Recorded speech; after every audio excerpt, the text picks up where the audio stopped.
ਅਗਲਾ ਲੇਖ ਹੈ ਜਦੋਂ ਮੇਰੇ ਪਾਪਾ ਜੀ ਦਾ ਸੱਪਾਂ ਨਾਲ ਸਾਹਮਣਾ ਹੁੰਦਾ ਸੀ। ਸੱਪਾਂ ਬਾਰੇ ਇੰਨਾ ਕੁਝ ਕਿਹਾ ਜਾ ਚੁੱਕਿਆ ਕਿ ਜੀਵ ਵਿਗਿਆਨੀਆਂ ਨੇ ਵੀ ਇਹਨਾਂ ਨਾਲ ਜੁੜੀਆਂ ਬਹੁਤ ਸਾਰੀਆਂ ਗੱਲਾਂ ਨੂੰ ਗਲਤ ਸਾਬਤ ਕਰਕੇ ਸਮਝਾਇਆ, ਪਰ ਸਾਡੀਆਂ ਫਿਲਮਾਂ ਇਹਨਾਂ ਬਾਰੇ ਇੰਨੇ ਵਹਿਮ ਫੈਲਾ ਚੁੱਕੀਆਂ ਹਨ ਕਿ ਲੋਕਾਂ ਦੇ ਮਨਾਂ ਉੱਤੇ ਅਮਿੱਟ ਛਾਪ ਪੈ ਚੁੱਕੀ ਹੈ। ਮਸਲਨ, ਜੇ ਦੋ ਸੱਪਾਂ 'ਚੋਂ ਇੱਕ ਮਰ ਜਾਏ ਤਾਂ ਦੂਜਾ ਸੱਪ ਬਦਲਾ ਲੈਂਦਾ। ਹਕੀਕਤ ਵਿੱਚ ਅਜਿਹਾ ਕੁਝ ਵੀ ਨਹੀਂ ਵਾਪਰਦਾ। ਇਸੇ ਤਰ੍ਹਾਂ ਜ਼ਖਮੀ ਸੱਪ ਦੁਬਾਰਾ ਵੀ ਕਈ ਸਾਲਾਂ ਬਾਅਦ ਬਦਲਾ ਲੈ ਲੈਂਦਾ ਵੀ ਇੱਕ ਵਹਿਮ ਹੀ ਹੈ। ਇਹਨਾਂ ਤੋਂ ਇਲਾਵਾ ਚੂਹੇ ਖਾਣ ਵਾਲੇ ਸੱਪ ਰੈਟ ਸਨੇਕ ਜ਼ਹਿਰੀਲੇ ਹੁੰਦੇ ਹਨ ਜਾਂ ਸੱਪਾਂ ਦੇ ਸਿਰ 'ਚ ਮਣੀ ਹੁੰਦੀ ਹੈ ਵੀ ਜੀਵ ਵਿਗਿਆਨੀਆਂ ਦੇ ਅਨੁਸਾਰ ਨਿਰੇ ਵਹਿਮ ਹੀ ਹਨ, ਕਿਉਂਕਿ ਹਕੀਕਤ ਵਿੱਚ ਅਜਿਹਾ ਕੁਝ ਨਹੀਂ ਹੁੰਦਾ। ਹਕੀਕਤ ਇਹ ਹੈ ਕਿ ਸੱਪ ਦੁੱਧ ਵੀ ਨਹੀਂ ਪੀਂਦੇ, ਕਿਉਂਕਿ ਉਹ ਦੁੱਧ ਹਜ਼ਮ ਹੀ ਨਹੀਂ ਕਰ ਸਕਦੇ। ਜਦ ਤੱਕ ਪਿਆਸ ਨਾਲ ਬੇਹਾਲ ਨਾ ਹੋ ਜਾਣ ਤੇ ਹੋਰ ਕੁਝ ਪੀਣ ਨੂੰ ਨਾ ਮਿਲੇ ਤਾਂ ਮਜਬੂਰੀ ਬਸ ਥੋੜ੍ਹਾ ਬਹੁਤ ਜ਼ਰੂਰ ਪੀ ਲੈਂਦੇ ਹਨ, ਵਰਨਾ ਕੁਦਰਤ ਨੇ ਸੱਪਾਂ ਨੂੰ ਦੁੱਧ ਪੀਣ ਵਾਲੇ ਨਹੀਂ ਬਣਾਇਆ। ਇਹ ਸਭ ਕੁਝ ਜਾਣਦਿਆਂ ਬੁੱਝਦਿਆਂ ਵੀ ਕੁਝ ਅਜੀਬ ਘਟਨਾਵਾਂ ਜੋ ਮੇਰੇ ਪਾਪਾ ਜੀ ਦੀ ਜ਼ਿੰਦਗੀ 'ਚ ਵਾਪਰੀਆਂ ਬਾਰੇ ਮੈਂ ਦੱਸਣ ਲੱਗੀ ਹਾਂ। ਇਹ ਤਾਂ ਮੈਨੂੰ ਪਤਾ ਨਹੀਂ ਕਿ ਮੇਰੇ ਪਾਪਾ ਜੀ ਦੀ ਸੱਪਾਂ ਨਾਲ ਕਿਵੇਂ ਦੀ ਦੋਸਤੀ ਸੀ, ਪਰ ਉਹਨਾਂ ਦੇ ਜੰਮਣ ਵੇਲੇ ਤੋਂ ਹੀ ਸੱਪਾਂ ਨਾਲ ਉਹਨਾਂ ਦਾ ਵਾਹ ਪੈਂਦਾ ਰਿਹਾ ਸੀ। ਮੇਰੇ ਦਾਦੀ ਜੀ ਨੇ ਕਿੰਨੀ ਵਾਰ ਮੈਨੂੰ ਇਹ ਕਹਾਣੀ ਸੁਣਾਈ ਸੀ ਕਿ ਜਦੋਂ ਮੇਰੇ ਪਾਪਾ ਜੀ ਜੰਮੇ ਸਨ ਤਾਂ ਦੂਜੇ ਕੇ ਖੁਆਰੇ ਤੀਜੇ ਦਿਨ ਬਰਾਂਡੇ 'ਚ ਪੰਘੂੜੇ 'ਚ ਪਾ ਕੇ ਮੇਰੇ ਦਾਦੀ ਜੀ ਰਸੋਈ ਦੇ ਕੰਮ 'ਚ ਰੁੱਝ ਗਏ ਸਨ। ਜਦੋਂ 2 ਫੁਲਕੇ ਲਾ ਕੇ ਬਾਹਰ ਆਏ ਤਾਂ ਵੇਖਿਆ ਪਾਪਾ ਜੀ ਦੇ ਸਿਰ ਵਾਲੇ ਪਾਸੇ ਇੱਕ ਫਨੀਅਰ ਸੱਪ ਉਹਨਾਂ ਦੇ ਸਿਰ ਉੱਤੇ ਆਪਣਾ ਫਣ ਫੈਲਾ ਕੇ ਬੈਠਾ ਸੀ। ਮੇਰੇ ਦਾਦੀ ਜੀ ਦਾ ਤਰਾਹ ਨਿਕਲ ਗਿਆ। ਅੰਦਰੋਂ ਕੋਈ ਸੋਟੀ ਜਾਂ ਚਾਦਰ ਲੈਣ ਲਈ ਗਏ ਤਾਂ ਵਾਪਸ ਆ ਕੇ ਵੇਖਿਆ ਸੱਪ ਜਾ ਚੁੱਕਾ ਸੀ ਤੇ ਪਾਪਾ ਜੀ ਮਜ਼ੇ ਨਾਲ ਪੰਘੂੜੇ 'ਚ ਸੁੱਤੇ ਪਏ ਸੀ। ਇਹੀ ਸਿਲਸਿਲਾ ਪੂਰਾ ਇੱਕ ਹਫ਼ਤਾ ਚੱਲਦਾ ਰਿਹਾ। ਹਫ਼ਤੇ ਬਾਅਦ ਇੱਕ ਦਿਨ ਸੱਪ ਪੰਘੂੜੇ ਉੱਤੇ ਚੜ੍ਹਿਆ ਤਾਂ ਪਾਪਾ ਜੀ ਜਾਗਦੇ ਪਏ ਸੀ ਤੇ ਲੱਤਾਂ ਬਾਹਾਂ ਮਾਰ ਰਹੇ ਸਨ।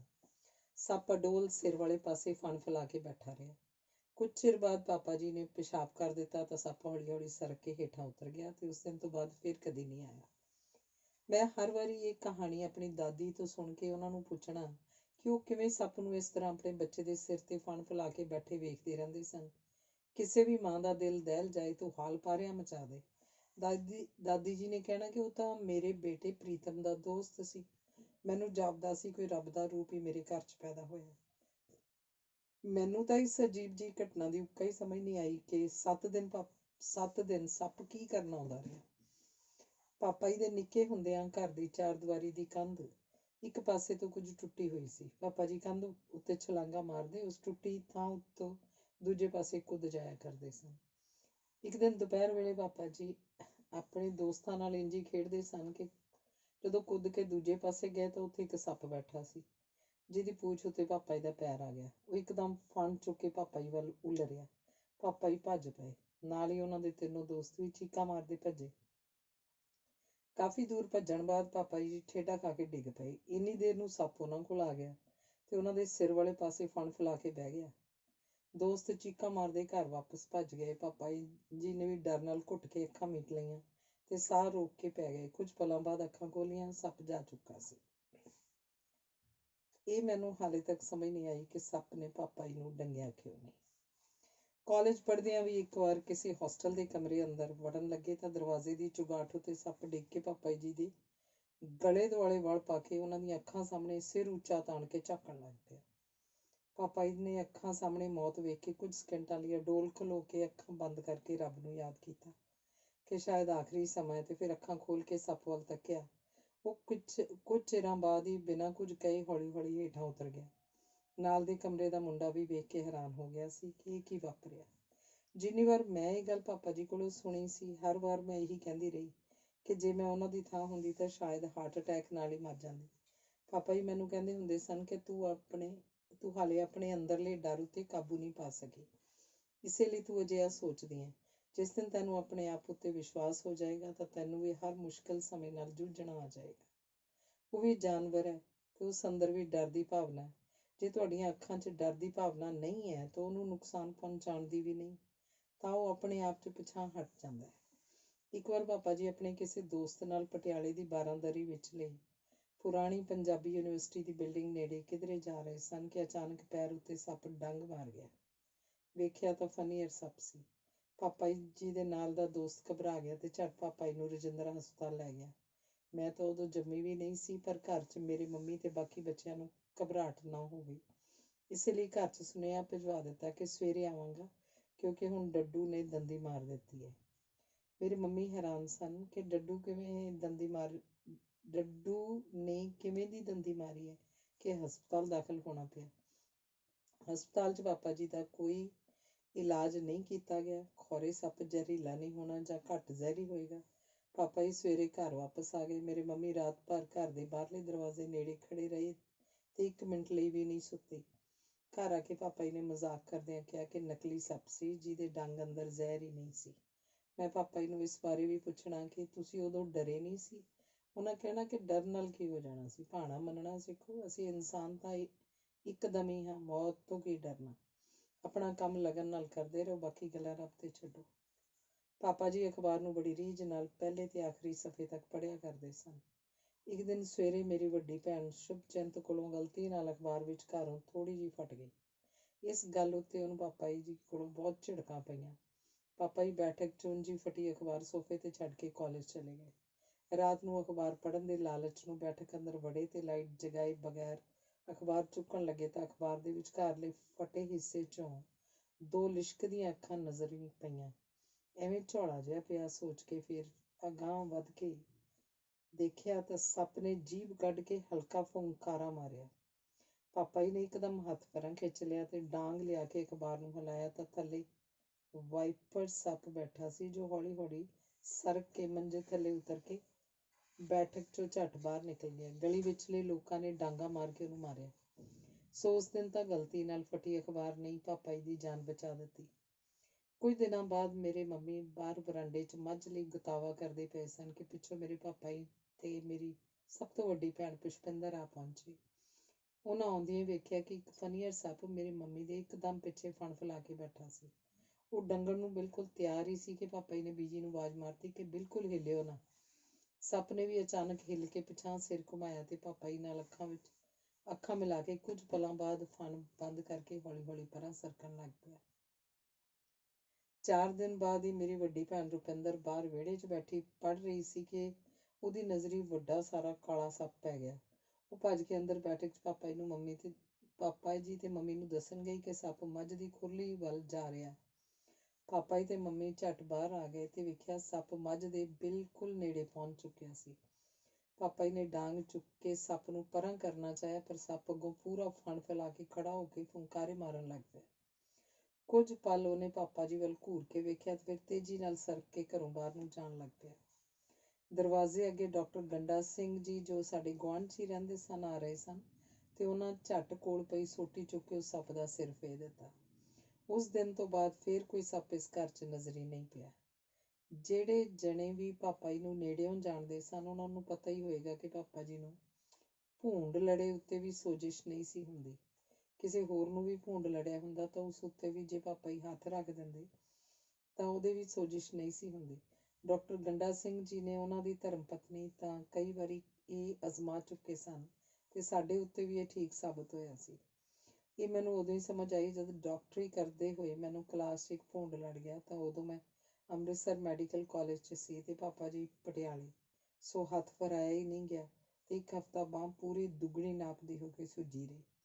ਪਾਪਾ ਜੀ ਕਿਹਾ ਕਰਦੇ ਸਨ ਕਿ ਉਹਨਾਂ ਨੂੰ ਕਿਸੇ ਵੈਦ ਜਾਂ ਸਿਆਣੇ, ਮੈਨੂੰ ਹੁਣ ਯਾਦ ਨਹੀਂ ਰਿਹਾ, ਨੇ ਛੋਟੇ ਹੁੰਦੇ ਕਿਹਾ ਸੀ ਕਿ ਜਦੋਂ ਅੰਬ ਦੇ ਬੂਟੇ ਨੂੰ ਬੂਰ ਪੈ ਰਿਹਾ ਹੋਵੇ ਤਾਂ ਹਰ ਸਾਲ 1 ਹਫ਼ਤਾ ਦੋਵੇਂ ਹੱਥਾਂ 'ਚ ਉਹ ਬੂਰ ਹੌਲੀ ਹੌਲੀ 20 ਕੁ ਮਿੰਟ ਰਗੜ ਲਿਆ ਕਰੋ, ਤਾਂ ਸਾਲ ਭਰ ਹੱਥਾਂ ਦੀ ਛੋਹ ਅਜਿਹੀ ਹੋ ਜਾਂਦੀ ਹੈ ਕਿ ਭੂੰਡ ਜਾਂ ਮੱਛਰ ਲੜੇ ਉਸ ਉੱਤੇ ਹੱਥ ਫੇਰਨ ਨਾਲ ਸੋਜਿਸ਼ ਨਹੀਂ ਹੁੰਦੀ।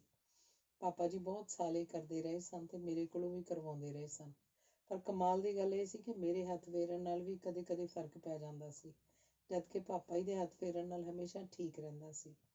ਇਹ ਕੀ ਕਰਾਮਾਤ ਸੀ, ਇਹ ਤਾਂ ਰੱਬ ਹੀ ਜਾਣੇ।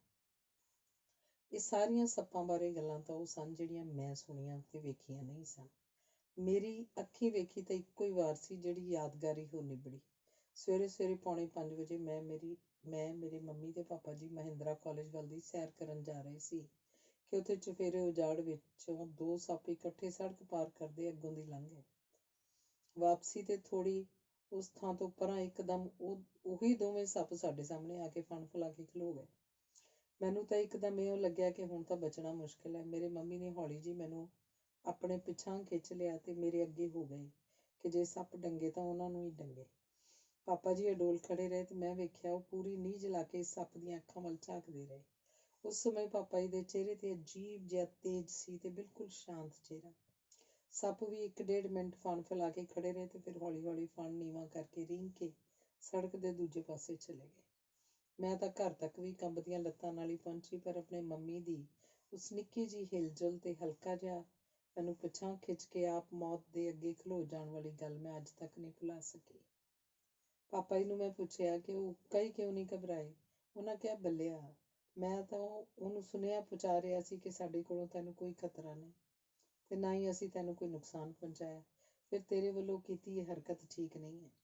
ਉਹਨੇ ਮੇਰਾ ਸੁਨੇਹਾ ਫੜ ਲਿਆ ਤੇ ਚਲਾ ਗਿਆ ਤੇ ਨਾਲ ਹੀ ਆਪਣੇ ਸਾਥੀ ਨੂੰ ਵੀ ਲੈ ਗਿਆ। ਰਾਤ ਨੂੰ ਖਾਣਾ ਖਾਂਦੇ ਹੋਏ ਪਾਪਾ ਜੀ ਕਹਿਣ ਲੱਗੇ, ਬੱਚੀਏ, ਕੋਈ ਜਾਨਵਰ ਬਿਨਾਂ ਤੰਗ ਕੀਤੇ ਸਾਡੇ ਮਗਰ ਨਹੀਂ ਪੈਂਦਾ। ਸਿਰਫ ਇਨਸਾਨ ਹੀ ਅਜਿਹਾ ਵਿਸ਼ੈਲਾ ਜੀਵ ਹੈ ਜਿਹੜਾ ਬਿਨਾਂ ਕਿਸੇ ਗੱਲ ਦੇ ਵੈਰ ਪਾਲ ਲੈਂਦਾ।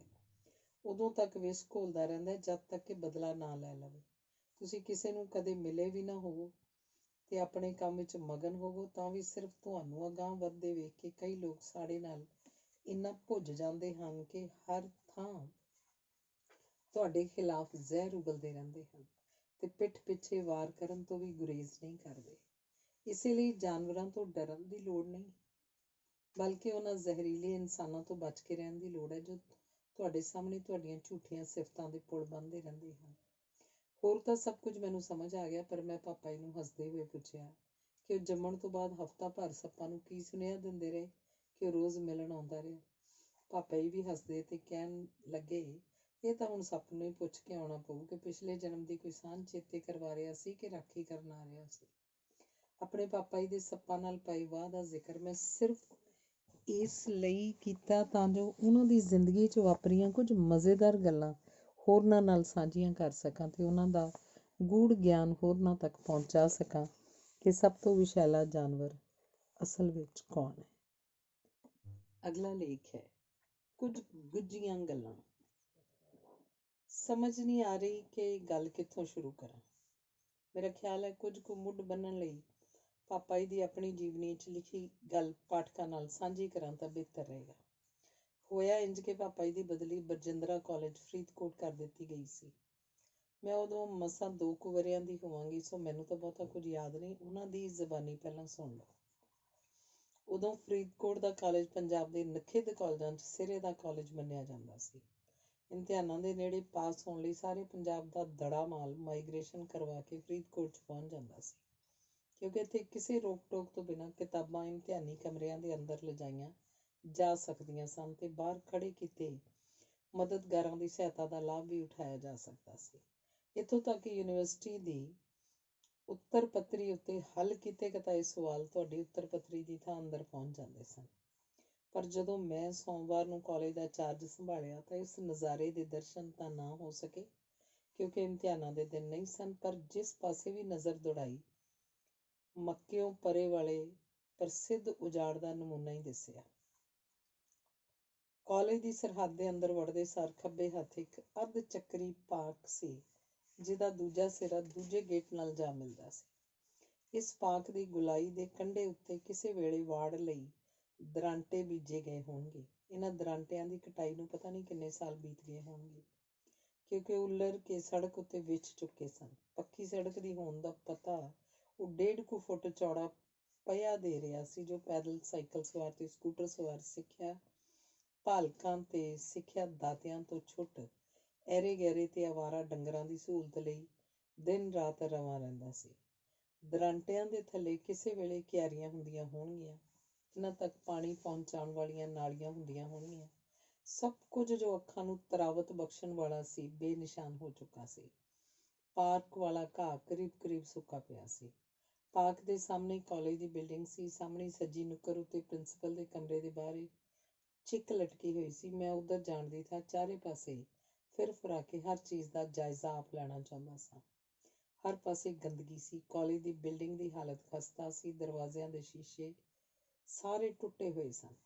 ਇਸ ਹਾਲਤ ਵਿੱਚ ਉੱਥੇ ਪਹੁੰਚ ਕੇ ਪਾਪਾ ਜੀ ਆਪ ਹੀ ਲਿਖਦੇ ਹਨ ਕਿ ਉਹਨਾਂ ਇਸ ਨੂੰ ਕਿਵੇਂ ਸੋਧਣਾ ਸ਼ੁਰੂ ਕੀਤਾ। ਅਚਾਨਕ ਸੁੱਝੀ ਕਿ ਪਹਿਲਾਂ ਕਾਲਜ ਦੀ ਦਰਾਂਟਾਵਾਦੀ ਰੁਚੀ ਨੂੰ ਹੱਥ ਪਾਇਆ ਜਾਏ।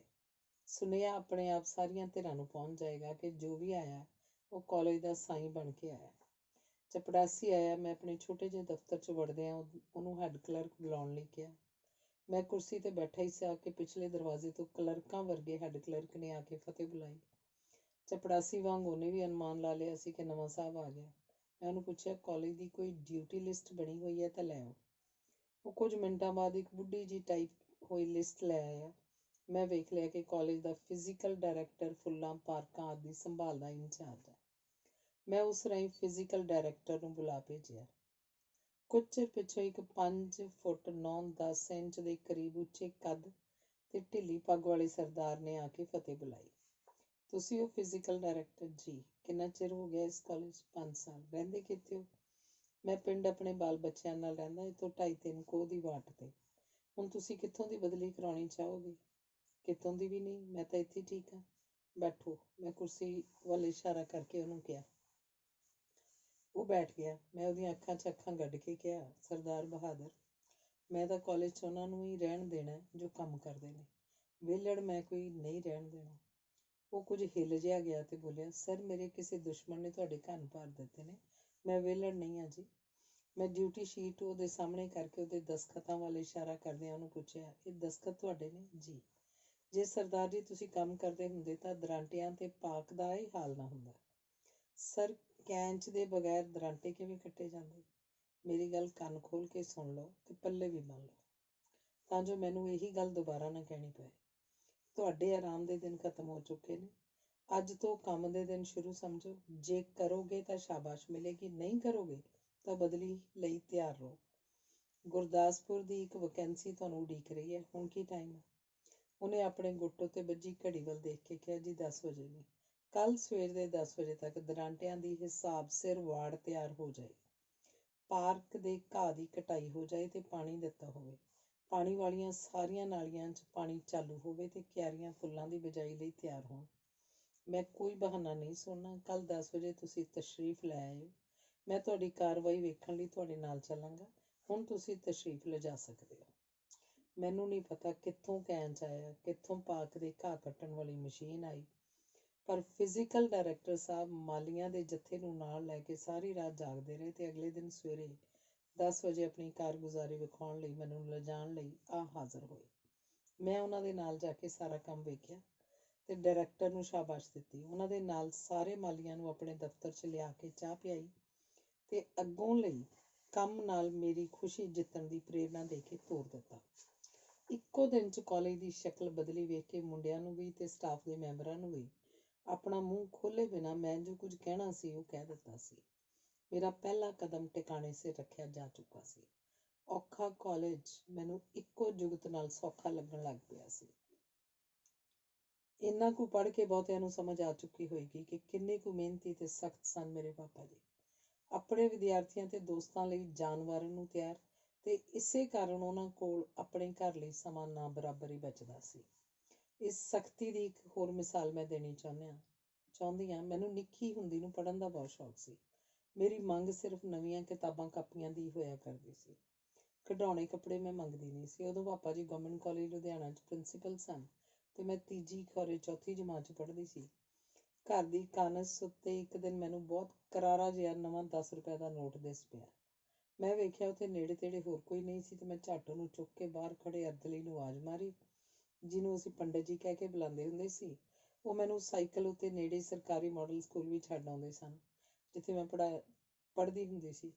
ਉਦੋਂ ਪਾਪਾ ਜੀ ਦੀ ਤਨਖਾਹ ਵੀ ਬਹੁਤ ਘੱਟ ਹੁੰਦੀ ਸੀ। ਮੈਨੂੰ ਬਾਅਦ 'ਚ ਦੱਸਿਆ ਗਿਆ ਸੀ ਕਿ ਇੰਨੇ ਰੁਪਏ 'ਚ ਪੂਰੇ ਮਹੀਨੇ ਦਾ ਰਾਸ਼ਨ ਆ ਜਾਂਦਾ ਸੀ। ਮੈਂ ਪੰਡਿਤ ਜੀ ਨੂੰ ਪੈਸੇ ਫੜਾ ਕੇ ਕਿਹਾ ਕਿ ਫਟਾਫਟ ਬਾਜ਼ਾਰੋਂ ਢੇਰ ਸਾਰੀਆਂ ਨਵੀਆਂ ਕਾਪੀਆਂ ਲੈ ਆਉਣ। ਉਹ ਦੁਚਿੱਤੀ ਸਨ ਕਿ ਇਸ ਕੋਲ ਇੰਨੇ ਰੁਪਏ ਕਿਵੇਂ ਆਏ ਤੇ ਕਿੰਨੀਆਂ ਕਾਪੀਆਂ ਲਿਆਉਣ। ਉਹ ਸਾਈਕਲ ਉੱਤੇ ਚਲੇ ਗਏ ਤੇ ਖੌਰੇ 15 ਕੁ ਮਿੰਟਾਂ ਬਾਅਦ ਵਾਪਸ ਆਏ ਹੋਣਗੇ। ਮੈਂ ਉਦੋਂ ਤੱਕ ਦਰਵਾਜ਼ੇ 'ਚ ਹੀ ਖੜੀ ਉਹਨਾਂ ਨੂੰ ਉਡੀਕਦੀ ਰਹੀ। 10-12 ਨਵੀਆਂ ਕਾਪੀਆਂ ਉਹਨਾਂ ਲਿਆ ਕੇ ਮੈਨੂੰ ਦੇ ਦਿੱਤੀਆਂ ਤੇ ਮੈਂ ਉਹਨਾਂ ਕਾਪੀਆਂ ਨੂੰ ਜੱਫੀ 'ਚ ਲੈ ਕੇ ਬਾਹਰ ਵਰਾਂਡੇ 'ਚ ਹੀ ਖੋਲ੍ਹ ਕੇ ਵੇਖ ਕੇ ਖੁਸ਼ ਹੁੰਦੀ ਰਹੀ। ਪੰਡਿਤ ਜੀ ਨੇ ਬਾਕੀ ਬਚੇ ਪੈਸੇ ਅੰਦਰ ਜਾ ਕੇ ਪਾਪਾ ਜੀ ਨੂੰ ਮੋੜ ਦਿੱਤੇ, ਜਿਹਦਾ ਮੈਨੂੰ ਪਤਾ ਹੀ ਨਹੀਂ ਲੱਗਿਆ। ਬਸ ਫਿਰ ਪੁੱਛੋ ਨਾ ਕੀ ਹੋਇਆ। ਪਾਪਾ ਜੀ ਨੇ ਪਿੱਠ ਪਿੱਛੇ ਚੰਗੇ ਥੱਪੜ ਠੋਕੇ। ਇਸ ਤੋਂ ਬਾਅਦ ਮੈਨੂੰ ਸਿਰਫ ਇੰਨਾ ਕੁ ਯਾਦ ਰਿਹਾ ਕਿ ਮੈਂ ਕਾਫੀ ਦੇਰ ਰੋਈ ਤੇ ਪਾਪਾ ਜੀ ਦਾ ਇਹ ਕਿਹਾ ਵੀ ਅੱਜ ਤੱਕ ਯਾਦ ਹੈ ਕਿ ਮਾਂ ਨੂੰ ਜ਼ਿੰਦਗੀ ਭਰ ਯਾਦ ਦਿਵਾਏਗੀ ਕਿ ਦੁਬਾਰਾ ਅਖੀਰੀ ਸਾਹ ਤੱਕ ਚੋਰੀ ਨਹੀਂ ਕਰਨੀ। ਉਹ ਸਾਰੀਆਂ ਕਾਪੀਆਂ ਵੀ ਵਾਪਸ ਮੋੜ ਦਿੱਤੀਆਂ ਗਈਆਂ। ਬਾਅਦ 'ਚ ਮੰਮੀ ਮੈਨੂੰ ਰਾਤ ਭਰ ਗੋਦ 'ਚ ਪਾ ਕੇ ਪਿਆਰ ਕਰਦੇ ਰਹੇ ਤੇ ਆਪਣੀ ਗੋਦ ਵਿੱਚ ਹੀ ਸਵਾਇਆ। ਉਹ ਮੇਰੀ ਜ਼ਿੰਦਗੀ ਦੀ ਪਹਿਲੀ ਤੇ ਆਖਰੀ ਕੁੱਟ ਸੀ ਜੋ ਮੈਂ ਪਾਪਾ ਜੀ ਕੋਲੋਂ ਖਾਧੀ, ਪਰ ਇਹਦਾ ਨਤੀਜਾ ਇਹ ਹੋਇਆ ਕਿ ਚੋਰੀ ਤਾਂ ਕਿਤੇ ਰਹੀ। ਜੇ ਅੱਜ ਵੀ ਸੜਕ ਉੱਤੇ ਕਿਤੇ ਡਿੱਗਿਆ 1000 ਰੁਪਏ ਦਾ ਨੋਟ ਵੀ ਦਿਸ ਜਾਏ ਤਾਂ ਚੁੱਕਣ ਤੋਂ ਪਹਿਲਾਂ ਹੀ ਪਿੱਠ ਉੱਤੇ ਥੱਪੜ ਮਹਿਸੂਸ ਹੋ ਜਾਂਦਾ ਹੈ ਕਿ ਹੱਥ ਅਗਾਂਹ ਵੱਧਦਾ ਹੀ ਨਹੀਂ। ਕੁਝ ਘਟਨਾਵਾਂ ਜ਼ਿੰਦਗੀ ਬਦਲ ਦਿੰਦੀਆਂ ਹਨ। ਮੇਰੀ ਇਹ ਪਹਿਲੀ ਚੋਰੀ ਜੋ ਇੰਨੀ ਸਖਤੀ ਨਾਲ ਨਾ ਰੋਕੀ ਗਈ ਹੁੰਦੀ ਤਾਂ ਸ਼ਾਇਦ ਆਖਰੀ ਨਾ ਬਣਦੀ। ਉਹ ਮਾਰ ਇਸ ਲਈ ਵੀ ਚੰਗੀ ਜਿਹੀ ਲੱਗਦੀ ਹੈ ਕਿਉਂਕਿ ਉਸ ਤੋਂ ਬਾਅਦ ਸਾਰੀ ਰਾਤ ਮੰਮੀ ਦਾ ਪਿਆਰ ਮਿਲਦਾ ਰਿਹਾ। ਇਸ ਮਾਰ ਨੂੰ ਮੈਂ ਇੱਕ ਮਿੱਠੀ ਜਿਹੀ ਯਾਦ ਬਣਾ ਕੇ ਆਪਣੇ ਦਿਮਾਗ ਦੀ ਇੱਕ ਕੋਨੇ 'ਚ ਪੋਟਲੀ 'ਚ ਬੰਨ੍ਹ ਕੇ ਰੱਖੀ ਹੋਈ ਹੈ, ਕਿਉਂਕਿ ਕਿਸਮਤ ਵਾਲੇ ਹੁੰਦੇ ਨੇ ਜਿਨ੍ਹਾਂ ਦੇ ਮਾਪਿਆਂ ਦੀ ਝਿੜਕ ਤੇ ਪਿਆਰ ਮਿਲਦੇ ਹਨ। ਜਿਹਨੂੰ ਨਹੀਂ ਯਕੀਨ ਉਹ ਇਸ ਤੋਂ ਸਖਣੇ ਰਹਿ ਚੁੱਕਿਆਂ ਤੋਂ ਪੁੱਛ ਕੇ ਵੇਖ ਲਏ। ਜੇ ਸੱਚ ਪੁੱਛੋ, ਮੇਰਾ ਤਾਂ ਆਪਣਾ ਵੀ ਦਿਲ ਕਰਦਾ ਹੈ ਕਿ ਅਸੀਂ ਆਪਣੇ ਬੱਚੇ ਦੀ ਪਹਿਲੀ ਚੋਰੀ ਨੂੰ ਸਖਤੀ ਨਾਲ ਜੇ ਰੋਕ ਦੇਈਏ ਤਾਂ ਉਹ ਘੱਟੋ ਘੱਟ ਇਸ ਮਾੜੀ ਆਦਤ ਤੋਂ ਤਾਂ ਜ਼ਰੂਰ ਬਚਿਆ ਰਹੇਗਾ। ਧੰਨਵਾਦ।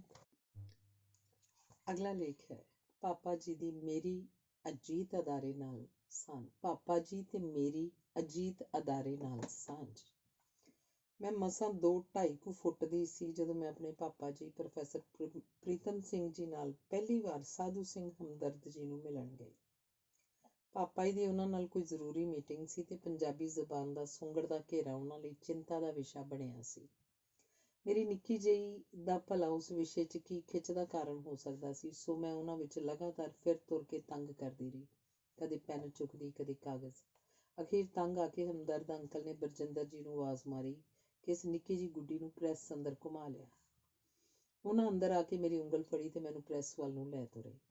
ਮੇਰੇ ਲਈ ਇਹ ਸਾਰਾ ਵਾਤਾਵਰਨ ਬਿਲਕੁਲ ਓਪਰਾ ਸੀ ਤੇ ਮੈਂ ਹਰ ਚੀਜ਼ ਗੌਰ ਨਾਲ ਵੇਖਣੀ ਸ਼ੁਰੂ ਕਰ ਦਿੱਤੀ। ਮੇਜ਼ ਉੱਚੇ ਸਨ ਤੇ ਮਸ਼ੀਨਾਂ ਵਿੱਚੋਂ ਕਿਵੇਂ ਅਖਬਾਰ ਦਾ ਕਾਗਜ਼ ਤੁਰਦਾ ਸੀ, ਮੈਨੂੰ ਇਹ ਵੇਖਣ 'ਚ ਦਿੱਕਤ ਆ ਰਹੀ ਸੀ। ਸੋ ਬਰਜਿੰਦਰ ਜੀ ਨੇ ਮੈਨੂੰ ਗੋਦੀ ਚੁੱਕ ਲਿਆ ਤੇ ਸਾਰੀ ਪ੍ਰੈਸ ਦੇ ਅੰਦਰਲਾ ਗੇੜਾ ਕੁੱਛੜ ਚੁੱਕ ਕੇ ਲੁਆਇਆ। ਪਾਪਾ ਜੀ ਦੇ ਹਮਦਰਦ ਅੰਕਲ ਦੀਆਂ ਗੱਲਾਂ ਕਾਫੀ ਡੂੰਘੀਆਂ ਤੇ ਲੰਮੀਆਂ ਸਨ, ਪਰ ਮੇਰਾ ਗੇੜਾ ਤਾਂ ਛੇਤੀ ਮੁੱਕ ਗਿਆ ਸੀ, ਸੋ ਮੈਂ ਫਿਰ ਪਾਪਾ ਜੀ ਕੋਲ ਜਾਣ ਦੀ ਕਾਹਲ ਮਚਾਈ ਤੀ। ਬਰਜਿੰਦਰ ਜੀ ਦੇ ਪੱਲੇ ਔਖਾ ਕੰਮ ਆ ਪਿਆ ਸੀ, ਇੱਕ ਬੱਚੀ ਨੂੰ ਪਰਚਾਉਣ ਦਾ। ਜਿਸ ਖੂਬਸੂਰਤੀ ਨਾਲ ਉਹਨਾਂ ਇਹ ਜ਼ਿੰਮਾ ਨਿਭਾਇਆ, ਉਹ ਮੇਰੇ ਬਾਲ ਮਨ ਉੱਤੇ ਅਮਿੱਟ ਛਾਪ ਛੱਡ ਗਿਆ। ਅੱਜ ਵੀ ਮੇਰੀਆਂ ਬਚਪਨ ਦੀਆਂ ਧੁੰਦਲੀਆਂ ਯਾਦਾਂ ਦੀਆਂ ਡੂੰਘੀਆਂ ਪਰਤਾਂ ਥੱਲੇ ਇੱਕ ਯਾਦ ਪੱਕੀ ਛਪੀ ਹੈ। ਕਿਵੇਂ ਬਰਜਿੰਦਰ ਜੀ ਨੇ ਮੈਨੂੰ ਆਰੇ ਲਾਉਣ ਲਈ ਆਪਣੇ ਦਫ਼ਤਰ ਦੇ ਕਮਰੇ 'ਚ ਮੇਜ਼ ਉੱਤੇ ਚੁੱਕ ਕੇ ਬਿਠਾਇਆ ਤੇ ਕਿਹਾ, ਇਹ ਲਾਲ ਗੁਲਾਬੋ ਬੜੀ ਪਿਆਰੀ ਹੈ। ਮੈਂ ਉਸ ਸਮੇਂ ਲਾਲ ਰੰਗ ਦੀ ਫਰਾਕ ਪਾਈ ਸੀ। ਇਸ ਤੋਂ ਬਾਅਦ ਉਹਨਾਂ ਨੇ ਜ਼ੋਰ ਦੀ ਠਾਕਾ ਮਾਰਿਆ ਤੇ ਇੱਕ ਟੌਫੀਆਂ ਦਾ ਭਰਿਆ ਹੋਇਆ ਲਿਫਾਫਾ ਮੈਨੂੰ ਫੜਾ ਦਿੱਤਾ। ਫਿਰ ਮੈਂ ਕਿੰਨਾ ਚਿਰ ਉਹਨਾਂ ਦੇ ਮੇਜ਼ ਉੱਤੇ ਕਾਗਜ਼ ਪੈਨ ਫੜ ਕੇ ਕੁਝ ਨਾ ਕੁਝ ਵਾਹੁੰਦੀ ਰਹੀ। ਜਦੋਂ ਪਾਪਾ ਜੀ ਦੀ ਮੀਟਿੰਗ ਮੁੱਕੀ ਤਾਂ ਮੈਨੂੰ ਬਰਜਿੰਦਰ ਜੀ ਉਂਗਲ ਫੜ ਕੇ ਉਹਨਾਂ ਕੋਲ ਵਾਪਸ ਛੱਡ ਗਏ, ਪਰ ਮੁੜਦੇ ਹੋਏ ਫਿਰ ਜ਼ੋਰ ਦੀ ਠਾਕਾ ਲਗਾ ਕੇ ਬੋਲੇ, ਆਹ ਸਾਂਭੋ ਪ੍ਰੋਫੈਸਰ ਸਾਹਿਬ ਆਪਣੀ ਲਾਲ ਗੁਲਾਬੋ, ਬਹੁਤ ਪਿਆਰੀ ਬੱਚੀ ਹੈ, ਇਹ ਤਾਂ ਚਿੱਤਰਕਾਰੀ ਵੀ ਵਧੀਆ ਕਰ ਲੈਂਦੀ ਹੈ। ਇਹ ਕਹਿੰਦਿਆਂ ਉਹਨਾਂ ਮੇਰੀਆਂ ਲੀਕਾਂ ਵਾਹੀਆਂ ਹੋਏ ਕਾਗਜ਼ ਉਹਨਾਂ ਦੇ ਅੱਗੇ ਧਰ ਦਿੱਤੇ। ਸਾਰੇ ਫਿਰ ਖਿੜਖੜਾ ਕੇ ਹੱਸੇ।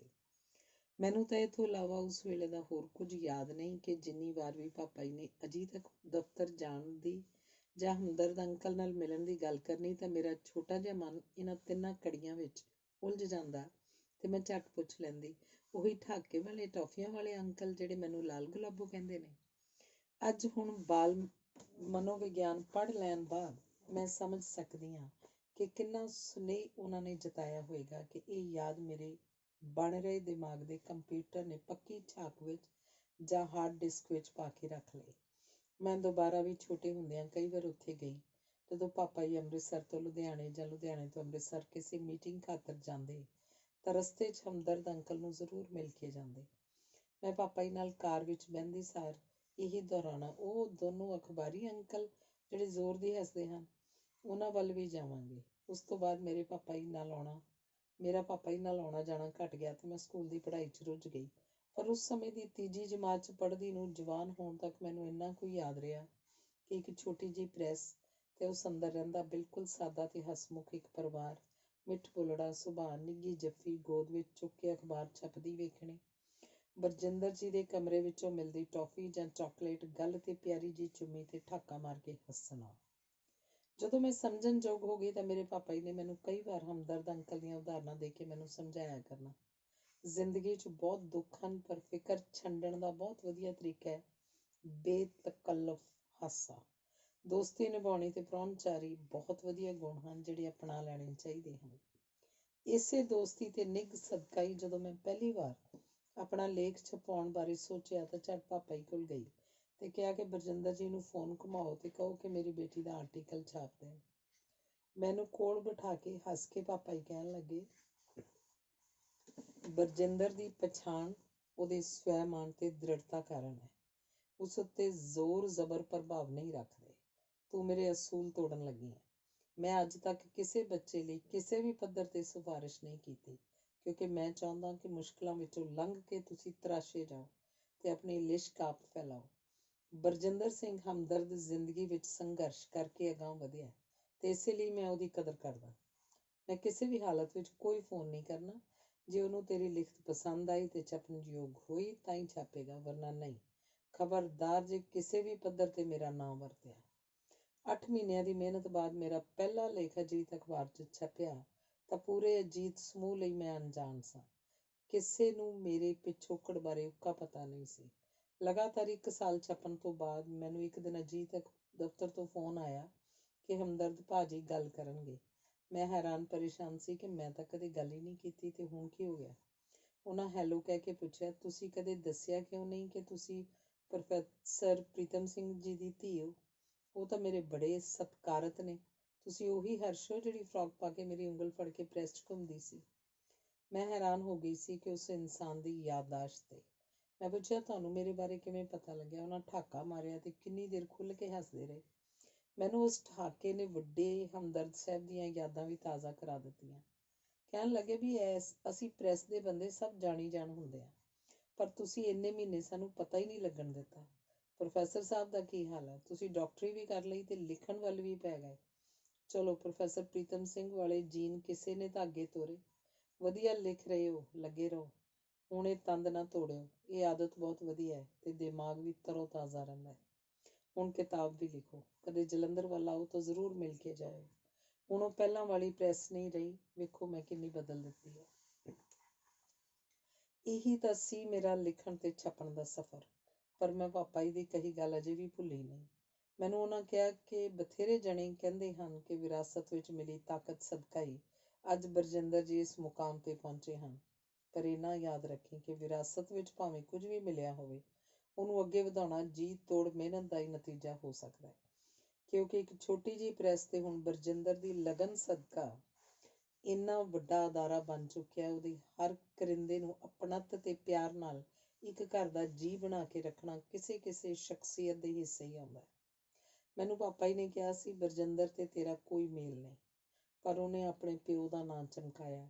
ਹੁਣ ਵੇਖਦੇ ਹਾਂ ਤੂੰ ਇਹ ਕੰਮ ਕਰ ਸਕੇਂਗੀ ਜਾਂ ਨਹੀਂ। ਤੇਰਾ ਰਸਤਾ ਔਰਤ ਜ਼ਾਤ ਹੋਣ ਕਾਰਨ ਕੁਝ ਜ਼ਿਆਦਾ ਔਖਾ ਹੋਏਗਾ, ਪਰ ਜੇ ਤੂੰ ਇਹ ਕਰ ਸਕੀ ਤਾਂ ਮੈਨੂੰ ਚੰਗਾ ਲੱਗੇਗਾ ਕਿ ਪੰਜਾਬੀ ਜ਼ਬਾਨ ਨੂੰ ਅਗਾਂਹ ਤੋਰੀ ਰੱਖਣ ਲਈ ਮੇਰੇ ਟੱਬਰ ਦਾ ਯੋਗਦਾਨ ਜਾਰੀ ਰਿਹਾ। ਮੈਂ ਅੱਜ ਵੀ ਜੀ ਤੋੜ ਮਿਹਨਤ ਵਿੱਚ ਜੁਟੀ ਹਾਂ। ਇਹ ਫੈਸਲਾ ਤਾਂ ਹੁਣ ਵਕਤ ਹੀ ਕਰੇਗਾ ਕਿ ਪਾਪਾ ਜੀ ਦੀ ਇੱਛਾ ਉੱਤੇ ਮੈਂ ਖਰੀ ਉਤਰ ਸਕੀ ਹਾਂ ਜਾਂ ਨਹੀਂ। ਧੰਨਵਾਦ। ਪਾਪਾ ਜੀ ਦੀ ਯਾਦ ਨੂੰ ਸਮਰਪਿਤ ਪ੍ਰੋਫੈਸਰ ਪ੍ਰੀਤਮ ਸਿੰਘ ਦੀ ਪਹਿਲੀ ਬਰਸੀ ਤੇ ਲਿਖਿਆ ਗਿਆ। ਸਵਰਗੀ ਸ਼ੁਭਚਿੰਤ ਕੌਰ ਧੀ। ਬਾਬਾ ਫਰੀਦ ਦਾ ਨਾਮ ਸੁਣਦੇ ਹੀ ਪਾਪਾ ਜੀ ਮੇਰੇ ਨਾਲ ਆ ਜੁੜਦੇ ਹਨ। ਮੈਨੂੰ ਦੋਵੇਂ ਏਕ ਜੋਤ ਦੋਈ ਮੂਰਤੀ ਹੀ ਲੱਗਦੇ ਹਨ। ਬਾਬਾ ਫਰੀਦ ਜੀ ਉੱਤੇ ਪੂਰੀ ਖੋਜ ਪੜਤਾਲ ਕਰਕੇ ਸ੍ਰੀ ਗੁਰੂ ਗ੍ਰੰਥ ਸਾਹਿਬ ਵਾਲੇ ਸ਼ੇਖ ਫਰੀਦ ਦੀ ਭਾਲ ਗ੍ਰੰਥ ਛਪਾ ਕੇ ਪਾਪਾ ਜੀ ਬਹੁਤ ਦੂਰ ਚਲੇ ਗਏ। ਅੱਜ ਬਾਬਾ ਫਰੀਦ ਜੀ ਦੇ ਆਗਮਨ ਪੁਰਬ ਦਾ ਆਖਰੀ ਦਿਨ ਹੈ। ਟੀਵੀ ਵਿੱਚ ਮੈਂ ਵੇਖ ਰਹੀ ਹਾਂ ਕਿ ਸੰਗਤਾਂ ਸ਼ਰਧਾ ਪੂਰਵਕ ਇਸ ਦਿਨ ਨੂੰ ਮਨਾ ਰਹੀਆਂ ਹਨ। ਪਵਨੈ ਮੈਂ ਪਵਨ ਸਮਾਇਆ, ਜੋਤੀ ਮੈਂ ਜੋਤ ਰਲਾਇਆ। ਕੌਣ ਮੂਆ ਰੇ ਕੌਣ ਮੂਆ, ਤੇ ਮੇਰੀਆਂ ਅੱਖਾਂ ਭਰ ਆਈਆਂ। ਪਾਪਾ ਜੀ ਦੀ ਯਾਦ ਨੇ ਮੈਨੂੰ ਬੇਬਲ ਕਰ ਦਿੱਤਾ। ਟੀਵੀ ਲਾਇਆ ਸੀ ਕਿ ਛੋਟੀ ਭੈਣ ਡਾਕਟਰ ਹਰਸ਼ਿੰਦਰ ਕੌਰ ਨੂੰ ਇਸੇ ਸਮਾਗਮ ਉੱਤੇ ਭਗਤ ਪੂਰਨ ਸਿੰਘ ਅਵਾਰਡ ਨਾਲ ਸਨਮਾਨਿਤ ਹੁੰਦਿਆਂ ਵੇਖ ਸਕਾਂ, ਪਰ ਪਾਪਾ ਜੀ ਦੀ ਯਾਦ ਨੇ ਮੈਨੂੰ ਪਰੇਸ਼ਾਨ ਕਰ ਦਿੱਤਾ। ਅੱਜ 23 ਸਤੰਬਰ ਹੈ ਤੇ ਤਕਰੀਬਨ ਮਹੀਨੇ ਬਾਅਦ ਹੀ 25 ਅਕਤੂਬਰ ਨੂੰ ਪਾਪਾ ਜੀ ਦੁਨਿਆਵੀ ਝੋਲਾ ਛੱਡ ਕੇ ਸਵਰਗ ਦੇ ਰਾਹ ਚਲੇ ਗਏ ਸਨ। ਪੂਰਾ ਸਾਲ ਹੋ ਚੱਲਿਆ, ਪਰ ਜਾਪਦਾ ਇੰਝ ਹੀ ਹੈ ਕਿ ਅਜੇ ਹੁਣੇ ਹੀ ਉਹ ਗਏ ਨੇ, ਭਾਵੇਂ ਦਿਲ ਗਵਾਹੀ ਨਹੀਂ ਦਿੰਦਾ ਕਿ ਉਹ ਦੁਨੀਆ ਛੱਡ ਗਏ ਹਨ। ਆਪਣੀ ਉਮਰ ਦੇ ਪਿਛਲੇ ਕੁਝ ਸਾਲਾਂ 'ਚ ਜਦੋਂ ਵੀ ਉਹ ਆਪਣੇ 5 ਬੱਚਿਆਂ ਦੀ ਕੋਈ ਖੁਸ਼ੀ ਦੀ ਜਾਂ ਤਰੱਕੀ ਦੀ ਗੱਲ ਸੁਣਦੇ ਤਾਂ ਉਹਨਾਂ ਦੀਆਂ ਅੱਖਾਂ 'ਚ ਖੁਸ਼ੀ ਨਾਲ ਹੰਝੂ ਤੈਰਨ ਲੱਗ ਜਾਂਦੇ ਸਨ। ਅੱਜ ਹਰਸ਼ ਦੀ ਇਸ ਪ੍ਰਾਪਤੀ ਲਈ ਖੁਸ਼ੀ 'ਚ ਉਹਨਾਂ ਨੇ ਖੀਵੇ ਹੋ ਜਾਣਾ ਸੀ। ਪਾਪਾ ਜੀ ਬਹੁਤ ਸਿਰੜੀ ਸਨ। ਬਚਪਨ ਤੋਂ ਹੀ ਗਰੀਬੀ ਹੰਢਾਈ ਸੀ। ਸਾਰਾ ਬਚਪਨ ਮਾਂ ਪਿਓ ਤੇ ਛੋਟੇ ਭੈਣ ਭਰਾ ਦੀਆਂ ਪਰੇਸ਼ਾਨੀਆਂ ਤੇ ਮੁਸ਼ਕਲਾਂ ਦਾ ਬੋਝ ਆਪਣੇ ਸਿਰ ਉੱਤੇ ਚੁੱਕ ਕੇ ਬੜੀ ਹਿੰਮਤ ਨਾਲ ਉਸ ਅੱਤ ਦੀ ਗਰੀਬੀ ਵਿੱਚ ਵੀ ਖਿੜੇ ਮੱਥੇ ਜੰਗਲ ਵਿੱਚੋਂ ਸੁੱਕੀਆਂ ਲੱਕੜਾਂ ਲਿਆ ਕੇ ਆਪਣੀ ਮਾਂ ਬੇਬੇ ਜੀ ਨੂੰ ਦੇਣੀਆਂ ਕਿ ਘਰ ਅੱਗ ਬਲੇ ਤੇ ਲੂਣ ਵਾਲੀਆਂ ਸੁੱਕੀਆਂ ਰੋਟੀਆਂ ਬਣ ਸਕਣ, ਤੇ ਜੇ ਉਹ ਬਾਹਰੋਂ ਹੀ ਚੁਲਾਈ ਜਾਂ ਕੁਲਫਾ ਇੱਕ ਤਰ੍ਹਾਂ ਦਾ ਸਾਗ ਤੋੜ ਕੇ ਲਿਆ ਸਕਣ ਤਾਂ ਨਾਲ ਹੀ ਉਹ ਸਬਜ਼ੀ ਤਿਆਰ ਹੋ ਜਾਂਦੀ। ਫਿਰ ਤਾਂ ਸਮਝੋ ਮੌਜ ਬਣ ਜਾਂਦੀ। ਰੋਟੀ ਦੇ ਨਾਲ ਸਲੂਣਾ ਵੀ ਹੋ ਗਿਆ। ਉਹਨਾਂ ਹਿੰਮਤ ਨਹੀਂ ਹਾਰੀ ਤੇ ਇਸ ਅੱਤ ਦੀ ਗਰੀਬੀ ਨਾਲ ਲੜਨਾ ਜਾਰੀ ਰੱਖਿਆ ਤੇ ਕਈ ਮੀਲ ਪੈਦਲ ਜਾ ਕੇ ਆਪਣੀ ਪੜ੍ਹਾਈ ਵੀ ਕੀਤੀ ਤੇ ਛੋਟੇ ਭੈਣ ਭਰਾ ਨੂੰ ਵੀ ਪੜ੍ਹਾਇਆ। 4 ਆਨੇ ਤਨਖਾਹ ਉੱਤੇ ਉਹ ਛੋਟੇ ਜਿਹੀ ਇੱਕ ਕਿਤਾਬਾਂ ਵਾਲੀ ਦੁਕਾਨ ਉੱਤੇ ਨੌਕਰੀ ਤੇ ਲੱਗ ਗਏ, ਜਿੱਥੇ ਘਰ ਦੇ ਖਰਚ ਵਿੱਚ ਤਾਂ ਮਦਦ ਹੈ ਹੀ ਸੀ, ਪਰ ਪੜ੍ਹਨ ਦੀ ਚੇਟਕ ਵੀ ਉੱਥੋਂ ਹੀ ਲੱਗੀ। ਜਦੋਂ ਕੋਈ ਗਾਹਕ ਨਾ ਹੋਣਾ ਤਾਂ ਰੋਜ਼ ਹੀ 1, 2 ਜਾਂ 3 ਕਿਤਾਬਾਂ ਪਾਪਾ ਜੀ ਪੜ੍ਹ ਲੈਂਦੇ ਸਨ। ਇਸ ਪੜ੍ਹਨ ਦੀ ਚੇਟਕ ਨੇ ਇੱਕ ਸਿੱਧੜ ਜਿਹੇ ਗਰੀਬ ਨੌਜਵਾਨ ਨੂੰ ਤੇ ਅੱਗੋਂ ਵਧਣ ਦੀ ਤੀਬਰ ਇੱਛਾ ਨੂੰ, ਜਿੱਥੇ ਕਿਤੇ ਵੀ ਕਿਸੇ ਸੱਜਣ ਪੁਰਸ਼ ਨੇ ਕੋਈ ਪੜ੍ਹਾਈ ਕਰਨ ਵਾਲਾ ਰਾਹ ਸੁਝਾਇਆ, ਪਾਪਾ ਜੀ ਨੇ ਉਸੇ ਨੂੰ ਫੜ ਲਿਆ ਤੇ ਖੂਬ ਮਿਹਨਤ ਕੀਤੀ। ਇਹਨਾਂ ਬਿਖੜੇ ਰਾਹਾਂ ਤੇ ਤੁਰਦਿਆਂ ਉਹ ਅਰਬੀ, ਫਾਰਸੀ, ਸੰਸਕ੍ਰਿਤ, ਪ੍ਰਾਭੰਸ਼, ਅੰਗਰੇਜ਼ੀ ਦੇ ਇਮਤਿਹਾਨ ਪਾਸ ਕਰਦੇ ਗਏ। ਇੱਥੇ ਇਹੋ ਅੱਗੇ ਚੱਲ ਕੇ ਉਹਨਾਂ ਦੇ ਖੋਜ ਦੇ ਕੰਮਾਂ 'ਚ ਬੇਹੱਦ ਲਾਭਵੰਦ ਹੋਏ। ਪੰਜਾਬੀ ਵਿੱਚ ਲਿਖਣ ਅਤੇ ਮਾਂ ਬੋਲੀ ਪੰਜਾਬੀ ਨੂੰ ਅੱਗੇ ਲਿਜਾਉਣ ਲਈ ਪਿਆਰ ਬਾਅਦ 'ਚ ਐਸਾ ਜਾਗਿਆ ਕਿ ਫਿਰ ਤਾਂ ਪੰਜਾਬੀ ਨੂੰ ਸਰਕਾਰੀ ਤੌਰ ਉੱਤੇ ਲਾਗੂ ਕਰਵਾਉਣ 'ਚ ਉਹਨਾਂ ਨੇ ਆਪਣੀ ਪੂਰੀ ਜ਼ਿੰਦਗੀ ਲਗਾ ਦਿੱਤੀ। ਪੰਜਾਬੀ ਦੇ ਕਈ ਨਾਮੀ ਗ੍ਰਾਮੀ ਲਿਖਾਰੀ ਪੈਦਾ ਕਰ ਦਿੱਤੇ, ਕਈ ਕਿਤਾਬਾਂ ਲਿਖੀਆਂ, ਕਈ ਖੋਜਾਂ ਕੀਤੀਆਂ। ਖਰੜਿਆਂ ਦੀ ਭਾਲ ਤੇ ਉਹਨਾਂ ਉੱਤੇ ਢੇਰ ਸਾਰਾ ਕੰਮ ਕਰਕੇ ਉਹਨਾਂ ਦੇ ਪ੍ਰਮਾਣਿਕ ਹੋਣ ਦੇ ਸਬੂਤ ਇਕੱਠੇ ਕਰਨ ਲਈ ਉਹ ਦੁਨੀਆ ਦੇ ਕਈ ਮੁਲਕਾਂ 'ਚ ਗਏ ਵੀ ਤੇ ਉਸ ਖੋਜ ਤੋਂ ਕਈ ਤੱਥ ਸਾਹਮਣੇ ਲਿਆਂਦੇ ਤੇ ਕਿਤਾਬਾਂ ਲਿਖੀਆਂ। ਇਹਨਾਂ ਵਿੱਚੋਂ ਹੀ ਇੱਕ ਅਯਿਆਪੁਰ ਵਾਲੀ ਪੋਥੀ ਬੜੀ ਮਿਹਨਤ ਤੇ ਖੋਜ ਨਾਲ ਤਿਆਰ ਕੀਤੀ ਪੁਸਤਕ ਹੈ। ਮੈਨੂੰ ਅਯਿਆਪੁਰ ਵਾਲੀ ਪੋਥੀ ਮਿਲੀ ਤਾਂ ਮੈਂ ਉਹਦੇ ਵਰਕੇ ਫਟਾਫਟ ਫਰੋਲੇ। ਮੈਨੂੰ ਇਸ ਕਿਤਾਬ ਦੀ ਇਸ ਲਈ ਜ਼ਿਆਦਾ ਉਤਸੁਕਤਾ ਸੀ ਕਿਉਂਕਿ ਇਸ ਪੋਥੀ ਲਈ ਮੈਂ 2-3 ਸ਼ਹਿਰਾਂ 'ਚ ਆਪ ਗਈ ਸੀ ਤੇ ਅਯਿਆਪੁਰ ਵਾਲੀਆਂ ਪੋਥੀਆਂ ਨੂੰ ਵੱਖਰੀਆਂ ਥਾਵਾਂ ਤੇ ਮੈਂ ਦੇਖਿਆ ਸੀ ਤੇ ਉਹਦੇ ਕੁਝ ਪ੍ਰਮਾਣ ਪਾਪਾ ਜੀ ਦੇ ਕਹੇ ਮੁਤਾਬਿਕ ਇਕੱਠੇ ਕੀਤੇ ਸਨ। ਬੜਾ ਮੁਸ਼ਕਲ ਸੀ ਡੇਰਿਆਂ ਤੇ ਜਾ ਕੇ ਜਾਂ ਜਿਹੜੇ ਪੁਰਾਣੀਆਂ ਪੋਥੀਆਂ ਸਾਂਭ ਕੇ ਬੈਠੇ ਹਨ ਤੇ ਉਹਨਾਂ ਨੂੰ ਹਵਾ ਵੀ ਨਹੀਂ ਲਵਾਉਂਦੇ, ਉਹਨਾਂ ਨੂੰ ਇਸ ਗੱਲ ਲਈ ਰਾਜ਼ੀ ਕਰਨਾ ਕਿ ਪੋਥੀ ਦਿਖਾਉਣ ਵੀ ਤੇ ਕੁਝ ਹੋਰ ਤੱਥ ਇਕੱਠੇ ਵੀ ਕਰਨ ਦੇਣ। ਪਾਪਾ ਜੀ ਸਾਰੀ ਉਮਰ ਹੀ ਹੱਥ ਲਿਖਤ ਖਰੜੇ ਇਕੱਠੇ ਕਰਦੇ ਰਹੇ ਤੇ ਘਰ ਘਰ ਪਿੰਡ ਪਿੰਡ ਫਿਰ ਕੇ ਉਹਨਾਂ ਨੇ ਕਿਵੇਂ ਘਾਲਣਾ ਘਾਲੀ, ਇਹ ਉਹ ਆਪਣੀ ਜੀਵਨੀ ਕੱਚੀਆਂ ਪੱਕੀਆਂ ਦੇ ਭਾਅ ਵਿੱਚ ਲਿਖ ਚੁੱਕੇ ਹਨ। ਮੈਂ ਪਾਪਾ ਜੀ ਨੂੰ ਅਯਿਆਪੁਰ ਵਾਲੀ ਪੋਥੀ ਦੇ ਛਪਣ ਤੇ ਵਧਾਈ ਦਿੱਤੀ। ਬੜੀ ਹੀ ਸਖਤ ਮਿਹਨਤ ਨਾਲ ਇਹ ਕਿਤਾਬ ਤਿਆਰ ਹੋਈ ਸੀ। ਪਾਪਾ ਜੀ ਆਪਣੀ ਮਿਹਨਤ ਨੂੰ ਕਿਤਾਬ ਦੇ ਰੂਪ 'ਚ ਛਪੀ ਦੇਖ ਕੇ ਬਹੁਤ ਖੁਸ਼ ਸਨ। ਮੈਨੂੰ ਸੁਣਾਉਣ ਲੱਗ ਪਏ, ਕਹਿਣ ਲੱਗੇ, ਸ਼ੁਭਾ, ਤੇਰੇ ਅੱਗੇ ਦਲਜੀਤ ਦਾ ਸਵੇਰੇ 5 ਵਜੇ ਹੀ ਫੋਨ ਆ ਗਿਆ। ਉਹ ਸਾਰੀ ਰਾਤ ਸੁੱਤਾ ਹੀ ਨਹੀਂ। ਕੱਲ੍ਹ ਸ਼ਾਮੀ ਉਹਨਾਂ ਨੇ ਸਿੰਘ ਬ੍ਰਦਰਜ਼ ਹੋਰਾਂ ਨੇ ਮੇਰੇ ਕਹਿਣ ਉੱਤੇ ਕਿਤਾਬ ਦੀ ਇੱਕ ਕਾਪੀ ਭੇਜੀ ਸੀ। ਦਲਜੀਤ ਕਹਿੰਦਾ ਸੀ ਉਹਨੇ ਕਿਤਾਬ ਫੜੀ, ਪੜ੍ਹਨ ਬਹਿ ਗਿਆ ਤੇ ਸਵੇਰ ਹੋ ਗਈ। ਕਿਤਾਬ ਪੜ੍ਹ ਕੇ ਖ਼ਤਮ ਕੀਤੀ ਤੇ ਪੜ੍ਹਦੇ ਸਾਰੀ, ਭਰਾ ਜੀ ਤੁਹਾਨੂੰ ਫੋਨ ਕਰ ਰਿਹਾ। ਇੰਨੀ ਤਕੜੀ ਖੋਜ ਤੇ ਮਿਹਨਤ ਤੁਸੀਂ ਕੀਤੀ ਹੈ ਜਿਹਦਾ ਕੋਈ ਸਾਨੀ ਨਹੀਂ। ਇੰਨੀ ਰੌਚਕ ਤੁਹਾਡੀ ਲੇਖਣੀ ਹੈ ਕਿ ਕੋਈ ਵੀ ਇੱਕ ਵਾਰੀ ਕਿਤਾਬ ਖੋਲ੍ਹ ਲਵੇ ਤੇ ਪੜ੍ਹ ਕੇ ਮੁਕਾਏ ਬਿਨਾਂ ਨਹੀਂ ਰਹਿ ਸਕਦਾ। ਤੁਸੀਂ ਬਹੁਤ ਹੀ ਵਧਾਈ ਦੇ ਪਾਤਰ ਹੋ। ਮੈਂ ਦੱਸਦੇ ਹਾਂ ਕਿ ਮੇਰੇ ਦਲਜੀਤ ਮਾਮਾ ਜੀ ਅੱਖਾਂ ਦੇ ਬਹੁਤ ਵੱਡੇ ਡਾਕਟਰ ਹਨ ਅੰਮ੍ਰਿਤਸਰ ਵਿੱਚ। ਉਹ ਆਪ ਵੀ ਪੰਜਾਬੀ 'ਚ ਲਿਖਦੇ ਹਨ ਤੇ ਪੜ੍ਹਦੇ ਵੀ ਹਨ। ਪਾਪਾ ਜੀ ਵੀ ਆਪਣੀਆਂ ਕਿਤਾਬਾਂ ਤੇ 5 ਬੱਚਿਆਂ ਤੇ ਆਪਣੇ ਵਿਦਵਾਨ ਦੋਸਤਾਂ ਨੂੰ ਹੀ ਭੇਜਦੇ ਸਨ ਤੇ ਜਾਂ ਦਲਜੀਤ ਮਾਮਾ ਜੀ ਨੂੰ, ਕਿਉਂਕਿ ਉਹ ਵੀ ਪੜ੍ਹਨ ਵਿੱਚ ਰੁਚੀ ਰੱਖਦੇ ਹਨ। ਪੰਜਾਬੀ ਭਾਸ਼ਾ ਤੇ ਬੋਲੀ ਨੂੰ ਪਾਪਾ ਜੀ ਨੇ ਸਤਿਕਾਰਤ ਜ਼ੁਬਾਨ ਬਣਾ ਦਿੱਤਾ। ਨਵੇਂ ਲਫ਼ਜ਼ ਘੜ ਦਿੱਤੇ, ਖੋਜ ਲਈ ਕਈ ਮਿੱਥ ਸਮਝੇ ਜਾਂਦੇ ਭਰਮ ਮਿਟਾ ਕੇ ਤੱਥ ਸਾਹਮਣੇ ਲਿਆਂਦੇ। ਇਹ ਸੌਖਾ ਕੰਮ ਨਹੀਂ ਸੀ। ਇਸ ਨਾਲ ਵਿਵਾਦ ਉੱਠ ਖੜ੍ਹੇ ਹੁੰਦੇ ਹਨ। ਪਾਪਾ ਜੀ ਇਹਨਾਂ ਵਿਵਾਦਾਂ ਅੱਗੇ ਥੰਮ ਬਣ ਕੇ ਖੜੇ ਹੁੰਦੇ ਸਨ ਤੇ ਆਪਣੀ ਖੋਜ ਦੇ ਪ੍ਰਮਾਣਿਕ ਤੱਥ ਪੇਸ਼ ਕਰਦੇ ਸਨ, ਜਿਸ ਕਰਕੇ ਸਾਰੇ ਵਿਵਾਦ ਖੜੇ ਹੁੰਦਿਆਂ ਹੀ ਝੱਗ ਵਾਂਗ ਬੈਠ ਜਾਂਦੇ ਸਨ। ਪੰਜਾਬੀ ਬੋਲੀ ਨੂੰ ਪੰਜਾਬੀ ਲੋਕ ਛੱਡਦੇ ਜਾਂਦੇ ਸਨ। ਸਰਕਾਰ ਉਹਨੂੰ ਮਾਨਤਾ ਨਹੀਂ ਦਿੰਦੀ ਸੀ। ਬੱਚੇ ਲਾਇਬ੍ਰੇਰੀਆਂ 'ਚ ਪੰਜਾਬੀ ਦੀਆਂ ਕਿਤਾਬਾਂ ਨਹੀਂ ਪੜ੍ਹਦੇ ਸਨ। ਪੰਜਾਬੀ ਦੀਆਂ ਕਿਤਾਬਾਂ ਲਈ ਖਰੀਦਦਾਰ ਕੋਈ ਨਹੀਂ ਸੀ। ਚੰਗੀ ਦਿੱਖ ਵਾਲੀਆਂ ਕਿਤਾਬਾਂ ਛਪਦੀਆਂ ਹੀ ਨਹੀਂ ਸਨ। ਪਾਪਾ ਜੀ ਨੇ ਸਾਰੇ ਕੰਮਾਂ ਲਈ ਆਪਣਾ ਪੂਰਾ ਜ਼ੋਰ ਲਗਾ ਦਿੱਤਾ। ਚੰਗੀਆਂ ਕਿਤਾਬਾਂ ਲਿਖੀਆਂ, ਛਾਪੀਆਂ ਤੇ ਸਰਕਾਰੀ ਤੌਰ ਉੱਤੇ ਪੰਜਾਬੀ ਭਾਸ਼ਾ ਨੂੰ ਮਾਣ ਦਿਵਾਇਆ। ਪਰ ਫਿਰ ਵੀ ਉਹ ਫਿਕਰਮੰਦ ਸਨ ਕਿ ਪੰਜਾਬੀ ਜ਼ੁਬਾਨ ਕੁਝ ਸਾਲਾਂ 'ਚ ਹੀ ਮਰ ਜਾਏਗੀ। ਇਹਨੂੰ ਸਾਂਭਣਾ ਚਾਹੀਦਾ। ਉਹ ਦੂਰ ਅੰਦੇਸ਼ੀ ਸਨ, ਚਾਹੁੰਦੇ ਸਨ ਕਿ ਸਰਕਾਰ ਜਾਗੇ, ਲੋਕ ਜਾਗਣ ਤੇ ਇਸ ਅਮੀਰ ਵਿਰਸੇ ਪੰਜਾਬੀ ਭਾਸ਼ਾ ਤੇ ਬੋਲੀ ਦੀ ਅਹਿਮੀਅਤ ਨੂੰ ਮਹਿਸੂਸ ਕਰਨ। ਇਸ ਜ਼ਬਾਨ 'ਚ ਲਿਖਣ ਬੋਲਣ 'ਚ ਸ਼ਰਮਾਉਣ ਨਾ। ਪਰ ਉਹਨਾਂ ਨੂੰ ਇਸ ਮਾਂ ਬੋਲੀ ਪੰਜਾਬੀ ਲਈ ਕੋਈ ਵਾਰਸ ਨਹੀਂ ਸੀ ਦਿਸ ਰਿਹਾ, ਜੋ ਉਹਨਾਂ ਵਾਂਗ ਹੀ ਜੂਝੇ ਤੇ ਮਾਂ ਬੋਲੀ ਪੰਜਾਬੀ ਨੂੰ ਮਰਨ ਨਾ ਦੇਵੇ। ਭਾਵੇਂ ਫੁਟਕਲ ਉਪਰਾਲੇ ਜ਼ਰੂਰ ਹੋ ਰਹੇ ਸਨ, ਪਰ ਪਾਪਾ ਜੀ ਨੂੰ ਨਹੀਂ ਪਤਾ ਸੀ ਕਿ ਉਹਨਾਂ ਦੇ ਅੱਖਾਂ ਮੀਟਣ ਤੋਂ ਸਾਲ ਦੇ ਅੰਦਰ ਅੰਦਰ ਉਹਨਾਂ ਨੇ ਆਪ ਹੀ ਉਹ ਵਾਰਿਸ ਪੈਦਾ ਕੀਤਾ ਹੋਇਆ ਸੀ, ਜਿਸ ਨੇ ਮਾਂ ਬੋਲੀ ਪੰਜਾਬੀ ਨੂੰ ਦੁਨੀਆ ਦੇ ਹਰ ਕੋਨੇ 'ਚ ਪਹੁੰਚਾ ਦੇਣਾ। ਪੰਜਾਬੀ ਜ਼ਬਾਨ ਨੂੰ UN ਜਨੇਵਾ 'ਚ ਜਾ ਕੇ ਪੂਰੀ ਦੁਨੀਆ ਦੇ ਮੋਢੀ ਬੁਲਾਰਿਆਂ ਸਾਹਮਣੇ ਬੋਲ ਕੇ ਪਹਿਲੀ ਵਾਰ ਇਤਿਹਾਸ 'ਚ ਸਿਰਜ ਕੇ ਪੰਜਾਬੀ 'ਚ ਲੈਕਚਰ ਦੇ ਕੇ ਜਿਸ ਨੇ ਪੰਜਾਬੀ ਜ਼ਬਾਨ ਨੂੰ ਮਾਨਤਾ ਦਿਵਾਈ, ਇਹ ਸੀ ਪਾਪਾ ਜੀ ਦੀ ਆਪਣੀ ਛੋਟੀ ਬੇਟੀ ਡਾਕਟਰ ਹਰਸ਼ਿੰਦਰ। ਬੜੇ ਇਨਾਮ ਪਾਪਾ ਜੀ ਨੇ ਜਿੱਤੇ, ਬੜੀ ਮਾਨਤਾ ਉਹਨਾਂ ਨੂੰ ਮਿਲੀ। ਪੂਰੀ ਦੁਨੀਆ 'ਚ ਉਹਨਾਂ ਦਾ ਨਾਮ ਸੀ। ਅੱਜ ਲਿਖਣ ਬੈਠੀ ਹਾਂ ਤਾਂ ਲੱਗਦਾ ਹੈ ਕਿ ਕਾਗਜ਼ ਥੁੜ ਜਾਣਗੇ, ਪਰ ਉਹਨਾਂ ਬਾਰੇ ਲਿਖਣਾ ਸੂਰਜ ਨੂੰ ਦੀਵਾ ਦਿਖਾਉਣ ਵਾਲੀ ਗੱਲ ਹੈ। ਮੇਰਾ ਨਮਸਕਾਰ ਹੈ ਉਸ ਮਹਾਨ ਆਤਮਾ ਨੂੰ। ਰੱਬ ਦੀ ਸ਼ੁਕਰਗੁਜ਼ਾਰ ਹਾਂ ਕਿ ਮੈਂ ਉਹਨਾਂ ਦੀ ਬੇਟੀ ਹਾਂ। ਧੰਨਵਾਦ। ਅਗਲਾ ਲੇਖ ਹੈ, ਲਾਹੌਰ ਤਾਂ ਲਾਹੌਰ ਹੀ ਹੈ।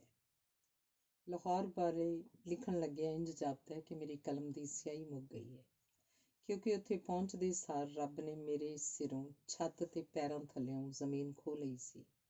ਮੈਨੂੰ ਹਰ ਪਾਸੇ ਹਨੇਰਾ ਜਿਹਾ ਛਾ ਗਿਆ ਲੱਗਿਆ ਸੀ।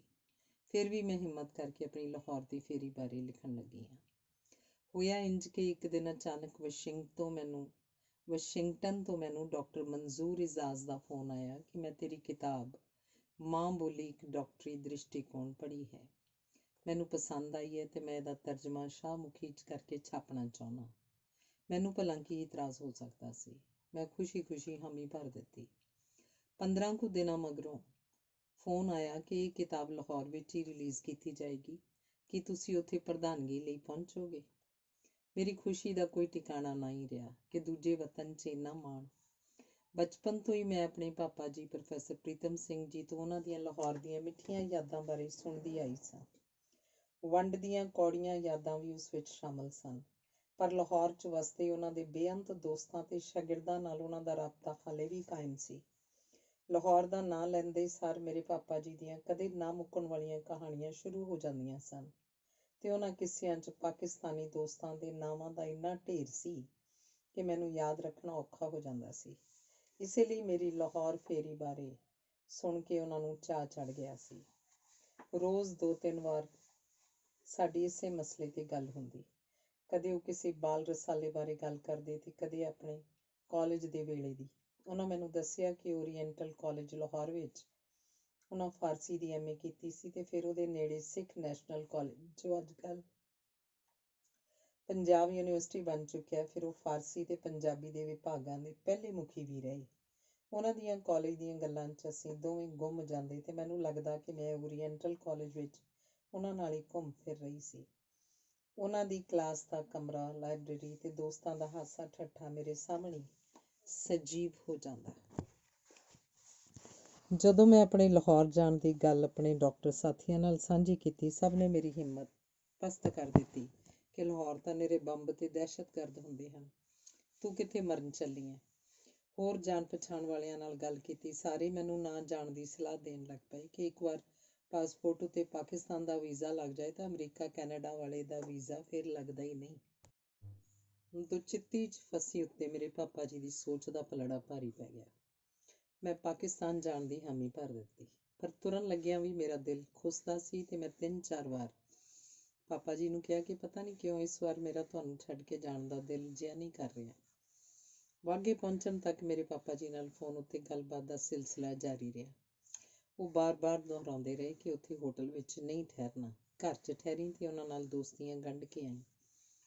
ਉਹਨਾਂ ਦਾ ਰਹਿਣ ਸਹਿਣ, ਉਹਨਾਂ ਦੀਆਂ ਔਰਤਾਂ ਦੀ ਸੋਚ, ਪਹਿਰਾਵਾ, ਬੱਚੇ, ਰਿਸ਼ਤੇਦਾਰੀਆਂ, ਤਿਉਹਾਰਾਂ ਸਭ ਬਾਰੇ ਜਾਣਕਾਰੀ ਹਾਸਲ ਕਰ ਲਈ। ਮੇਰੀ ਸੋਚ 2 ਹਿੱਸਿਆਂ 'ਚ ਵੰਡੀ ਪਈ ਸੀ। ਉਹ ਦੇਸ਼ ਜਿਸ ਬਾਰੇ ਮਸ਼ਹੂਰ ਹੈ ਕਿ ਔਰਤਾਂ ਉੱਤੇ ਬਹੁਤ ਬੰਦਿਸ਼ਾਂ ਲਾਉਂਦਾ ਹੈ, ਵਿੱਚ ਮੈਂ ਇਕੱਲੀ ਔਰਤ ਤੇ ਉਹ ਵੀ ਸਾਰੇ ਨਵੇਂ ਲੋਕਾਂ ਵਿੱਚ ਜਿਨ੍ਹਾਂ ਦੀ ਵਿਚਾਰਧਾਰਾ ਬਾਰੇ ਮੈਂ ਜਾਣੂ ਨਹੀਂ। ਬੰਬ ਧਮਾਕੇ ਦੀਆਂ ਅਲੱਗ ਖਬਰਾਂ। ਮੈਨੂੰ ਪਾਪਾ ਜੀ ਕਹਿਣ ਲੱਗੇ, ਸਾਰਾ ਕੁਝ ਪਾਸੇ ਛੱਡ, ਤੂੰ ਇਹ ਸੋਚ ਕੇ ਤੂੰ ਅੱਜ ਜੰਮਣ ਚੱਲੀ ਹੈ। ਜਿਸ ਲਾਹੌਰ ਨਹੀਂ ਵੇਖਿਆ ਉਹ ਜੰਮਿਆ ਹੀ ਨਹੀਂ। ਤੂੰ ਪਿਆਰ ਦਾ ਸੁਨੇਹਾ ਲੈ ਕੇ ਚੱਲੀ ਹੈ, ਯਕੀਨਨ ਜਵਾਬੀ ਹੁੰਗਾਰੇ ਨਾਲ ਤੇਰਾ ਦਿਲ ਖੇੜੇ ਨਾਲ ਭਰ ਜਾਏਗਾ। ਅੰਮ੍ਰਿਤਸਰ ਲਾਹੌਰ ਬੱਸ ਰਾਹੀਂ ਜਦੋਂ ਮੈਂ ਲਾਹੌਰ ਉਤਰੀ ਤਾਂ ਮੈਨੂੰ ਹੈਰਾਨੀ ਹੋਈ ਕਿ ਉੱਥੇ ਮੈਨੂੰ ਲੈਣ ਆਏ 2 ਸੱਜਣ, ਜਿਨ੍ਹਾਂ ਨਾਲ ਮੈਂ ਸਿਰਫ ਟੈਲੀਫੋਨ ਉੱਤੇ 2 ਵਾਰ ਗੱਲ ਕੀਤੀ ਸੀ, ਮੇਰੇ ਅੱਗੇ ਮੋਬਾਈਲ ਕਰਕੇ ਕਹਿਣ ਲੱਗੇ, ਜਦ ਤੱਕ ਲਾਹੌਰ ਹੈ ਹੋ ਇਹ ਵਰਤਿਓ। ਪਹਿਲਾਂ ਘਰ ਸੁਨੇਹਾ ਦੇ ਦਿਓ ਕਿ ਠੀਕ ਠਾਕ ਪਹੁੰਚ ਗਏ ਹੋ। ਇਸ ਤੋਂ ਪਹਿਲਾਂ ਕਿ ਮੈਂ ਕੁਝ ਬੋਲਦੀ, ਉਹਨਾਂ ਮੇਰੇ ਪਤੀ ਦਾ ਮੋਬਾਈਲ ਨੰਬਰ ਮਿਲਾ ਕੇ ਮੈਨੂੰ ਫੋਨ ਫੜਾ ਦਿੱਤਾ। ਇਸ ਤਰ੍ਹਾਂ ਦੀ ਮਹਿਮਾਨ ਨਿਵਾਜ਼ੀ ਤੇ ਮੈਂ ਹੈਰਾਨ ਹੋ ਕੇ ਘਰ ਦੱਸਿਆ ਕਿ ਮੈਂ ਠੀਕ ਠਾਕ ਪਹੁੰਚ ਗਈ ਹਾਂ। ਤਾਂ ਮੇਰੇ ਪਤੀ ਨੇ ਮੇਰੇ ਪਾਪਾ ਜੀ ਨੂੰ ਵੀ ਦੱਸਿਆ, ਕਿਉਂਕਿ ਉਹ ਫਿਕਰਮੰਦ ਸਨ। ਪਾਪਾ ਜੀ ਕਹਿਣ ਲੱਗੇ, ਹੁਣ ਠੀਕ ਹੈ, ਮੇਰਾ ਫਿਕਰ ਮੁੱਕਿਆ। ਤੁਸੀਂ ਆਪਣੀਆਂ ਡਾਕਟਰੀ ਕਾਨਫਰੰਸਾਂ ਵਿੱਚ ਹੋਟਲਾਂ 'ਚ ਠਹਿਰਦੇ ਹੋਵੋਗੇ, ਪਰ ਮੈਂ ਦੁਬਾਰਾ ਤੈਨੂੰ ਕਹਿਣਾ ਚਾਹਾਂਗਾ ਕਿ ਤੂੰ ਹੁਣ ਘਰਾਂ 'ਚ ਰਹਿਣਾ ਹੈ, ਤਾਂ ਜੋ ਉੱਥੇ ਦੇ ਲੋਕਾਂ ਨਾਲ ਦਿਲੀ ਸਾਂਝ ਬਣੇ। ਆਪਣਾ ਲੈਕਚਰ ਵਧੀਆ ਦੇਵੀਂ ਤੇ TV ਰੇਡੀਓ ਦੇ ਪ੍ਰੋਗਰਾਮ ਵੀ। ਮੈਨੂੰ ਇਹ ਸੁਨੇਹਾ ਮਿਲੇ ਕਿ ਤੂੰ ਲਾਹੌਰ ਦੇ ਲੋਕਾਂ ਦੇ ਦਿਲ ਫਤਿਹ ਕਰ ਲਏ। ਮੈਂ ਕਿਹਾ, ਠੀਕ ਹੈ ਜੀ, ਮੈਂ ਹੁਣ ਚੱਲੀ ਹਾਂ ਤੁਹਾਡੇ ਸੁਨੇਹਿਆਂ ਨੂੰ ਵਾਰੀ-ਵਾਰੀ ਮਿਲਣ ਤੇ ਲਾਹੌਰ ਵਾਸੀਆਂ ਦੇ ਦਿਲ ਫਰੋਲਣ। ਇਸ ਵਾਸਤੇ ਮੈਨੂੰ ਜੰਜੂਆ ਵੀਰ ਨੇ ਪੂਰੇ ਹਫ਼ਤੇ ਲਈ ਆਪਣੀ ਕਾਰ ਹਾਜ਼ਰ ਕਰ ਦਿੱਤੀ। ਇਸ ਵੀਰ ਨੂੰ ਮੈਂ ਪਹਿਲੀ ਵਾਰ ਮਿਲੀ ਹਾਂ। ਮੈਨੂੰ ਹਾਲੇ ਤੱਕ ਸਮਝ ਨਹੀਂ ਆਈ ਕਿ ਇਸ ਤਰ੍ਹਾਂ ਦੀ ਮਹਿਮਾਨ ਨਿਵਾਜ਼ੀ ਦਾ ਕਾਰਨ ਕੀ ਹੈ। ਤੂੰ ਹੁਣ ਆਪੇ ਪੁੱਛੀ ਤੇ ਆਪੇ ਸਮਝ ਜਾਏਂਗੀ। ਇਹ ਤੇਰੀ ਜ਼ਿੰਦਗੀ ਦਾ ਇੱਕ ਵੱਖਰਾ ਵਰਕ ਹੈ। ਸ਼ਾਇਦ ਇਹ ਤੇਰੀ ਜ਼ਿੰਦਗੀ ਭਰ ਦੀ ਯਾਦ ਬਣ ਜਾਏ। ਜ਼ਬਾਨ ਦੀ ਸਾਂਝ ਕਿਸ ਤਰ੍ਹਾਂ ਦੀ ਹੁੰਦੀ ਹੈ, ਇਸ ਬਾਰੇ ਜਾਣ ਸਕੀ ਤਾਂ ਦੂਜਿਆਂ ਨੂੰ ਵੀ ਪ੍ਰੇਰਿਤ ਕਰੀ। ਮੈਂ ਤਾਂ ਹੁਣ ਵੀ ਇਹੀ ਸਤਰਾਂ ਲਿਖਣ ਲੱਗਿਆ ਸਾਂ ਕਿ ਸਦਾ ਲਈ ਅੱਖਾਂ ਮੀਟਣ ਤੋਂ ਪਹਿਲਾਂ ਮੇਰੀ ਸੱਧਰ ਹੈ ਕਿ ਮੈਂ ਵੀ ਉਸ ਪੰਜਾਬ ਦੇ ਵਾਸੀ ਹੋਣ ਉੱਤੇ ਫਖਰ ਕਰ ਸਕਾਂ, ਜਿੱਥੇ ਹਿੰਦੂ, ਸਿੱਖ, ਮੁਸਲਮਾਨ ਤੇ ਈਸਾਈ ਨਹੀਂ, ਪੰਜਾਬੀ ਬੋਲਣ ਵਾਲੇ ਪੰਜਾਬੀ ਲੋਕ ਵਸਦੇ ਹੋਣ, ਜੋ ਕਿਸੇ ਭਾਸ਼ਾ ਨੂੰ ਨਫ਼ਰਤ ਨਹੀਂ ਕਰਦੇ ਹੋਣ, ਭਾਵੇਂ ਕਿਸੇ ਧਾਰਮਿਕ ਜਾਂ ਗੈਰ ਧਾਰਮਿਕ ਵਿਸ਼ਵਾਸ ਦੇ ਸੁਆਮੀ। ਇੰਨੀ ਗੱਲ ਸੁਣ ਕੇ ਪਾਪਾ ਜੀ ਨਾਲੋਂ ਮੇਰਾ ਸੰਪਰਕ ਟੁੱਟ ਗਿਆ। ਮੈਂ ਫਟ ਇਹ ਸਤਰਾਂ ਰੱਟ ਲਈਆਂ, ਕਿਉਂਕਿ ਮੇਰਾ TV ਉੱਤੇ ਪ੍ਰੋਗਰਾਮ ਨਸ਼ਰ ਹੋਣਾ ਸੀ, ਜਿਸ ਵਿੱਚ ਮੈਂ ਪਾਪਾ ਜੀ ਦਾ ਸੁਨੇਹਾ ਲਾਹੌਰ ਵਾਸੀਆਂ ਨੂੰ ਦੇਣਾ ਸੀ। ਮੈਂ ਹੈਰਾਨ ਹੋ ਕੇ ਅਸ਼ਰਫ ਵੀਰ ਤੇ ਜੰਜੂਆ ਵੀਰ ਨੂੰ ਇਸ ਮਿਹਰਬਾਨੀ ਬਾਰੇ ਹਾਲੇ ਪੁੱਛਣ ਹੀ ਵਾਲੀ ਸੀ ਕਿ ਉਹਨਾਂ ਮੇਰੇ ਹੱਥ 'ਚ ਕੁਝ ਕਾਰਡ ਫੜਾ ਦਿੱਤੇ। ਮੈਂ ਤੱਕਿਆ ਤਾਂ ਉਹਨਾਂ ਉੱਤੇ ਮੇਰਾ ਨਾਂ ਛਪਿਆ ਸੀ ਤੇ ਲਾਹੌਰ ਵਿਚਲਾ ਮੇਰਾ ਉਹ ਫੋਨ ਨੰਬਰ ਜਿਸ ਉੱਤੇ ਮੇਰੇ ਨਾਲ ਗੱਲ ਹੋ ਸਕਦੀ ਸੀ। ਉਹ ਫੋਨ ਪਹਿਲਾਂ ਹੀ ਮੇਰੇ ਹੱਥ ਫੜਾ ਦਿੱਤਾ ਗਿਆ ਸੀ। ਉਹਨਾਂ ਜਵਾਬ ਦਿੱਤਾ, ਸਾਡੀ ਤੁਹਾਡੀ ਅੱਜ ਦੀ ਸਾਂਝ ਨਹੀਂ ਹੈ, ਇਹ ਸਾਂਝ ਤਾਂ ਸਦੀਆਂ ਪਹਿਲਾਂ ਪੰਜਾਬੀ ਜ਼ਬਾਨ ਨੇ ਗੰਢ ਦਿੱਤੀ ਹੋਈ ਹੈ। ਤੁਹਾਡੇ ਲੇਖ ਅਸੀਂ ਅਜੀਤ ਰਾਹੀਂ ਪੜ੍ਹ ਚੁੱਕੇ ਹਾਂ ਤੇ ਤੁਹਾਡੀ ਫੋਟੋ ਵੀ ਵੇਖ ਚੁੱਕੇ ਹਾਂ। ਤੁਹਾਡੇ ਪਾਪਾ ਜੀ ਦੇ ਅਦਬੀ ਬੱਚੇ ਹਾਂ। ਇਸ ਰਿਸ਼ਤੇ 'ਚ ਤੁਸੀਂ ਸਾਡੀ ਭੈਣ ਹੋਏ। ਬਾਜੀ ਭੈਣ ਜੀ, ਅਸੀਂ ਤਾਂ ਦਰਅਸਲ ਆਪਣੀ ਮਾਂ ਬੋਲੀ ਪੰਜਾਬੀ ਦੇ ਸ਼ੈਦਾਈ ਹਾਂ। ਜਿਹੜਾ ਵੀ ਉਹਦੀ ਹਮਾਇਤ ਕਰੇ, ਸਾਨੂੰ ਉਹ ਬਹੁਤ ਪਿਆਰਾ ਲੱਗਦਾ ਹੈ।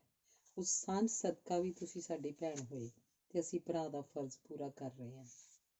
ਮੈਨੂੰ ਸੋਚਣ ਤੇ ਮਜਬੂਰ ਹੋਣਾ ਪਿਆ ਕਿ ਕੀ ਇਹ ਹਨ ਮੇਰੇ ਡਾਕਟਰ ਸਾਥੀਆਂ ਦੀ ਸੋਚ ਦੇ ਦਹਿਸ਼ਤਗਰਦ। ਉੱਥੋਂ ਕਾਰ 'ਚ ਤੁਰੇ ਤਾਂ ਪਹਿਲਾਂ ਹੋਟਲ 'ਚ ਰੋਟੀ ਖਾਣ ਲਈ ਮੈਨੂੰ ਲੈ ਚੱਲੇ, ਜਿੱਥੇ ਮੇਰੇ ਰਹਿਣ ਦਾ ਪ੍ਰਬੰਧ ਵੀ ਹੋਇਆ ਪਿਆ ਸੀ। ਮੈਂ ਘਰ 'ਚ ਜਾਣ ਦੀ ਜ਼ਿੱਦ ਕੀਤੀ ਤਾਂ ਉੱਧਰ ਤੁਰ ਪਏ ਤੇ ਰਸਤੇ 'ਚ ਸਾਰੀਆਂ ਔਰਤਾਂ ਤੇ ਨਿੱਕੀਆਂ-ਨਿੱਕੀਆਂ ਬੱਚੀਆਂ ਦੇ ਵੀ ਕੱਜੇ ਸਿਰ ਵੇਖ ਕੇ ਮੈਂ ਔਰਤਾਂ ਦੇ ਹੱਕਾਂ ਦੀਆਂ ਗੱਲਾਂ ਛੇੜ ਦਿੱਤੀਆਂ। ਮੈਨੂੰ ਦੱਸਿਆ ਗਿਆ ਕਿ ਔਰਤਾਂ ਤੇ ਬੱਚੀਆਂ ਨੰਗੇ ਸਿਰ ਘਰੋਂ ਬਾਹਰ ਨਹੀਂ ਨਿਕਲਦੀਆਂ। ਭਾਵੇਂ ਮੂੰਹ ਕਿਸੇ ਦਾ ਕੱਜਿਆ ਹੋਵੇ ਜਾਂ ਨਾ, ਪਰ ਸਰੀਰ ਜ਼ਰੂਰ ਢੱਕਣਾ ਹੁੰਦਾ ਹੈ। ਔਰਤਾਂ ਦਾ ਆਪਣੇ ਹਾਵਾਂ ਭਾਵਾਂ ਦਾ ਇਜ਼ਹਾਰ ਵੀ ਘਰੋਂ ਬਾਹਰ ਕਰਨਾ ਮਨ੍ਹਾ ਹੈ। ਯਾਨੀ ਕੋਈ ਔਰਤ ਸਰੇ ਬਾਜ਼ਾਰ ਜ਼ੋਰ ਦੀ ਰੋ ਜਾਂ ਹੱਸ ਨਹੀਂ ਸਕਦੀ ਤੇ ਨਾ ਹੀ ਬਾਜ਼ਾਰ 'ਚ ਕਿਸੇ ਦੇ ਗਲ ਲੱਗ ਸਕਦੀ ਹੈ, ਭਾਵੇਂ ਸਕਾ ਭਰਾ ਵੀ ਕਿਉਂ ਨਾ ਹੋਵੇ। ਬਾਗ 'ਚ ਇਕੱਠੇ ਕੁੜੀ ਮੁੰਡਾ ਬੈਠੇ ਵੇਖ ਕੇ ਤਾਂ ਪੁਲਿਸ ਫੜ ਲੈਂਦੀ ਹੈ। ਜਿਉਂ ਹੀ ਅਸੀਂ ਇੱਕ ਭੀੜੀ ਗਲੀ 'ਚ ਪਹੁੰਚੇ, ਉੱਥੇ ਇੱਕ ਨਿੱਕੇ ਪਿਆਰੇ ਜਿਹੇ ਘਰ 'ਚ ਵਸਦੇ ਸਾਰੇ ਘਰ ਦੇ ਜੀਆਂ ਨੇ ਬੱਚਿਆਂ ਸਮੇਤ ਇੰਨਾ ਨਿੱਘਾ ਸਵਾਗਤ ਕੀਤਾ ਕਿ ਮੈਨੂੰ ਕੁਝ ਦੇਰ ਲਈ ਸਾਰੇ ਆਪਣੇ ਭੁੱਲ ਗਏ। ਆਂਢੀ ਗੁਆਂਢੀ ਵੀ ਆ ਕੇ ਇੰਝ ਮਿਲੇ ਜਿਵੇਂ ਅਸੀਂ ਸਦੀਆਂ ਤੋਂ ਵਿਛੜੇ ਹੋਈਏ। ਇੰਨਾ ਨਿੱਘ ਤੇ ਇੰਨਾ ਖਲੂਸ। ਮੈਨੂੰ ਅੰਦਰੋਂ ਅੰਦਰ ਹੀ ਬੜੀ ਸ਼ਰਮ ਮਹਿਸੂਸ ਹੋਈ ਕਿ ਮੈਂ ਲਾਹੌਰ ਆਉਣ ਵਿੱਚ ਜਕੋ ਤਕੀ ਕਿਉਂ ਜ਼ਾਹਿਰ ਕੀਤੀ। ਕਿਹੜੇ ਦਹਿਸ਼ਤਗਰਦਾਂ ਦੇ ਖਤਰੇ ਦਾ ਮੈਨੂੰ ਡਰਾਵਾ ਦਿੱਤਾ ਗਿਆ ਸੀ। ਜਿਸ ਤਰ੍ਹਾਂ ਮੈਨੂੰ ਪਿਆਰ ਨਾਲ ਤੁੰਨ ਤੁੰਨ ਕੇ ਰੋਟੀ ਖਵਾਈ ਗਈ, ਉਹ ਬਿਆਨੋਂ ਬਾਹਰ ਹੈ। ਖਾਣਾ ਇੰਨਾ ਸੁਆਦੀ ਸੀ ਕਿ ਮੂੰਹੋਂ ਨਹੀਂ ਲੱਥਦਾ ਸੀ। ਜੇ ਮੈਨੂੰ ਆਪਣੇ ਪੇਟ ਖਰਾਬ ਹੋਣ ਦਾ ਡਰ ਨਾ ਹੁੰਦਾ ਤਾਂ ਖੌਰੇ ਮੈਂ ਖਾਣਾ ਬੰਦ ਹੀ ਨਾ ਕਰਦੀ। ਬਾਜੀ ਤੇ ਭੈਣ ਜੀ ਕਹਿੰਦਿਆਂ ਸਭ ਦਾ ਮੂੰਹ ਨਹੀਂ ਥੱਕਦਾ ਸੀ। 15 ਕੁ ਮਿੰਟਾਂ ਬਾਅਦ ਅਸੀਂ ਘਰੋਂ ਤੁਰ ਪਏ, ਕਿਉਂਕਿ ਮੈਂ ਪਾਪਾ ਜੀ ਦੇ ਸਾਰੇ ਸੁਨੇਹਿਆਂ ਨੂੰ ਮਿਲਣਾ ਸੀ ਤੇ ਸਭ ਨੂੰ ਉਹਨਾਂ ਦੀ ਯਾਦ ਪਹੁੰਚਾਉਣੀ ਸੀ। ਕਾਰ 'ਚ ਬੈਠੀ ਮੈਂ ਰਸਤੇ 'ਚ ਆਪਣੇ ਰਾਤ ਦੇ TV ਪ੍ਰੋਗਰਾਮ ਬਾਰੇ ਤਿਆਰੀ ਕਰਦੀ ਰਹੀ। ਜਦੋਂ ਮਕਸੂਦ ਸਾਹਿਬ ਦੀ ਕਿਤਾਬਾਂ ਦੀ ਦੁਕਾਨ ਦੇ ਬਾਹਰ ਪਹੁੰਚੇ ਤਾਂ ਮੈਨੂੰ ਕੁਝ ਹੌਲ ਜਿਹਾ ਪਿਆ। ਅਸੀਂ ਬਾਜ਼ਾਰ ਦੇ ਵਿੱਚ ਖੜੇ ਸੀ ਤੇ ਸਾਹਮਣੇ ਮੈਡੀਕਲ ਕਾਲਜ ਸੀ। ਮੈਨੂੰ ਪਤਾ ਸੀ ਕਿ ਮਕਸੂਦ ਸਾਹਿਬ ਪੰਜਾਬੀ ਦੇ ਸ਼ੈਦਾਈ ਹਨ ਤੇ ਪਾਪਾ ਜੀ ਦੇ ਮੁਰੀਦ। ਮੈਨੂੰ ਦੱਸਿਆ ਗਿਆ ਕਿ ਇਹਨਾਂ ਦੀ ਕਿਤਾਬਾਂ ਦੀ ਦੁਕਾਨ ਅੰਦਰ ਅੰਮ੍ਰਿਤਾ ਪ੍ਰੀਤਮ ਤੇ ਤੁਹਾਡੇ ਪਾਪਾ ਜੀ ਦੀਆਂ ਕਿਤਾਬਾਂ ਵੀ ਸਾਹਮਣੇ ਸਜਾ ਕੇ ਰੱਖੀਆਂ ਹੋਈਆਂ ਹਨ ਤੇ ਪੰਜਾਬੀ ਜ਼ਬਾਨ ਨਾਲ ਇਹਨਾਂ ਦਾ ਅੰਤਾਂ ਦਾ ਲਗਾਓ ਹੈ। ਮੈਂ ਕਾਰ 'ਚੋਂ ਉਤਰਨ ਲੱਗੀ ਤਾਂ ਇੱਕਦਮ ਮੇਰੇ ਮੋਬਾਈਲ ਫੋਨ ਦੀ ਘੰਟੀ ਵੱਜੀ। ਵੇਖਿਆ ਤਾਂ ਹਿੰਦੁਸਤਾਨ ਤੋਂ ਸੀ। ਮੈਂ ਕਿਹਾ ਕਮਾਲ ਹੋ ਗਈ, ਮੇਰਾ ਨਵਾਂ ਨੰਬਰ ਉੱਧਰ ਕਿਵੇਂ ਇੰਨੀ ਜਲਦੀ ਪਤਾ ਲੱਗ ਗਿਆ। ਕਾਰ ਵਿੱਚੋਂ ਇੱਕ ਪੈਰ ਬਾਹਰ ਕੱਢ ਕੇ ਮੈਂ ਫੋਨ ਸੁਣਿਆ ਤਾਂ ਮੇਰੇ ਪਤੀ ਡਾਕਟਰ ਗੁਰਪਾਲ ਸਿੰਘ ਦਾ ਸੀ। ਉਹਨਾਂ ਪੁੱਛਿਆ, ਤੂੰ ਕਿੱਥੇ ਹੈ? ਮੈਂ ਕਿਹਾ ਬਾਜ਼ਾਰ ਦੇ ਐਨ ਵਿਚਕਾਰ, ਤੇ ਪਾਪਾ ਜੀ ਨੂੰ ਦੱਸੋ ਕਿ ਸੱਚਮੁੱਚ ਲਾਹੌਰ ਤਾਂ ਲਾਹੌਰ ਹੀ ਹੈ। ਮੈਂ ਉਹਨਾਂ ਦਾ ਸੁਨੇਹਾ ਉਹਨਾਂ ਦੇ ਪਹਿਲੇ ਦੋਸਤ ਨੂੰ ਦੇਣ ਲਈ ਉਹਨਾਂ ਦੀ ਦੁਕਾਨ ਅੰਦਰ ਜਾਣ ਲੱਗੀ ਹਾਂ। ਕਿ ਤੂੰ ਛੇਤੀ ਵਾਪਸ ਆ ਸਕਦੀ ਹੈ? ਮੈਨੂੰ ਫੋਨ ਤੇ ਪੁੱਛਿਆ ਗਿਆ। ਮੈਨੂੰ ਇੱਕਦਮ ਹੌਲ ਜਿਹਾ ਪਿਆ। ਕੀ ਹੋ ਗਿਆ? ਮੈਂ ਫਿਰ ਪੁੱਛਿਆ। ਐਵੇਂ ਮਜ਼ਾਕ ਕਰ ਰਹੇ ਹੋ ਨਾ? ਪਾਪਾ ਜੀ ਕੁਝ ਢਿੱਲੇ ਹਨ। ਮੇਰੇ ਪਤੀ ਦੀ ਆਵਾਜ਼ ਕੁਝ ਭਾਰੀ ਸੀ। ਮੈਂ ਫੋਨ ਹੋਲਡ ਕੀਤਾ। ਹੈ, ਤੂੰ ਵਾਪਸੀ ਬਾਰੇ ਪੁੱਛ। ਮੈਂ ਪੁੱਛਿਆ ਤਾਂ ਪਤਾ ਲੱਗਿਆ ਇੱਥੋਂ ਵਾਪਸੀ 3 ਦਿਨਾਂ ਤੋਂ ਪਹਿਲਾਂ ਕਿਸੇ ਹਾਲਤ ਵੀ ਨਹੀਂ ਹੋ ਸਕਦੀ, ਕਿਉਂਕਿ ਉਸ ਦਿਨ ਸ਼ਨਿਚਰਵਾਰ ਸੀ, 25 ਅਕਤੂਬਰ 2008, ਤੇ ਵਾਪਸੀ ਦੀ ਬੱਸ ਮੰਗਲਵਾਰ ਹੀ ਚੱਲਦੀ ਸੀ। ਮੈਂ ਫੋਨ ਤੇ ਬੇਵੱਸੀ ਦੱਸੀ ਤਾਂ ਮੇਰੇ ਪਤੀ ਨੇ ਕਿਹਾ, ਆਪਣੇ ਆਪ ਨੂੰ ਸੰਭਾਲ। ਇਸ ਤੋਂ ਪਹਿਲਾਂ ਕਿ ਟੈਲੀਵਿਜ਼ਨ ਜਾਂ ਰੇਡੀਓ ਤੋਂ ਤੈਨੂੰ ਪਤਾ ਲੱਗੇ, ਮੈਂ ਦੱਸ ਦੇਣਾ ਚਾਹੁੰਦਾ ਕਿ ਪਾਪਾ ਜੀ ਸਾਨੂੰ ਸਾਰਿਆਂ ਨੂੰ ਛੱਡ ਕੇ ਪਰਮਾਤਮਾ 'ਚ ਲੀਨ ਹੋ ਚੁੱਕੇ ਹਨ। ਇੱਕ ਅਸਹਿ ਪੀੜ ਸੀਨੇ 'ਚ ਉੱਠੀ। ਮੈਂ ਇੱਕ ਓਪਰੇ ਵਤਨ 'ਚ ਜਾਣ ਪਛਾਣ ਤੋਂ ਬਗੈਰ ਓਪਰਿਆਂ ਵਿੱਚ, ਜਿੱਥੇ ਸੜਕ ਉੱਤੇ ਰੋਇਆ ਨਹੀਂ ਜਾ ਸਕਦਾ ਸੀ, ਇਕੱਲੀ ਖੜੀ ਸਾਂ। ਫੋਨ ਉੱਤੇ ਰੋਂਦਿਆਂ ਮੇਰੇ ਪਤੀ ਨੇ ਕਿਹਾ, ਮੈਂ ਡਾਕਟਰੀ ਪੱਖੋਂ ਪੂਰੀ ਵਾਹ ਲਾਈ ਹੈ। ਮੈਂ ਤੇ ਤੇਰੀ ਭੈਣ ਰੁਪਿੰਦਰ ਕੋਲ ਖੜੇ ਸਾਂ। ਉਹ ਤੇਰੀਆਂ ਹੀ ਗੱਲਾਂ ਕਰਦੇ ਗਏ ਹਨ। ਆਖਰੀ ਰੁੱਕਾ ਵੀ ਰੁਪਿੰਦਰ ਨੇ ਲਿਖਾ ਕੇ ਫਿਰ ਆਪ ਵੀ ਇੱਕ ਲਾਈਨ ਲਿਖ ਕੇ ਆਖਰੀ ਸਾਹ ਨਾਲ ਪੈਨ ਹੱਥੋਂ ਛੱਡਿਆ। ਉਹਨਾਂ ਦਾ ਆਖਰੀ ਸੁਨੇਹਾ ਤੇਰੇ ਲਈ ਇਹ ਸੀ, ਹਿੰਮਤ ਰੱਖਣੀ ਹੈ ਤੂੰ। ਉਸ ਪ੍ਰੋਫੈਸਰ ਪ੍ਰੀਤਮ ਸਿੰਘ ਦੀ ਧੀ ਹੈ ਜਿਹਨੇ ਉਮਰ ਭਰ ਹਾਕਮਾਂ ਨਾਲ ਪੰਜਾਬੀ ਜ਼ਬਾਨ ਨੂੰ ਪ੍ਰਫੁੱਲਤ ਕਰਨ ਪਿੱਛੇ ਟੱਕਰ ਲਈ ਹੈ। ਤੂੰ ਉਸੇ ਜ਼ਬਾਨ ਸਦਕਾ ਲਾਹੌਰ ਦੇ ਲੋਕਾਂ ਦੇ ਦਿਲਾਂ ਉੱਤੇ ਜਿੱਤ ਹਾਸਲ ਕਰਨੀ ਹੈ। ਧਿਆਨ ਰੱਖੀ, ਮੇਰਾ ਲੇਖ ਜਿਹੜਾ ਤੂੰ ਪੜ੍ਹਨਾ ਉਹ ਮੇਰੇ ਵਾਂਗ ਬੁਲੰਦ ਆਵਾਜ਼ 'ਚ ਪੜ੍ਹੀ। ਇਸ ਤੋਂ ਅੱਗੇ ਉਹਨਾਂ ਫੋਨ ਬੰਦ ਕਰ ਦਿੱਤਾ।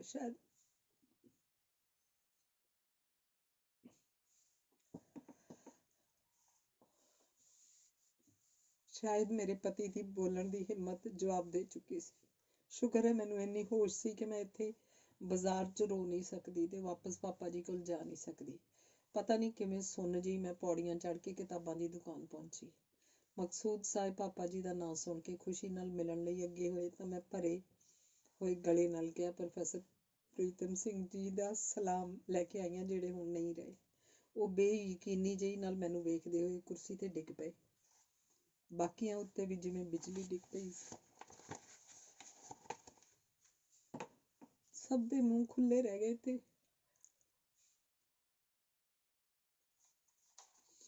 ਧਾਹਾਂ ਮਾਰ ਕੇ ਰੋਣ ਲੱਗ ਪਏ। ਮੈਂ ਬੁੱਲ੍ਹ ਦੱਬ ਕੇ ਆਪਣੀਆਂ ਅੱਖਾਂ ਵਿੱਚੋਂ ਨਿਕਲਦੇ ਹੰਝੂਆਂ ਉੱਤੇ ਪੂਰੀ ਤਾਕਤ ਨਾਲ ਰੋਕ ਲਾਈ ਰੱਖੀ, ਪਰ ਪਤਾ ਨਹੀਂ ਕਿਵੇਂ ਇੱਕ ਹੰਝੂ ਅੱਖ ਦੇ ਪਾਸੇ ਵਿੱਚ ਜ਼ਬਰਦਸਤੀ ਬਾਹਰ ਨਿਕਲ ਗਿਆ, ਜਿਹਨੂੰ ਡੇਗਣ ਤੋਂ ਪਹਿਲਾਂ ਹੀ ਮੈਂ ਆਪਣੀ ਚੁੰਨੀ ਨਾਲ ਪੂੰਝ ਲਿਆ। ਗਲਾ ਭਰਨ ਕਰਕੇ ਇਸ ਤੋਂ ਅੱਗੇ ਮੇਰੇ ਵਿੱਚ ਹੋਰ ਬੋਲਣ ਦੀ ਸਮਰੱਥਾ ਨਹੀਂ ਰਹੀ। ਸਿਰਫ ਮੈਂ ਨਹੀਂ ਸਾਂ ਰੋ ਰਹੀ, ਬਾਕੀ ਸਾਰੇ ਰੋ ਰਹੇ ਸਨ। ਮੈਨੂੰ ਦੇਣ ਵਾਲੇ ਤੋਹਫੇ ਉਹਨਾਂ ਮੇਰੇ ਸਾਹਮਣੇ ਹੀ ਹੇਠਾਂ ਲੁਕਾ ਲਏ। ਉਹਨਾਂ ਵਿੱਚ ਰੇਸ਼ਮੀ ਰੁਮਾਲ 'ਚ ਮੇਰੇ ਪਾਪਾ ਜੀ ਨੂੰ ਦੇਣ ਵਾਸਤੇ ਕਿਤਾਬਾਂ ਲਪੇਟੀਆਂ ਸਨ। ਮੈਂ ਬਿਨਾਂ ਬੋਲੇ ਉਹ ਕਿਤਾਬਾਂ ਚੁੱਕ ਲਈਆਂ ਤੇ ਮੁਸ਼ਕਿਲ ਨਾਲ 2 ਲਫ਼ਜ਼ ਹੀ ਭਰੇ ਗੱਚ ਨਾਲ ਬੋਲ ਸਕੀ, ਇਹ ਮੈਨੂੰ ਪਾਪਾ ਜੀ ਦੀ ਇੱਕ ਅਮਾਨਤ ਸਮਝ ਕੇ ਦੇ ਦਿਓ। ਮੇਰੇ ਕੰਨਾਂ ਵਿੱਚ ਉਹਨਾਂ ਦੇ ਉਹ ਸ਼ਬਦ ਗੂੰਜ ਪਏ ਸਨ। ਜਦੋਂ ਮੈਂ ਤੁਰਨ ਲੱਗਿਆ ਉਹਨਾਂ ਨੂੰ ਪੁੱਛਿਆ ਸੀ ਕਿ ਲਾਹੌਰ ਤੋਂ ਉਹਨਾਂ ਲਈ ਕੀ ਸੁਗਾਤ ਲਿਆਵਾਂ ਤਾਂ ਉਹਨਾਂ ਕਿਹਾ ਸੀ ਵਧੀਆ ਕਿਤਾਬਾਂ। ਉਸ ਤੋਂ ਬਾਅਦ ਰਸਤੇ 'ਚ ਕਾਰ 'ਚ ਹੀ ਮੈਨੂੰ ਮੇਰੇ ਸਾਥੀਆਂ ਨੇ ਸ਼ਹੀਦ ਭਗਤ ਸਿੰਘ ਦੀ ਸਾਈਕਲ ਰੱਖਣ ਵਾਲੀ ਥਾਂ ਵਿਖਾਈ। ਫਿਰ ਜਿੱਥੇ ਅਦਾਲਤ ਸੀ ਤੇ ਜਿੱਥੋਂ ਉਹ ਗੋਲੀ ਚਲਾਉਣ ਤੋਂ ਬਾਅਦ ਲੁਕਿਆ ਸੀ, ਮੇਰਾ ਮਨ ਇੰਨਾ ਭਰਿਆ ਪਿਆ ਸੀ ਕਿ ਮੈਨੂੰ ਇਹ ਸਭ ਪੂਰੀ ਤਰ੍ਹਾਂ ਯਾਦ ਨਹੀਂ ਕਿ ਥਾਵਾਂ ਕਿਹੜੇ ਰਸਤੇ 'ਚੋਂ ਲੰਘਦੇ ਆਈਆਂ ਸਨ। ਮੇਰੇ ਨਾਲ ਦੇ ਵੀਰ ਮੇਰੀ ਹਾਲਤ ਸਮਝਦੇ ਹੋਏ ਕਦੇ ਰਾਹ 'ਚੋਂ ਮੈਨੂੰ ਪਾਣੀ ਪਿਆਉਂਦੇ, ਕਦੀ ਜੂਸ, ਪਰ ਮੈਂ ਕਿਵੇਂ ਦੱਸਦੀ ਕਿ ਮੈਨੂੰ ਤਾਂ ਸਿਰਫ ਰੋਣ ਵਾਸਤੇ ਇੱਕ ਮੋਢਾ ਚਾਹੀਦਾ ਸੀ। ਲਗਾਤਾਰ ਉਹਨਾਂ ਦਾ ਹੌਸਲਾ ਜਾਰੀ ਸੀ ਕਿ ਭੈਣ ਜੀ ਤੁਸੀਂ ਆਪਣੇ ਆਪ ਨੂੰ ਇਕੱਲਾ ਨਾ ਸਮਝਿਓ, ਤੁਹਾਡੇ ਵੀਰ ਤੁਹਾਡੇ ਨਾਲ। ਫਿਰ ਅਸੀਂ ਸੈਯਦ ਅਖਤਰ ਹੁਸੈਨ ਅਖਤਰ ਜੀ ਵੱਲ ਗਏ। ਹਾਲਾਂਕਿ ਮੈਂ ਉਹਨਾਂ ਨੂੰ ਕਦੇ ਨਹੀਂ ਮਿਲੀ ਸੀ, ਪਰ ਮੈਨੂੰ ਪਤਾ ਸੀ ਕਿ ਪਾਪਾ ਜੀ ਉਹਨਾਂ ਨੂੰ ਪੁੱਤਰਾਂ ਵਾਂਗ ਪਿਆਰ ਕਰਦੇ ਸਨ ਤੇ ਉਹ ਆਪਣੀ ਇੱਕ ਕਿਤਾਬ ਵੀ ਉਹਨਾਂ ਨੂੰ ਸਮਰਪਿਤ ਕੀਤੀ ਸੀ। ਜਿਉਂ ਹੀ ਅੰਦਰ ਵੜੇ ਤਾਂ ਵੇਖਿਆ ਉਹਨਾਂ ਦੀ ਤਬੀਅਤ ਕਾਫੀ ਢਿੱਲੀ ਸੀ ਤੇ ਉਹ ਲੇਟੇ ਹੀ ਪਏ ਸਨ। ਮੈਨੂੰ ਵੇਖਦੇ ਸਾਰ ਮੰਜਾ ਛੱਡ ਕੇ ਉੱਠ ਖੜੇ ਹੋਏ ਤੇ ਬਾਹਾਂ ਖਿਲਾਰ ਕੇ ਕਹਿਣ ਲੱਗੇ, ਮੇਰੀ ਹਿੰਦੁਸਤਾਨੀ ਧੀ ਆਈ ਹੈ। ਹੁਣ ਮੈਂ ਬਿਲਕੁਲ ਠੀਕ ਹੋ ਗਿਆ ਹਾਂ। ਮੇਰੇ ਨਾਲ ਦੇ ਵੀਰਾਂ ਨੇ ਖਬਰ ਉਹਨਾਂ ਨੂੰ ਸੁਣਾਈ ਤਾਂ ਉਹ ਸੋਫੇ ਤੇ ਡਿੱਗ ਪਏ ਤੇ ਉਹਨਾਂ ਦੀਆਂ ਅੱਖਾਂ ਵਿੱਚੋਂ ਹੰਝੂ ਵਹਿ ਤੁਰੇ। ਕਹਿਣ ਲੱਗੇ, ਹਾਏ ਅੱਲਾ, ਮੇਰੀ ਦੁਨੀਆ ਦਾ ਅੱਜ ਵੀਰਾਨ ਹੋ ਗਈ। ਪ੍ਰੋਫੈਸਰ ਸਾਹਿਬ, ਮੈਨੂੰ ਕਿਉਂ ਇੱਥੇ ਇਕੱਲਾ ਛੱਡ ਗਏ ਹੋ ਤੁਸੀਂ? ਆ ਮੇਰੀ ਧੀਏ, ਅੱਜ ਰਲ ਕੇ ਵੈਣ ਪਾਈ। ਮੈਂ ਤੇਰੇ ਵਿੱਚੋਂ ਹੀ ਆਪਣੇ ਮੁਰਸ਼ਦ ਦਾ ਦੀਦਾਰ ਕਰ ਲਵਾਂ। ਤੂੰ ਆਪਣੇ ਆਪ ਨੂੰ ਇਕੱਲੀ ਨਾ ਸਮਝੀ, ਅੱਜ ਤੋਂ ਮੈਂ ਤੇਰਾ ਪਿਓ ਹਾਂ। ਮੈਨੂੰ ਸ਼ਾਇਦ ਇਸੇ ਸਹਾਰੇ ਦੀ ਉਡੀਕ ਸੀ। ਉਹਨਾਂ ਦੇ ਮੋਢੇ ਤੇ ਸਿਰ ਰੱਖ ਕੇ ਮੈਂ ਰੱਜ ਕੇ ਰੋ ਤਾਂ ਨਹੀਂ ਸਕੀ, ਪਰ ਅੰਦਰ ਇਕੱਠਾ ਹੋਇਆ ਕੁਝ ਗੁਬਾਰ ਜ਼ਰੂਰ ਹਲਕਾ ਹੋ ਗਿਆ। ਫਿਰ ਪਹੁੰਚੇ ਅਸੀਂ ਮੁਹੰਮਦ ਜੁਨੇਜ ਅਕਰਮ ਜੀ ਕੋਲ, ਜੋ ਡਾਕਟਰ ਫਕੀਰ ਮੁਹੰਮਦ ਫਕੀਰ ਜੀ ਦੇ ਦੋਹਤਰੇ ਸਨ। ਡਾਇਲਿਸਿਸ ਕਾਰਨ ਮੰਜੇ ਤੇ ਪਏ ਸਨ। ਉਹ ਵੀ ਖਬਰ ਸੁਣ ਕੇ ਇੱਕਦਮ ਠੰਬਰ ਗਏ ਤੇ ਰੋ ਕੇ ਕਹਿਣ ਲੱਗੇ ਕਿ ਉਹ ਤਾਂ ਮੇਰੇ ਵੀ ਪਿਓ ਸਨ। ਅਸਲ 'ਚ ਤਾਂ ਮੇਰਾ ਪਿਓ ਅੱਜ ਮਰਿਆ। ਮੇਰਾ ਛੱਡ, ਅੱਜ ਤਾਂ ਪੰਜਾਬੀਅਤ ਦਾ ਪਿਓ ਮਰ ਗਿਆ। ਮੈਂ ਹੁਣ ਆਪਣੇ ਦੁਖੜੇ ਕਿਸ ਕੋਲ ਫਰੋਲਾਂਗਾ? ਪਾਪਾ ਜੀ ਵਾਸਤੇ ਇਹਨਾਂ ਸਭਨਾਂ ਦੇ ਦਿਲਾਂ ਅੰਦਰ ਠਾਠਾਂ ਮਾਰਦਾ ਪਿਆਰ ਵੇਖ ਕੇ ਮੈਨੂੰ ਪੂਰੀ ਤਰ੍ਹਾਂ ਸਮਝ ਆ ਗਈ ਸੀ ਕਿ ਜ਼ਬਾਨ ਕਿਸ ਤਰ੍ਹਾਂ ਦੀ ਸਾਂਝ ਬਣਾ ਦਿੰਦੀ ਹੈ। ਉਸ ਤੋਂ ਬਾਅਦ ਅਸੀਂ ਗਏ ਕਲਿਆਣ ਸਿੰਘ ਜੀ ਕੋਲ, ਜੋ ਲਾਹੌਰ ਵਿੱਚ ਪੰਜਾਬੀ ਦੀ MA ਕਰੀ ਬੈਠੇ ਸਨ। ਜਿਸ ਤਰ੍ਹਾਂ ਉਹਨਾਂ ਨੇ ਸ੍ਰੀ ਨਨਕਾਣਾ ਸਾਹਿਬ ਲਿਜਾ ਕੇ ਮੇਰਾ ਸਤਿਕਾਰ ਕੀਤਾ, ਉਹ ਬਿਆਨੋਂ ਬਾਹਰ ਹੈ। ਮੇਰੇ ਪਾਪਾ ਜੀ ਦੇ ਖਾਸ ਦੋਸਤ ਸਿਬਤੁਲ ਹਸਨ ਜ਼ੈਗਮ ਜੀ ਵੱਲ ਮੈਨੂੰ ਲਿਜਾਇਆ ਹੀ ਨਹੀਂ ਗਿਆ ਤੇ ਨਾ ਹੀ ਉਹਨਾਂ ਨੂੰ ਖਬਰ ਦਿੱਤੀ ਗਈ, ਕਿਉਂਕਿ ਸਭ ਨੂੰ ਇਹੀ ਲੱਗਦਾ ਸੀ ਕਿ ਖਬਰ ਸੁਣਨ ਤੋਂ ਬਾਅਦ ਉਹਨਾਂ ਨੇ ਅਗਲਾ ਸਾਹ ਵੀ ਨਹੀਂ ਲੈਣਾ ਤੇ ਅੱਲਾ ਨੂੰ ਪਿਆਰੇ ਹੋ ਜਾਣਗੇ। ਇਹਨਾਂ ਸਾਰਿਆਂ ਨੂੰ ਮਿਲ ਕੇ ਮੈਨੂੰ ਇੰਝ ਜਾਪਿਆ ਕਿ ਮੈਂ ਕਿਸੇ ਉੱਪਰੇ ਥਾਂ ਤੇ ਤਾਂ ਹੈ ਨਹੀਂ। ਇਹ ਸਾਰੇ ਪਾਪਾ ਜੀ ਦੇ ਅਦਬੀ ਪਰਿਵਾਰ ਦੇ ਹੀ ਹਿੱਸੇ ਹਨ। ਮੇਰੇ ਦੁੱਖ 'ਚ ਜਿਸ ਤਰ੍ਹਾਂ ਉਹ ਸਭ ਸ਼ਰੀਕ ਹੋਏ, ਮੈਨੂੰ ਆਪਣੇ ਟੱਬਰ ਤੋਂ ਪਰਾਂ ਹੋਣ ਦਾ ਅਹਿਸਾਸ ਨਹੀਂ ਹੋਇਆ। ਸਈਦਾ ਯੂਨਸ, ਜੋ ਵਧੀਆ ਕਵਿੱਤਰੀ ਹਨ, ਨੇ ਮਾਂ ਦੀ ਤਰ੍ਹਾਂ ਮੈਨੂੰ ਗਲਵੱਕੜੀ 'ਚ ਲਿਆ ਤੇ ਫੱਟ ਆਪਣੀ ਧੀ ਬਣਾ ਲਿਆ। ਭਾਵੇਂ ਉਹ ਡਾਇਰੈਕਟਰ ਸ਼ਾਇਸਤਾ ਨੁਜ਼ਰਤ ਜੀ ਸਨ ਤੇ ਭਾਵੇਂ ਸ਼ਾਇਰਾ ਫੌਜੀਆ ਤਬਸਮ ਜੀ, ਸਭ ਨੇ ਭੈਣਾਂ ਵਾਂਗ ਮੈਨੂੰ ਜੱਫੀਆਂ 'ਚ ਲਿਆ। ਰਾਤ ਹੋ ਚੱਲੀ ਸੀ ਕਿ ਇੱਕ 10ਵੀਂ ਜਮਾਤ 'ਚ ਪੜ੍ਹਦਾ ਬੱਚਾ ਮੁਹੰਮਦ ਆਸਿਫ ਸਲੀਮ ਮੇਰੇ ਕੋਲ ਆਇਆ ਤੇ ਕਹਿਣ ਲੱਗਾ, ਸਲਾਮ ਅਲੈਕੁਮ। ਮੈਂ ਸਿਰ ਹਿਲਾ ਕੇ ਜਵਾਬ ਦੇ ਦਿੱਤਾ। ਸ਼ਰਮਾ ਕੇ ਨੇੜੇ ਹੋ ਕੇ ਉਹਨੇ ਹੱਥ 'ਚ ਦੱਬੀ ਅਜੀਤ ਅਖਬਾਰ ਮੇਰੇ ਅੱਗੇ ਰੱਖੀ ਤੇ ਕਹਿਣ ਲੱਗਾ, ਮੈਂ ਤੁਹਾਡੇ ਬੰਤੇ ਵਾਲੇ ਸਾਰੇ ਲੇਖ ਪੜ੍ਹੇ ਹਨ। ਮੈਂ ਹੈਰਾਨ ਹੋ ਕੇ ਉਸ ਵੱਲ ਤੱਕਿਆ ਕਿ ਉਹ ਗੁਰਮੁਖੀ ਕਿਵੇਂ ਪੜ੍ਹ ਰਿਹਾ। ਉਹ ਕਹਿਣ ਲੱਗਾ, ਮੈਂ ਸ਼ਾਹਮੁਖੀ 'ਚ ਛਪਦੇ ਪੰਜਾਬੀ ਰਸਾਲੇ ਦੇ ਅਦਾਰੇ ਵਿੱਚ ਕੰਮ ਕਰਦਾ। ਤੁਹਾਡੀਆਂ ਅਜੀਤ 'ਚ ਲਿਖੀਆਂ ਬੱਚਿਆਂ ਲਈ ਕਹਾਣੀਆਂ ਸੁਣੀਆਂ ਤਾਂ ਮੇਰਾ ਦਿਲ ਇਹਨਾਂ ਨੂੰ ਆਪ ਪੜ੍ਹਨ ਨੂੰ ਕੀਤਾ। ਇਸੇ ਲਈ ਮੈਂ ਗੁਰਮੁਖੀ ਸਿੱਖੀ। ਹੁਣ ਮੈਂ ਆਪ ਪੜ੍ਹ ਸਕਦਾ। ਇਸ ਵੇਲੇ ਮੈਂ ਤੁਹਾਡੀਆਂ ਕਹਾਣੀਆਂ ਦਾ ਗੁਰਮੁਖੀ ਤੋਂ ਸ਼ਾਹਮੁਖੀ 'ਚ ਤਰਜਮਾ ਕਰਨਾ ਸ਼ੁਰੂ ਕੀਤਾ ਹੋਇਆ। ਕੀ ਇਸ ਕੰਮ ਦੇ ਬਦਲੇ ਤੁਸੀਂ ਮੇਰੀ ਵੱਡੀ ਭੈਣ ਬਣੋਗੇ? ਮੈਂ ਉਸ ਬੱਚੇ ਨੂੰ ਛਾਤੀ ਨਾਲ ਲਾ ਲਿਆ ਤੇ ਕਿਹਾ, ਭਾਵੇਂ ਤੂੰ ਮੇਰੇ ਬੱਚਿਆਂ ਵਰਗਾ ਹੈ, ਪਰ ਕੰਮ ਤੂੰ ਕਮਾਲ ਦਾ ਕਰ ਦਿੱਤਾ। ਮੇਰੇ ਕੋਲੋਂ ਉਹਨੂੰ ਇਨਾਮ ਦਿੱਤੇ ਬਗੈਰ ਰਿਹਾ ਨਹੀਂ ਗਿਆ। ਭਲਾ ਕੋਈ ਸੋਚ ਕੇ ਵੇਖੇ ਕਿ ਕਿੰਨੇ ਕੁ ਬੱਚੇ ਸਾਡੇ ਪੰਜਾਬ 'ਚ ਸ਼ਾਹਮੁਖੀ ਤੋਂ ਗੁਰਮੁਖੀ 'ਚ ਤਰਜਮਾ ਕਰ ਸਕਦੇ ਹੋਣਗੇ। ਸਾਡੇ ਬੱਚੇ ਤਾਂ ਪੰਜਾਬੀ 'ਚ ਲਿਖੀਆਂ ਕਿਤਾਬਾਂ ਨੂੰ ਪੜ੍ਹਨਾ ਹੀ ਮਾੜਾ ਸਮਝਣ ਲੱਗ ਪਏ ਹਨ। ਇਸੇ ਲਈ ਸਕੂਲਾਂ ਦੀਆਂ ਲਾਇਬ੍ਰੇਰੀਆਂ ਵਿਚਲੇ ਖਾਨੇ ਅੰਗਰੇਜ਼ੀ ਕਿਤਾਬਾਂ ਨਾਲ ਭਰੇ ਪਏ ਹਨ। ਮੇਰਾ ਦਿਲ ਹਾਲੇ ਵੀ ਬਹੁਤ ਉਦਾਸ ਸੀ ਤੇ ਮੈਂ ਗੁਰਦੁਆਰਾ ਡੇਰਾ ਸਾਹਿਬ ਜਾਣ ਲਈ ਮਿੰਨਤ ਕੀਤੀ। ਉੱਥੇ ਅੱਧਾ ਘੰਟਾ ਬਹਿ ਕੇ ਮੇਰਾ ਦਿਲ ਕੁਝ ਹਲਕਾ ਹੋਇਆ ਤੇ ਮੈਂ ਅਰਦਾਸ ਵੀ ਕੀਤੀ।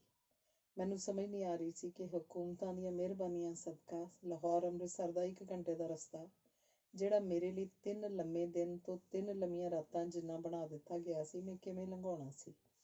ਮੈਂ ਤਾਂ ਸਿਰਫ ਆਪਣੇ ਪਾਪਾ ਜੀ ਦੇ ਆਖਰੀ ਦਰਸ਼ਨ ਕਰਨੇ ਚਾਹੁੰਦੀ ਸਾਂ, ਇਸ ਤੋਂ ਵੱਧ ਹੋਰ ਕੁਝ ਨਹੀਂ। ਗੁਰਦੁਆਰੇ ਵਿੱਚੋਂ ਬਾਹਰ ਨਿਕਲ ਰਹੀ ਸੀ ਕਿ ਇੱਕ ਆਦਮੀ ਨੇ ਮੈਨੂੰ ਸਤਿ ਸ਼੍ਰੀ ਅਕਾਲ ਬੁਲਾਈ ਤੇ ਪੁੱਛਣ ਲੱਗਿਆ, ਤੁਹਾਡੇ ਵੀਰ ਭਗਤ ਸਿੰਘ ਬਾਰੇ ਕੀ ਵਿਚਾਰ ਹਨ। ਮੈਂ ਹੈਰਾਨ ਜੀ ਹੋ ਕੇ ਉਹਨੂੰ ਵੇਖਿਆ ਕਿ ਇਹ ਸਵਾਲ ਉਹ ਕਿਉਂ ਕਰ ਰਿਹਾ। ਮੈਂ ਕਿਹਾ, ਉਸ ਵੀਰ ਨੂੰ ਅਸੀਂ ਸ਼ਹੀਦ ਕਹਿੰਦੇ ਹਾਂ। ਉਸ ਕਿਹਾ, ਇਹ ਮੇਰਾ ਬੇਟਾ ਨਾਲ ਹੈ। ਮੈਂ ਪੱਕਾ ਮੁਸਲਮਾਨ ਹੁੰਦੇ ਹੋਏ ਵੀ ਇਹਦਾ ਨਾਮ ਭਗਤ ਸਿੰਘ ਰੱਖਿਆ। ਪਤਾ ਜੀ ਕਿਉਂ? ਸ਼ਹੀਦ ਤਾਂ ਸਭ ਦੇ ਸਾਂਝੇ ਹੁੰਦੇ ਹਨ। ਮੇਰਾ ਦਿਲ ਕਰਦਾ ਕਿ ਮੁਹੱਬਤ ਦਾ ਪੈਗਾਮ ਬਣ ਕੇ ਦੋਹਾਂ ਦੇਸ਼ਾਂ ਦੇ ਲੋਕਾਂ ਦੇ ਦਿਲਾਂ ਤੇ ਪਾੜ ਨੂੰ ਜੋੜ ਦੇਵੇ। ਮੇਰੇ ਲਈ ਇੱਕ ਵੱਖਰੀ ਕਿਸਮ ਦੀ ਮਿਸਾਲ ਸੀ। ਗੁਆਂਢੀ ਦੇਸ਼ ਵਿੱਚ ਵੀ ਮੇਰੇ ਆਪਣੇ ਦੇਸ਼ ਵਾਂਗ ਸਿਰਫ ਮੁਹੱਬਤ ਵੰਡਣ ਵਾਲੇ ਲੋਕ ਹੀ ਦਿਸ ਰਹੇ ਸਨ। ਫਿਰ ਕਿਸ ਚੀਜ਼ ਲਈ ਲੜਾਈਆਂ ਲੜੀਆਂ ਜਾਂਦੀਆਂ ਹਨ ਜਿਸ ਵਿੱਚ ਸਿਰਫ ਬੇਕਸੂਰ ਮਰਦੇ ਹਨ। ਲਾਹੌਰ ਵਿਚਲੀਆਂ ਉੱਚੀਆਂ ਇਮਾਰਤਾਂ ਵੀ ਬਿਲਕੁਲ ਹਿੰਦੁਸਤਾਨ ਵਰਗੀਆਂ ਹੀ ਹਨ। ਆਸ-ਪਾਸ ਦੇ ਪਿੰਡਾਂ ਵਿੱਚ ਗਰੀਬੀ ਇੱਧਰ ਨਾਲੋਂ ਕੁਝ ਵੱਧ ਜਾਪ ਰਹੀ ਸੀ। ਸ਼ਾਇਦ ਉੱਥੇ ਜ਼ਿਆਦਾ ਬੱਚੇ ਜੰਮਣ ਉੱਤੇ ਕੋਈ ਰੋਕ ਨਾ ਹੋਣ ਕਰਕੇ। ਅਗਲੇ ਦਿਨ ਸ੍ਰੀ ਨਨਕਾਣਾ ਸਾਹਿਬ ਗਏ ਤਾਂ ਕਲਿਆਣ ਸਿੰਘ ਤੇ ਮਸਤਾਨ ਸਿੰਘ ਵੀਰਾਂ ਦਾ ਕਮਾਲ ਵੇਖਿਆ ਕਿ ਕਿਵੇਂ ਉਹਨਾਂ ਨੇ ਉੱਥੇ ਸਕੂਲ 'ਚ ਬੱਚਿਆਂ ਨੂੰ ਪੜ੍ਹਾਉਣ ਦਾ ਜਿੰਮਾ ਚੁੱਕਿਆ ਹੋਇਆ।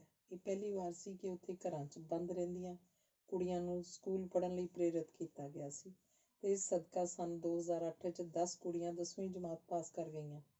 ਕੁਝ ਕੁੜੀਆਂ ਤਾਂ ਹੁਣ ਪਸ਼ਤੋ ਜ਼ਬਾਨ ਛੱਡ ਕੇ ਪੰਜਾਬੀ ਜ਼ਬਾਨ ਬੋਲਣ ਲੱਗ ਪਈਆਂ ਸਨ, ਕਿਉਂਕਿ ਇਹ ਜ਼ਬਾਨ ਉਹਨਾਂ ਨੂੰ ਬੜੀ ਮਿੱਠੀ ਲੱਗੀ ਸੀ ਤੇ ਹੁਣ ਵੀ ਲੱਗਦੀ ਹੈ। ਮੈਂ ਹੈਰਾਨ ਹੋ ਗਈ ਜਦੋਂ ਉਹਨਾਂ ਦੀਆਂ ਕਲਾਸਾਂ 'ਚ ਵੜੀ ਸੀ, ਕਿਉਂਕਿ ਹਰ ਜਮਾਤ 'ਚ ਗੱਜ ਕੇ ਕਹੀ ਸਤਿ ਸ਼੍ਰੀ ਅਕਾਲ ਦੀ ਆਵਾਜ਼ ਆਉਂਦੀ ਸੀ। ਮੇਰੇ ਕਲੇਜੇ ਨੂੰ ਇਹ ਸੁਣ ਕੇ ਠਾਰ ਜਿਹੀ ਪੈ ਗਈ। ਮੈਨੂੰ ਆਪਣਾ ਦੇਸ਼ ਯਾਦ ਆਇਆ ਜਿੱਥੇ ਮੈਂ ਘੱਟੋ ਘੱਟ 70 ਸਕੂਲਾਂ ਵਿੱਚ ਜਾ ਚੁੱਕੀ ਹਾਂ ਤੇ ਹਮੇਸ਼ਾ ਮੈਂ ਬੱਚਿਆਂ ਦੇ ਮੂੰਹੋਂ ਗੁੱਡ ਮਾਰਨਿੰਗ ਹੀ ਸੁਣਿਆ। ਕਲਾਸਾਂ ਵਿੱਚ ਕੁੜੀਆਂ ਦੀ ਭਰਮਾਰ ਵੇਖ ਕੇ ਮੈਂ ਪੁੱਛ ਹੀ ਲਿਆ ਕਿ ਇੱਥੇ ਮਾਦਾ ਭਰੂਣ ਹੱਤਿਆ ਕਿੰਨੀ ਕੁ ਹੁੰਦੀ ਹੈ। ਕੰਨਾਂ ਨੂੰ ਹੱਥ ਲਾ ਕੇ ਕਹਿਣ ਲੱਗੇ, ਸਵਾਲ ਹੀ ਪੈਦਾ ਨਹੀਂ ਹੁੰਦਾ। ਸਾਨੂੰ ਚੰਗੀ ਤਰ੍ਹਾਂ ਸਮਝ ਹੈ ਕਿ ਜੇ ਅਸੀਂ ਆਪਣੀ ਪੁਸ਼ਤ ਅੱਗੇ ਤੋਰਨੀ ਹੈ ਤੇ ਆਪਣਾ ਬੀਜ ਨਾਸ ਨਹੀਂ ਹੋਣ ਦੇਣਾ ਤਾਂ ਕੁੜੀਆਂ ਹੋਣੀਆਂ ਕਿੰਨੀਆਂ ਜ਼ਰੂਰੀ ਹਨ। ਕਮਾਲ ਹੀ ਸੀ। ਪਿਛਲੇ 9-10 ਸਾਲਾਂ ਤੋਂ ਮੈਂ ਇਹੀ ਸਮਝਾਉਣ ਲਈ ਪਿੰਡਾਂ ਵਿੱਚ ਧੱਕੇ ਖਾ ਰਹੀ ਹਾਂ, ਫਿਰ ਵੀ ਸਾਡੇ ਲੋਕ ਇਹ ਨਹੀਂ ਸਮਝ ਸਕੇ। ਸ੍ਰੀ ਨਨਕਾਣਾ ਸਾਹਿਬ ਦੇ ਇੱਕ ਸਕੂਲ 'ਚ ਪ੍ਰੋਫੈਸਰ ਪ੍ਰੀਤਮ ਸਿੰਘ ਲਾਇਬ੍ਰੇਰੀ ਖੋਲ੍ਹਣ ਦਾ ਐਲਾਨ ਕਰ ਦਿੱਤਾ ਗਿਆ। ਜਿਹੜਾ ਹਾਲੇ ਪਾਕਿਸਤਾਨ ਨਾ ਗਿਆ ਹੋਵੇ ਉਹਨੂੰ ਜ਼ਰੂਰ ਦੱਸ ਦੇਣਾ ਚਾਹੁੰਦੀ ਹਾਂ ਕਿ ਉੱਥੇ ਵੜਦੇ ਸਾਰ ਹਰ ਹਿੰਦੁਸਤਾਨੀ ਨੂੰ ਥਾਣੇ 'ਚ ਆਪਣੀ ਹਾਜ਼ਰੀ ਤੇ ਵਾਪਸੀ ਵੇਲੇ ਰਵਾਨਗੀ ਰਿਪੋਰਟ ਦੇਣੀ ਪੈਂਦੀ ਹੈ। ਇਸੇ ਲਈ ਉਸ ਥਾਂ ਉੱਤੇ ਜਿੱਥੇ ਦਿਨ 'ਚ ਕੋਈ ਸ਼ਰੀਫ ਕੁੜੀ ਗਲੀ ਵਿੱਚੋਂ ਵੀ ਨਾ ਲੰਘੇ, ਮੈਨੂੰ ਹੀਰਾ ਮੰਡੀ ਦੇ ਥਾਣੇ ਵਿੱਚ 2 ਵਾਰ ਆਪਣਾ ਪਾਸਪੋਰਟ ਦਰਜ ਕਰਵਾ ਕੇ ਹਾਜ਼ਰੀ ਭਰਨ ਲਈ ਸ਼ਾਮ ਵੇਲੇ ਜਾਣਾ ਪਿਆ। ਮੈਨੂੰ ਦੱਸਿਆ ਗਿਆ ਕਿ ਹਿੰਦੁਸਤਾਨ ਵਿੱਚ ਵੀ ਅਜਿਹਾ ਹੀ ਕੁਝ ਹੁੰਦਾ ਪਾਕਿਸਤਾਨ ਤੋਂ ਆਏ ਵਸਨੀਕਾਂ ਲਈ। ਲਾਹੌਰ ਦਾ ਇੱਕ college, Lahore school of economics, ਜਿੱਥੇ ਮੇਰੀ ਕਿਤਾਬ ਦੀ ਘੁੰਡ ਚੁਕਾਈ ਹੋਣੀ ਸੀ, ਵਿੱਚ ਜਾ ਕੇ ਮੈਨੂੰ ਇੰਝ ਜਾਪਿਆ ਜਿਵੇਂ ਮੈਂ ਪਟਿਆਲੇ 'ਚ ਪਹੁੰਚ ਗਈ ਹੋਵਾਂ। ਮੈਂ ਕੁੜੀਆਂ ਨੂੰ ਉੱਥੇ ਖੁੱਲ੍ਹ ਕੇ ਹੱਸਦਿਆਂ ਵੇਖਿਆ ਤੇ ਉਹਨਾਂ ਦੇ ਸਿਰੋਂ ਚੁੰਨੀਆਂ ਗਾਇਬ ਸਨ। ਕੁਝ ਨੇ ਚੁੰਨੀਆਂ ਗਲੇ ਦੁਆਲੇ ਬੰਨੀਆਂ ਸਨ ਤੇ ਕੁਝ ਨੇ ਮੋਢੇ ਦੇ ਪਾਸੇ ਤੇ ਟੰਗੀਆਂ ਸਨ। ਇੰਨੇ ਨੂੰ ਪੈਂਟਾਂ ਤੇ ਜੀਨਸ ਪਾ ਕੇ ਮੁੰਡਿਆਂ ਦੇ ਹੱਥ ਫੜ ਕੇ 4 ਕੁੜੀਆਂ ਸਾਡੇ ਕੋਲੋਂ ਦੀ ਲੰਘੀਆਂ। ਮੈਨੂੰ ਲੱਗਿਆ ਸ਼ਾਇਦ ਪਾਪਾ ਜੀ ਦੀ ਮੌਤ ਦੇ ਸਦਮੇ ਕਰਕੇ ਮੈਨੂੰ ਅਜੀਬ ਪਹਿਰਾਵੇ ਦਿਸਣ ਲੱਗ ਪਏ ਹਨ। ਇਹ ਤਾਂ ਬਾਅਦ ਵਿੱਚ ਪਤਾ ਲੱਗਿਆ ਕਿ ਅਮੀਰ ਤੇ ਅਸਰ ਰਸੂਖ ਵਾਲੇ ਮਾਪਿਆਂ ਦੀਆਂ ਧੀਆਂ ਵਾਸਤੇ ਇਸ ਕਾਲਜ ਦੀ 4 ਦੀਵਾਰੀ ਉੱਚੀ ਚੁੱਕ ਦਿੱਤੀ ਹੋਈ ਹੈ ਤਾਂ ਜੋ ਆਜ਼ਾਦੀ ਨਾਲ ਇੱਥੇ ਘੁੰਮ ਫਿਰ ਸਕਣ। ਮੇਰੇ ਟੀਵੀ ਤੇ ਰੇਡੀਓ ਦੇ ਪ੍ਰੋਗਰਾਮਾਂ ਦੀ ਇੰਨੀ ਸਿਫਤ ਹੋਈ ਕਿ ਮੈਨੂੰ ਦੁਬਾਰਾ ਲਾਹੌਰ ਆਉਣ ਦਾ ਸੱਦਾ ਘੱਟੋ ਘੱਟ 50 ਜਣਿਆਂ ਵੱਲੋਂ ਮਿਲ ਗਿਆ। ਓਰੀਐਂਟਲ ਕਾਲਜ ਤੇ ਪੰਜਾਬ ਯੂਨੀਵਰਸਿਟੀ, ਪਹਿਲਾਂ ਸਿੱਖ ਨੈਸ਼ਨਲ ਕਾਲਜ, ਜਿਸ ਨਾਲ ਮੇਰੇ ਪਾਪਾ ਜੀ ਦੀਆਂ ਯਾਦਾਂ ਜੁੜੀਆਂ ਸਨ, ਵਿੱਚ ਵੀ ਮੇਰੀ ਬੜੀ ਆਓ ਭਗਤ ਹੋਈ। ਜਿਹੜਾ ਆਖਰੀ ਸੁਣਿਆ ਮੈਂ ਪਾਪਾ ਜੀ ਦਾ ਉੱਥੇ ਸਭ ਨੂੰ ਪੜ੍ਹ ਕੇ ਸੁਣਾਇਆ ਉਹ ਸੀ, ਦੋਹਾਂ ਪਾਸਿਆਂ ਪਾਕਿਸਤਾਨ ਤੇ ਹਿੰਦੁਸਤਾਨ ਦੇ ਪੰਜਾਬ ਦੇ ਮਾਪਿਆਂ ਨੇ ਪੰਜਾਬੀ ਜ਼ਬਾਨ ਪ੍ਰਤੀ ਬੇਰੁਖੀ ਦੀ ਸੁਰ ਮਿਲਾ ਲਈ ਹੈ। ਜੇ ਇਹ ਨਾ ਰੋਕਿਆ ਗਿਆ ਤਾਂ ਇਸ ਜ਼ਬਾਨ ਨੂੰ ਸਿਵਿਆਂ ਦੇ ਰਾਹ ਉੱਤੇ ਪਿਆ ਸਮਝੋ। ਪੰਜਾਬੀ ਜ਼ਬਾਨ ਦੀ ਅਣਖ ਨੂੰ ਪੰਜਾਬ ਦੀ ਅਣਖ ਮੰਨਣ ਵਾਲਾ ਯੋਧਾ ਪੁੱਤਰ ਹਾਲੇ ਮੈਨੂੰ ਮਾਫ਼ ਕਰਿਓ, ਕਿਤੇ ਦਿਸ ਨਹੀਂ ਰਿਹਾ। ਇਹ ਜ਼ਬਾਨ ਹਾਲੇ ਪੂਰੇ ਜੋਬਨ 'ਚ ਨਹੀਂ ਹੈ। ਸਿਰਫ 5-7 ਸਾਲ ਦੀ ਖੋਲੇ ਨੂੰ ਪ੍ਰਫੁੱਲਤ ਹੋਣ ਲਈ ਦੇ ਦਿਓ ਤਾਂ ਇਹ ਛਲਾਂਗਾ ਮਾਰ ਕੇ ਸਦੀਆਂ ਦਾ ਫਾਸਲਾ ਪੂਰਾ ਕਰ ਲਏਗੀ। ਪੰਜਾਬੀ ਜ਼ਬਾਨ ਘੱਟ ਬੁਲਾਰਿਆਂ ਕਾਰਨ ਮਰਨ ਵਾਲੀ ਭਾਸ਼ਾ ਨਹੀਂ ਹੈ, ਪਰ ਵਿਸ਼ਵੀਕਰਨ ਦੇ ਦੈਂਤ ਨੇ ਜੇ ਬੋਲੀਆਂ ਚਟਮ ਕਰਨ ਤੋਂ ਨਾ ਰੋਕਿਆ ਗਿਆ ਤਾਂ ਸਾਡੀ ਪੜਪੋਤ ਔਲਾਦ ਜ਼ਰੂਰ ਪੰਜਾਬੀ ਜ਼ਬਾਨ ਦੀ ਬਰਸੀ ਮਨਾ ਲਏਗੀ। ਹੁਣ ਸਾਨੂੰ ਰਲ ਕੇ ਹੰਬਲਾ ਮਾਰਨਾ ਪਏਗਾ ਤਾਂ ਜੋ ਪੰਜਾਬੀ ਜ਼ਬਾਨ ਨੂੰ ਬੋਕਾਟਾ ਹੋਣ ਤੋਂ ਬਚਾ ਲਈਏ। ਆਪਣੀ ਧਾਰਮਿਕ ਵਿਸ਼ਵਾਸਾਂ ਦੀ ਰੱਖਿਆ ਦੀ ਖਾਤਰ ਆਪਣੀਆਂ ਜਾਨਾਂ ਵਾਰ ਦੇਣ ਦੀ ਕਹਾਣੀ ਸਾਡੇ ਲਈ ਨਵੀਂ ਨਹੀਂ, ਪਰ ਸਿਆਸਤ ਤੋਂ ਮੁਕਤ ਹੋ ਕੇ ਆਪਣੀ ਭਾਸ਼ਾ ਦੀ ਸੁਰੱਖਿਆ ਲਈ ਸੰਘਰਸ਼ ਦਾ ਵੱਲ ਅਜੇ ਅਸੀਂ ਸਿੱਖਣਾ ਹੈ। ਦੁਨੀਆ ਵਿੱਚ ਸ਼ਹੀਦੀਆਂ ਦੇ ਇਤਿਹਾਸਾਂ ਨੂੰ ਚਿਤਾਰਦੇ ਹੋਏ ਨਿੱਤਰੋ ਪੰਜਾਬੀ ਦੇ ਹਿਤੈਸ਼ੀਓ, ਬਿਸ਼ਨੋਈ ਸ਼ਹੀਦਾਂ ਵਾਂਗ ਜੇ ਹਰ ਪੰਜਾਬੀ ਨੂੰ ਪੰਜਾਬੀ ਜ਼ਬਾਨ ਨਾਲ ਚਿਪਕ ਜਾਣ ਲਈ ਪ੍ਰੇਰ ਸਕਦੇ ਹੋ ਤਾਂ 21ਵੀਂ ਸਦੀ ਦਾ ਵਿਕਰਾਲ ਦੈਂਤ ਸਾਡੀ ਬੋਲੀ ਦੇ ਨੇੜੇ ਨਹੀਂ ਫਟਕ ਸਕੇਗਾ। ਜੇ ਜਵਾਬ ਹਾਂ ਵਿੱਚ ਹੈ ਤਾਂ ਜਸ਼ਨ ਮਨਾਓ, ਪੰਜਾਬੀ ਜੀਏਗੀ। ਜੇ ਜਵਾਬ ਹੋਵੇ ਮੁਸ਼ਕਿਲ ਹੈ ਤਾਂ ਪੰਜਾਬੀ ਨੂੰ 21ਵੀਂ ਸਦੀ ਦਾ ਸ਼ਿਕਾਰ ਬਣਨ ਤੋਂ ਰੋਕਣਾ ਬੜਾ ਮੁਸ਼ਕਿਲ ਹੋਏਗਾ। ਇਹ ਮੇਰੀ ਸੋਗਮਈ ਭਵਿੱਖਬਾਣੀ ਹੈ। ਮੈਂ ਅੰਗਰੇਜ਼ੀ ਜਾਂ ਕਿਸੇ ਵੀ ਹੋਰ ਜ਼ਬਾਨ ਦੇ ਖਿਲਾਫ ਨਹੀਂ ਹਾਂ, ਪਰ ਜੇ ਹਰ ਪੰਜਾਬੀ ਆਪਣੀ ਮਾਂ ਬੋਲੀ ਨਾਲ ਆਪਣੀ ਅਣਖ ਜੋੜ ਲਵੇ ਤੇ ਬੱਚੇ ਦੇ ਪਹਿਲੇ 4 ਸਾਲ ਸਿਰਫ ਮਾਂ ਬੋਲੀ 'ਚ ਪੜ੍ਹਾਈ ਕਰਵਾਉਣ ਉੱਤੇ ਜ਼ੋਰ ਦੇਵੇ ਤਾਂ ਯਕੀਨ ਜਾਣੋ ਪੰਜਾਬੀ ਜ਼ਬਾਨ ਨੂੰ ਕੋਈ ਨਹੀਂ ਮਾਰ ਸਕੇਗਾ। ਚੌਥੀ ਤੋਂ ਅਗਲੇ ਸਾਲਾਂ ਵਿੱਚ ਪੰਜਾਬੀ ਦੇ ਨਾਲ ਅੰਗਰੇਜ਼ੀ ਜਿੰਨੀ ਮਰਜ਼ੀ ਪੜ੍ਹਾਈ ਜਾਓ, ਪੰਜਾਬੀ ਆਪਣੀ ਰਾਖੀ ਆਪ ਕਰੀ ਜਾਏਗੀ। ਜੈ ਪੰਜਾਬ, ਜੈ ਪੰਜਾਬੀ, ਜੈ ਪੰਜਾਬੀਅਤ। ਇਹ ਸੀ ਉਹਨਾਂ ਦੇ ਦਿਲ ਅੰਦਰ ਮਾਂ ਬੋਲੀ ਲਈ ਠਾਠਾ ਮਾਰਦਾ ਪਿਆਰ ਦਾ ਸਮੁੰਦਰ। ਮੈਨੂੰ ਜਾਪਿਆ ਮੈਂ ਆਪਣੇ ਪਾਪਾ ਜੀ ਦੀ ਆਖਰੀ ਤਮੰਨਾ ਪੂਰੀ ਕਰਨ ਦੀ ਕੋਸ਼ਿਸ਼ ਵਿੱਚ ਕਾਮਯਾਬ ਰਹੀ ਹਾਂ ਕਿ ਲਾਹੌਰ ਵਾਸੀਆਂ ਦੇ ਦਿਲ ਫਤਿਹ ਕਰਨੇ ਹਨ। ਵਾਪਸ ਬੱਸ ਉੱਤੇ ਆਉਣ ਲਈ ਜਿਹੜੇ ਕਾਗਜ਼ਾਂ ਦੀ ਕਮੀ ਰਹਿ ਗਈ ਸੀ, ਕਿਉਂਕਿ ਮੈਂ ਮਿੱਥੇ ਵਕਤ ਤੋਂ ਪਹਿਲਾਂ ਹਿੰਦੁਸਤਾਨ ਮੁੜ ਰਹੀ ਸੀ, ਉਹ ਉੱਥੋਂ ਦੀ SP ਸਾਹਿਬਾ ਨੀਲਮਾ ਨਹੀਦ ਜੀ, ਜੋ ਪੰਜਾਬੀ ਜ਼ਬਾਨ ਦੇ ਮੁਰੀਦ ਹਨ, ਨੇ ਇੰਨੇ ਨਿੱਘ ਤੇ ਪਿਆਰ ਨਾਲ ਪੂਰੇ ਕਰਵਾਏ ਕਿ ਮੈਂ ਆਪਣੀ ਪੁਲਿਸ ਬਾਰੇ ਸੋਚਣ ਉੱਤੇ ਮਜਬੂਰ ਹੋ ਗਈ ਕਿ ਉਹ ਮੁਸੀਬਤ ਵਿੱਚ ਫਸੀ ਔਰਤ ਨਾਲ ਕਿਹੋ ਜਿਹਾ ਵਿਹਾਰ ਕਰਦੇ ਹਨ। ਇਹ ਅਖਬਾਰ 'ਚ ਛਪੀਆਂ ਖਬਰਾਂ ਦੱਸਦੀਆਂ ਹਨ। ਜੰਜੂਆ ਵੀਰ ਦੇ ਉਹਨਾਂ ਕਾਗਜ਼ਾਂ ਨੂੰ ਥਾਂ-ਥਾਂ ਥਾਣਿਆਂ ਵਿੱਚ ਪੂਰੇ ਕਰਨ ਦੀ ਨੱਠ ਭੱਜ ਉੱਤੇ ਲੱਗੇ 9 ਘੰਟੇ ਵੀ ਮੈਂ ਜ਼ਿੰਦਗੀ ਭਰ ਨਹੀਂ ਭੁਲਾ ਸਕਣ ਲੱਗੀ। ਬੱਸ ਚੜ੍ਹਾਉਣ ਆਏ ਵੀਰ ਮੈਨੂੰ ਸੁਨੇਹਾ ਦੇ ਕੇ ਕਹਿਣ ਲੱਗੇ, ਤੁਹਾਡੇ ਪਾਪਾ ਜੀ ਦੀ ਸ਼ਖਸੀਅਤ ਇੰਝ ਦੀ ਸੀ ਜਿਵੇਂ ਘੁੱਪ ਹਨੇਰੇ 'ਚ ਬਲਦਾ ਹੋਇਆ ਚਿਰਾਗ ਹੋਵੇ। ਅੱਤ ਦੇ ਖੂਬਸੂਰਤ ਸਨ। ਉਹਨਾਂ ਦੀ ਮੁਹੱਬਤ ਨੂੰ ਅਸੀਂ ਸਾਰੇ ਦਿਲਾਂ ਅੰਦਰ ਸਾਂਭ ਕੇ ਬੈਠੇ ਹਾਂ। ਉਹ ਪੰਜਾਬੀ ਜ਼ਬਾਨ ਦੇ ਪੈਰੋਕਾਰ ਸਨ। ਉਹਨਾਂ ਦੇ ਚਿਹਰੇ 'ਤੇ ਨੂਰ ਇੰਝ ਸੀ ਜਿਵੇਂ ਕਿਸੇ ਪੀਰ ਪੈਗੰਬਰ ਦੇ ਚਿਹਰੇ 'ਤੇ ਹੁੰਦਾ। ਅਸੀਂ ਲਾਹੌਰ ਵਿੱਚ ਉਹਨਾਂ ਦੇ ਜ਼ੋਰ ਪਾਉਣ ਉੱਤੇ ਪੰਜਾਬੀ ਦੇ ਰੰਗਦਾਰ ਖੂਬਸੂਰਤ ਕਾਇਦੇ ਅਲੱਗ-ਅਲੱਗ ਸ਼ੁਰੂ ਦੀਆਂ ਕਲਾਸਾਂ 'ਚ ਕੱਢ ਚੁੱਕੇ ਹਾਂ। ਹੁਣ ਵੇਖਦੇ ਹਾਂ ਤੁਸੀਂ ਇਸ ਜ਼ਬਾਨ ਨੂੰ ਬਿੱਝੀ ਨਾ ਜਾਣ ਲਈ ਜਾਰੀ ਕੀਤੀ ਜੰਗ ਕਿੰਨੀ ਦੇਰ ਲਈ ਲੜ ਸਕਦੇ ਹੋ। ਇਹ ਸੋਚ ਲਿਓ ਕਿ ਤੁਹਾਡੀ ਇਸ ਜੰਗ 'ਚ ਤੁਹਾਡੇ ਨਾਲ ਤੁਹਾਡੇ ਅਨੇਕ ਪਾਕਿਸਤਾਨੀ ਵੀਰ ਭੈਣਾਂ ਖੜੇ ਹਨ, ਜਿਨ੍ਹਾਂ ਨੂੰ ਆਪਣੀ ਜ਼ਬਾਨ ਉੱਤੇ ਹਾਲੇ ਵੀ ਫਖਰ ਹੈ। ਵਾਪਸ ਆਉਂਦੇ ਮੈਂ ਆਪਣੇ ਡਾਕਟਰ ਸਾਥੀਆਂ ਦੀ ਗੱਲ ਯਾਦ ਕਰਦੇ ਸੋਚ ਰਹੀ ਸੀ ਕਿ ਜੇ ਅਜਿਹੇ ਪਿਆਰੇ ਲੋਕਾਂ ਨੂੰ ਦਹਿਸ਼ਤਗਰਦ ਕਿਹਾ ਜਾਂਦਾ ਹੈ ਤਾਂ ਫਿਰ ਫਰਿਸ਼ਤੇ ਕਿਹਨਾਂ ਨੂੰ ਆਖਦੇ ਹਨ। ਗੱਲ ਸਿਰਫ ਆਪਣੀ ਸੋਚ ਬਦਲਣ ਦੀ ਹੈ। 1 ਰੁਪਏ ਦੀ ਕੀਮਤ 1 ਲੱਖ ਸਾਹਮਣੇ ਕੁਝ ਵੀ ਨਹੀਂ ਹੁੰਦੀ, ਪਰ ਜੇ 1 ਰੁਪਇਆ ਲੱਖ ਰੁਪਏ ਵਿੱਚੋਂ ਕੱਢ ਲਿਆ ਜਾਵੇ ਤਾਂ ਲੱਖ ਪੂਰਾ ਨਹੀਂ ਰਹਿੰਦਾ। ਇਸੇ ਤਰ੍ਹਾਂ ਜੇ ਇਨਸਾਨੀਅਤ, ਜਿਹਦੀ ਕੀਮਤ ਅੱਜ ਕੱਲ੍ਹ 1 ਰੁਪਏ ਤੋਂ ਵੀ ਘੱਟ ਹੈ, ਇਨਸਾਨ ਅੰਦਰ ਭਰ ਦਿੱਤੀ ਜਾਵੇ ਤਾਂ ਉਸ ਇਨਸਾਨ ਦੀ ਕੀਮਤ ਪੂਰੀ ਲੱਖ ਹੋ ਜਾਂਦੀ ਹੈ। ਇਸ ਤਰ੍ਹਾਂ ਦੇ ਇਨਸਾਨ ਨੂੰ ਹੀ ਫਰਿਸ਼ਤੇ ਦਾ ਦਰਜਾ ਦਿੱਤਾ ਜਾਂਦਾ ਹੈ। ਮੈਂ ਯਕੀਨਨ ਲਾਹੌਰ ਦੇ ਪੰਜਾਬੀਆਂ 'ਚ ਇਹੋ ਜਿਹੇ ਫਰਿਸ਼ਤਿਆਂ ਨੂੰ ਹੀ ਜ਼ਮੀਨ ਉੱਤੇ ਤੁਰਦੇ ਫਿਰਦੇ ਵੇਖ ਕੇ ਆਈ ਹਾਂ, ਜੋ ਹਾਲੇ ਤੱਕ ਮੇਰੇ ਪਾਪਾ ਜੀ ਕਹਿੰਦੇ ਰਹੇ ਸਨ। ਹੁਣ ਮੈਨੂੰ ਦੱਸੋ, ਮੈਂ ਕਿਵੇਂ ਨਾ ਆਖਾਂ ਕਿ ਲਾਹੌਰ ਤਾਂ ਲਾਹੌਰ ਹੀ ਹੈ, ਤੇ ਕਿਉਂ ਨਾ ਇਹ ਮੰਗ ਰੱਖਾਂ। ਆਓ ਸਾਰੇ ਰਲ ਕੇ ਮੇਰੇ ਨਾਲ ਦੁਆ ਕਰੋ ਕਿ ਘੱਟੋ ਘੱਟ ਮੇਰੀ ਬੇਟੀ ਦੀ ਬੇਟੀ ਤਾਂ ਪਟਿਆਲਿਓਂ ਲਾਹੌਰ ਉਸੇ ਤਰ੍ਹਾਂ ਜਾਏ ਜਿਵੇਂ ਆਪਣਿਆਂ ਨੂੰ ਮਿਲਣ ਪਟਿਆਲਿਓਂ ਦਿੱਲੀ ਜਾਈਦਾ। ਧੰਨਵਾਦ।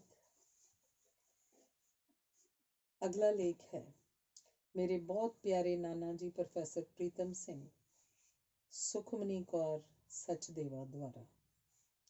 ਮੇਰੀ ਜ਼ਿੰਦਗੀ ਦਾ ਸਭ ਤੋਂ ਅਨਮੋਲ ਤੋਹਫਾ ਜਿਹੜਾ ਮੇਰੇ ਜਨਮ ਦਿਨ ਤੋਂ ਬਾਅਦ ਬਚਿਆ ਰਿਹਾ ਸੀ, ਉਹ ਸਨ ਮੇਰੇ ਨਾਨਾ ਜੀ, ਕਿਉਂਕਿ ਨਾਨੀ ਜੀ ਤਾਂ ਮੇਰੇ ਜੰਮਣ ਤੋਂ ਪਹਿਲਾਂ ਹੀ ਰੱਬ ਕੋਲ ਚਲੇ ਗਏ ਸਨ। ਉਹਨਾਂ ਮੈਨੂੰ ਰੱਜ ਕੇ ਪਿਆਰ ਦਿੱਤਾ। ਮੇਰੀ ਮੰਮੀ ਅਕਸਰ ਸ਼ਿਕਾਇਤ ਕਰਦੇ ਸਨ ਜਾਂ ਆਪਣੇ ਲੇਖਾਂ 'ਚ ਲਿਖਦੇ ਸਨ ਕਿ ਨਾਨਾ ਜੀ ਨੇ ਉਹਨਾਂ ਨੂੰ ਬਚਪਨ 'ਚ ਕਦੇ ਨਹੀਂ ਖਿਡਾਇਆ, ਹਮੇਸ਼ਾ ਆਪਣੇ ਵਿਦਿਆਰਥੀਆਂ ਨਾਲ ਲੱਗੇ ਰਹਿੰਦੇ ਸਨ। ਪਰ ਮੈਂ ਸਾਰਿਆਂ ਨੂੰ ਕਹਿ ਸਕਦੀ ਹਾਂ ਕਿ ਉਹਨਾਂ ਖੁਸ਼ਨਸੀਬ ਦੋਹਤਰੀਆਂ ਵਿੱਚੋਂ ਇੱਕ ਹਾਂ ਜਿਨ੍ਹਾਂ ਨੇ ਆਪਣੇ ਨਾਨਾ ਜੀ ਤੋਂ ਰੱਜ ਕੇ ਪਿਆਰ ਲਿਆ ਹੈ। ਉਹਨਾਂ ਦੀ ਗੋਦ 'ਚ ਮੈਂ ਬਹੁਤ ਖੇਡੀ ਹਾਂ। ਜਦ ਵੀ ਮੰਮੀ ਪਾਪਾ ਹਸਪਤਾਲ ਜਾਂਦੇ ਸਨ ਤਾਂ ਮੇਰੇ ਨਾਨਾ ਜੀ ਹੀ ਮੇਰਾ ਧਿਆਨ ਰੱਖਦੇ ਤੇ ਆਪਣੀ ਗੋਦੀ 'ਚ ਲੈ ਕੇ ਘੁੰਮਦੇ ਤੇ ਮੈਨੂੰ ਖਵਾਉਂਦੇ ਪਿਆਉਂਦੇ ਸਨ। ਮੈਂ ਆਪਣੇ ਨਾਨਾ ਜੀ ਨਾਲ ਬਿਤਾਏ ਕੁਝ ਪਿਆਰੇ ਪਲ ਤੇ ਉਹਨਾਂ ਦੀਆਂ ਮਿੱਠੀਆਂ ਯਾਦਾਂ ਨੂੰ ਜ਼ਰੂਰ ਸਾਰਿਆਂ ਨਾਲ ਸਾਂਝਾ ਕਰਨਾ ਚਾਹੁੰਦੀ ਹਾਂ। ਭਾਵੇਂ ਮੈਂ ਨਾਨੀ ਜੀ ਦਾ ਪਿਆਰ ਮਾਣ ਹੀ ਨਹੀਂ ਸਕੀ, ਪਰ ਮੈਂ ਅੱਜ ਇਹ ਗੱਲ ਯਕੀਨ ਨਾਲ ਕਹਿ ਸਕਦੀ ਹਾਂ ਕਿ ਮੇਰੇ ਨਾਨਾ ਜੀ ਨੇ ਮੈਨੂੰ ਢੇਰ ਸਾਰਾ ਪਿਆਰ ਕਰਕੇ ਨਾਨੀ ਜੀ ਦੀ ਕਮੀ ਮਹਿਸੂਸ ਹੀ ਨਹੀਂ ਹੋਣ ਦਿੱਤੀ। ਜਿਵੇਂ ਕਿ ਬਹੁਤਿਆਂ ਨੂੰ ਪਤਾ ਹੋਏਗਾ ਕਿ ਉਹਨਾਂ ਨੇ ਆਪਣੀ ਜ਼ਿੰਦਗੀ ਦਾ ਹਰ ਪਲ ਪੰਜਾਬੀ ਤੇ ਪੰਜਾਬੀਅਤ ਨੂੰ ਸਮਰਪਿਤ ਕੀਤਾ ਹੋਇਆ ਸੀ। ਇਸੇ ਲਈ ਮੈਨੂੰ ਵੀ ਮਾਂ ਬੋਲੀ ਵੱਲ ਖਿੱਚਣ ਲਈ ਇੱਕ ਦਿਨ ਉਹਨਾਂ ਮੈਨੂੰ ਆਖਿਆ ਕਿ ਮੈਂ ਆਪਣੀਆਂ ਛੁੱਟੀਆਂ ਵਿੱਚ ਪੰਜਾਬੀ 'ਚ ਲੇਖ ਲਿਖਾਂ। ਮੈਂ ਥੋੜ੍ਹੀ ਜਿਹੀ ਹਿੰਮਤ ਜੁਟਾ ਕੇ ਲੇਖ ਲਿਖਿਆ ਤੇ ਉਹਨਾਂ ਨੂੰ ਪੜ੍ਹਾਇਆ ਤਾਂ ਉਹਨਾਂ ਕਿਹਾ ਕਿ ਠੀਕ ਤਾਂ ਹੈ, ਪਰ ਕਾਫੀ ਕੁਝ ਸਿੱਖਣਾ ਬਾਕੀ ਹੈ। ਮੈਂ ਉਹ ਠੀਕ ਕਰਕੇ ਦੁਬਾਰਾ ਉਹਨਾਂ ਨੂੰ ਪੜ੍ਹਾਇਆ ਤਾਂ ਉਹਨਾਂ ਫੇਰ ਲਿਖਣ ਲਈ ਕਿਹਾ। ਤੀਜੀ ਵਾਰ ਲਿਖੇ ਤੇ ਉਹਨਾਂ ਨੇ ਸ਼ਾਬਾਸ਼ੀ ਦਿੱਤੀ। ਮੈਂ ਉਹ ਲੇਖ ਆਪਣੇ ਸਕੂਲ ਦੀ ਟੀਚਰ ਨੂੰ ਪੜ੍ਹਾਇਆ ਤਾਂ ਉਹਨਾਂ ਨੂੰ ਬਹੁਤ ਪਸੰਦ ਆਇਆ ਤੇ ਉਹਨਾਂ ਨੇ ਸਕੂਲ ਮੈਗਜ਼ੀਨ ਦੇ ਪਹਿਲੇ ਸਫ਼ੇ 'ਤੇ ਛਾਪਿਆ। ਜਦੋਂ ਮੈਂ ਨਾਨਾ ਜੀ ਨੂੰ ਮੈਗਜ਼ੀਨ ਵਿਖਾਇਆ ਤਾਂ ਉਹਨਾਂ ਨੂੰ ਬਹੁਤ ਖੁਸ਼ੀ ਹੋਈ। ਉਹਨਾਂ ਮੈਨੂੰ ਕਿੰਨੀ ਦੇਰ ਜੱਫੀ 'ਚ ਲਈ ਰੱਖਿਆ। ਮੈਂ ਜਦ ਵੀ ਉਹਨਾਂ ਨੂੰ ਮਿਲਣ ਜਾਂਦੀ ਸੀ ਤਾਂ ਮੈਨੂੰ ਖੁਸ਼ ਹੋ ਕੇ ਆਪਣੇ ਕੋਲ ਬਿਠਾਉਂਦੇ ਸਨ ਤੇ ਖਾਣ ਲਈ ਢੇਰ ਸਾਰੇ ਫਲ ਤੇ ਮੇਵੇ ਦਿੰਦੇ ਸਨ। ਫਿਰ ਮੈਨੂੰ ਸਬਜ਼ੀਆਂ ਦੀ ਕਿਆਰੀ 'ਚ ਘੁਮਾਉਂਦੇ ਤੇ ਕਿੰਨੀਆਂ ਮਜ਼ੇਦਾਰ ਕਹਾਣੀਆਂ ਸੁਣਾਉਂਦੇ। ਉਹ ਮੈਨੂੰ ਦੂਜਿਆਂ ਦੀ ਇੱਜ਼ਤ ਕਰਨਾ ਸਿਖਾਉਂਦੇ ਤੇ ਹੋਰ ਵੀ ਕਿੰਨਾ ਕੁਝ। ਜਿਹੜੀ ਵੀ ਨਵੀਂ ਚੀਜ਼ ਉਹਨਾਂ ਘਰ ਆਉਂਦੀ ਸੀ ਉਸ ਵਿੱਚੋਂ ਕੁਝ ਹਿੱਸਾ ਮੈਨੂੰ ਜ਼ਰੂਰ ਭੇਜਦੇ ਸਨ। ਉਹਨਾਂ ਦਾ ਦਿਲ ਬਹੁਤ ਵੱਡਾ ਸੀ ਤੇ ਉਹਨਾਂ ਦੇ ਅੰਦਰ ਇੰਨਾ ਪਿਆਰ ਸੀ ਜਿਹੜਾ ਵੰਡ ਕੇ ਵੀ ਖਤਮ ਨਹੀਂ ਸੀ ਹੋਇਆ। ਹੁਣ ਜਦੋਂ ਮੇਰੇ ਨਾਨੀ ਜੀ ਕੋਲ ਚਲੇ ਗਏ ਤਾਂ ਮੈਂ ਜਦ ਵੀ ਉਹਨਾਂ ਦੇ ਘਰ ਅੰਦਰ ਜਾਣ ਦੀ ਹਿੰਮਤ ਜਟਾਉਂਦੀ ਹਾਂ, ਮੇਰਾ ਦਿਲ ਖੁੱਸ ਜਾਂਦਾ ਹੈ ਤੇ ਮੇਰੇ ਹੰਝੂ ਵਗਣੇ ਸ਼ੁਰੂ ਹੋ ਜਾਂਦੇ ਹਨ। ਉਹ ਘਰ ਸੁੰਨਾ ਹੋ ਗਿਆ ਤੇ ਹੁਣ ਉੱਥੇ ਮੇਰੇ ਨਾਨਾ ਜੀ ਦੀ ਮੁਸਕਰਾਹਟ ਦੀ ਆਵਾਜ਼ ਕਦੀ ਨਹੀਂ ਗੂੰਜਣੀ, ਨਾ ਹੀ ਉਹ ਪਿਆਰੀ ਜੀ ਸੁੱਖਾਂ ਦੀ ਆਵਾਜ਼ ਮੈਨੂੰ ਉਸ ਘਰ 'ਚ ਹੁਣ ਸੁਣਨੀ ਹੈ ਤੇ ਨਾ ਹੀ ਕਾਜੂ ਦੀ ਭਰੀ ਕੌਲੀ ਲੈ ਕੇ ਕੋਈ ਮੈਨੂੰ ਆਪਣੇ ਹੱਥਾਂ ਨਾਲ ਆਪਣੀ ਗੋਦੀ ਵਿੱਚ ਬਹਿ ਕੇ ਖਵਾਏਗਾ। ਇਸੇ ਲਈ ਉਸ ਘਰ 'ਚ ਮੇਰੇ ਕੋਲੋਂ ਹੁਣ ਵੜਿਆ ਹੀ ਨਹੀਂ ਜਾਂਦਾ। ਸਾਰਿਆਂ ਵਾਸਤੇ ਭਾਵੇਂ ਉਹ ਇਸ ਸਦੀ ਦੇ ਚਮਕਦੇ ਹੋਏ ਸਿਤਾਰੇ ਹੋਣਗੇ ਜਿਨ੍ਹਾਂ ਨੂੰ ਰੱਬ ਨੇ ਪੰਜਾਬੀ ਜ਼ਬਾਨ ਦੀ ਸੇਵਾ ਵਾਸਤੇ ਘੱਲਿਆ ਸੀ, ਪਰ ਮੇਰੀ ਤਾਂ ਨਿੱਘੀ ਗੋਦ ਸਨ ਜਿੱਥੇ ਬਹਿ ਕੇ ਮੈਂ ਆਪਣੇ ਮੰਮੀ ਪਾਪਾ ਦੀਆਂ ਸ਼ਿਕਾਇਤਾਂ ਵੀ ਲਾ ਦਿੰਦੀ ਹੁੰਦੀ ਸੀ। ਜਦੋਂ ਹੁਣ ਲੋਕ ਕਹਿੰਦੇ ਨੇ ਕਿ ਤੈਨੂੰ ਇੱਕ ਵੱਡੀ ਤੇ ਉੱਘੀ ਸ਼ਖਸੀਅਤ ਦਾ ਪਿਆਰ ਮਾਣਨ ਦਾ ਸੁਨਹਿਰੀ ਮੌਕਾ ਮਿਲ ਚੁੱਕਿਆ ਹੈ ਤਾਂ ਮੈਨੂੰ ਬਹੁਤ ਖੁਸ਼ੀ ਹੁੰਦੀ ਹੈ ਤੇ ਫਖਰ ਮਹਿਸੂਸ ਹੁੰਦਾ ਹੈ। ਭਾਵੇਂ ਹੋਰਨਾਂ ਲਈ ਉਹ 25 ਅਕਤੂਬਰ 2008 ਨੂੰ ਇਸ ਦੁਨੀਆ ਨੂੰ ਅਲਵਿਦਾ ਕਹਿ ਗਈ, ਪਰ ਮੈਨੂੰ ਤਾਂ ਰੋਜ਼ ਸਵੇਰੇ ਫੋਨ ਰਾਹੀਂ ਨਾਨਾ ਜੀ ਦੇ ਘਰੋਂ ਹੀ ਆਵਾਜ਼ ਹਾਲੇ ਵੀ ਆਉਂਦੀ ਜਾਪਦੀ ਹੈ, ਮੇਰੀ ਪਿਆਰੀ ਦੋਹਤਰੀ ਮੈਨੂੰ ਅੱਜ ਮਿਲਣ ਕਿਉਂ ਨਹੀਂ ਆਈ? ਪਰ ਕੀ ਕਰਾਂ, ਉੱਥੇ ਕਿਵੇਂ ਜਾਵਾਂ? ਉਹ ਛਾਤੀ ਨਾਲ ਘੁੱਟ ਕੇ ਲਾਉਣ ਵਾਲੀਆਂ ਅੱਡੀਆਂ ਬਾਹਾਂ ਨਹੀਂ ਦਿਸਦੀਆਂ, ਇਸੇ ਲਈ ਚੁੱਪ ਕਰਕੇ ਉਸ ਘਰ ਵੱਲ ਪਿੱਠ ਕਰਕੇ ਰੋ ਲੈਂਦੀ ਹਾਂ। ਧੰਨਵਾਦ।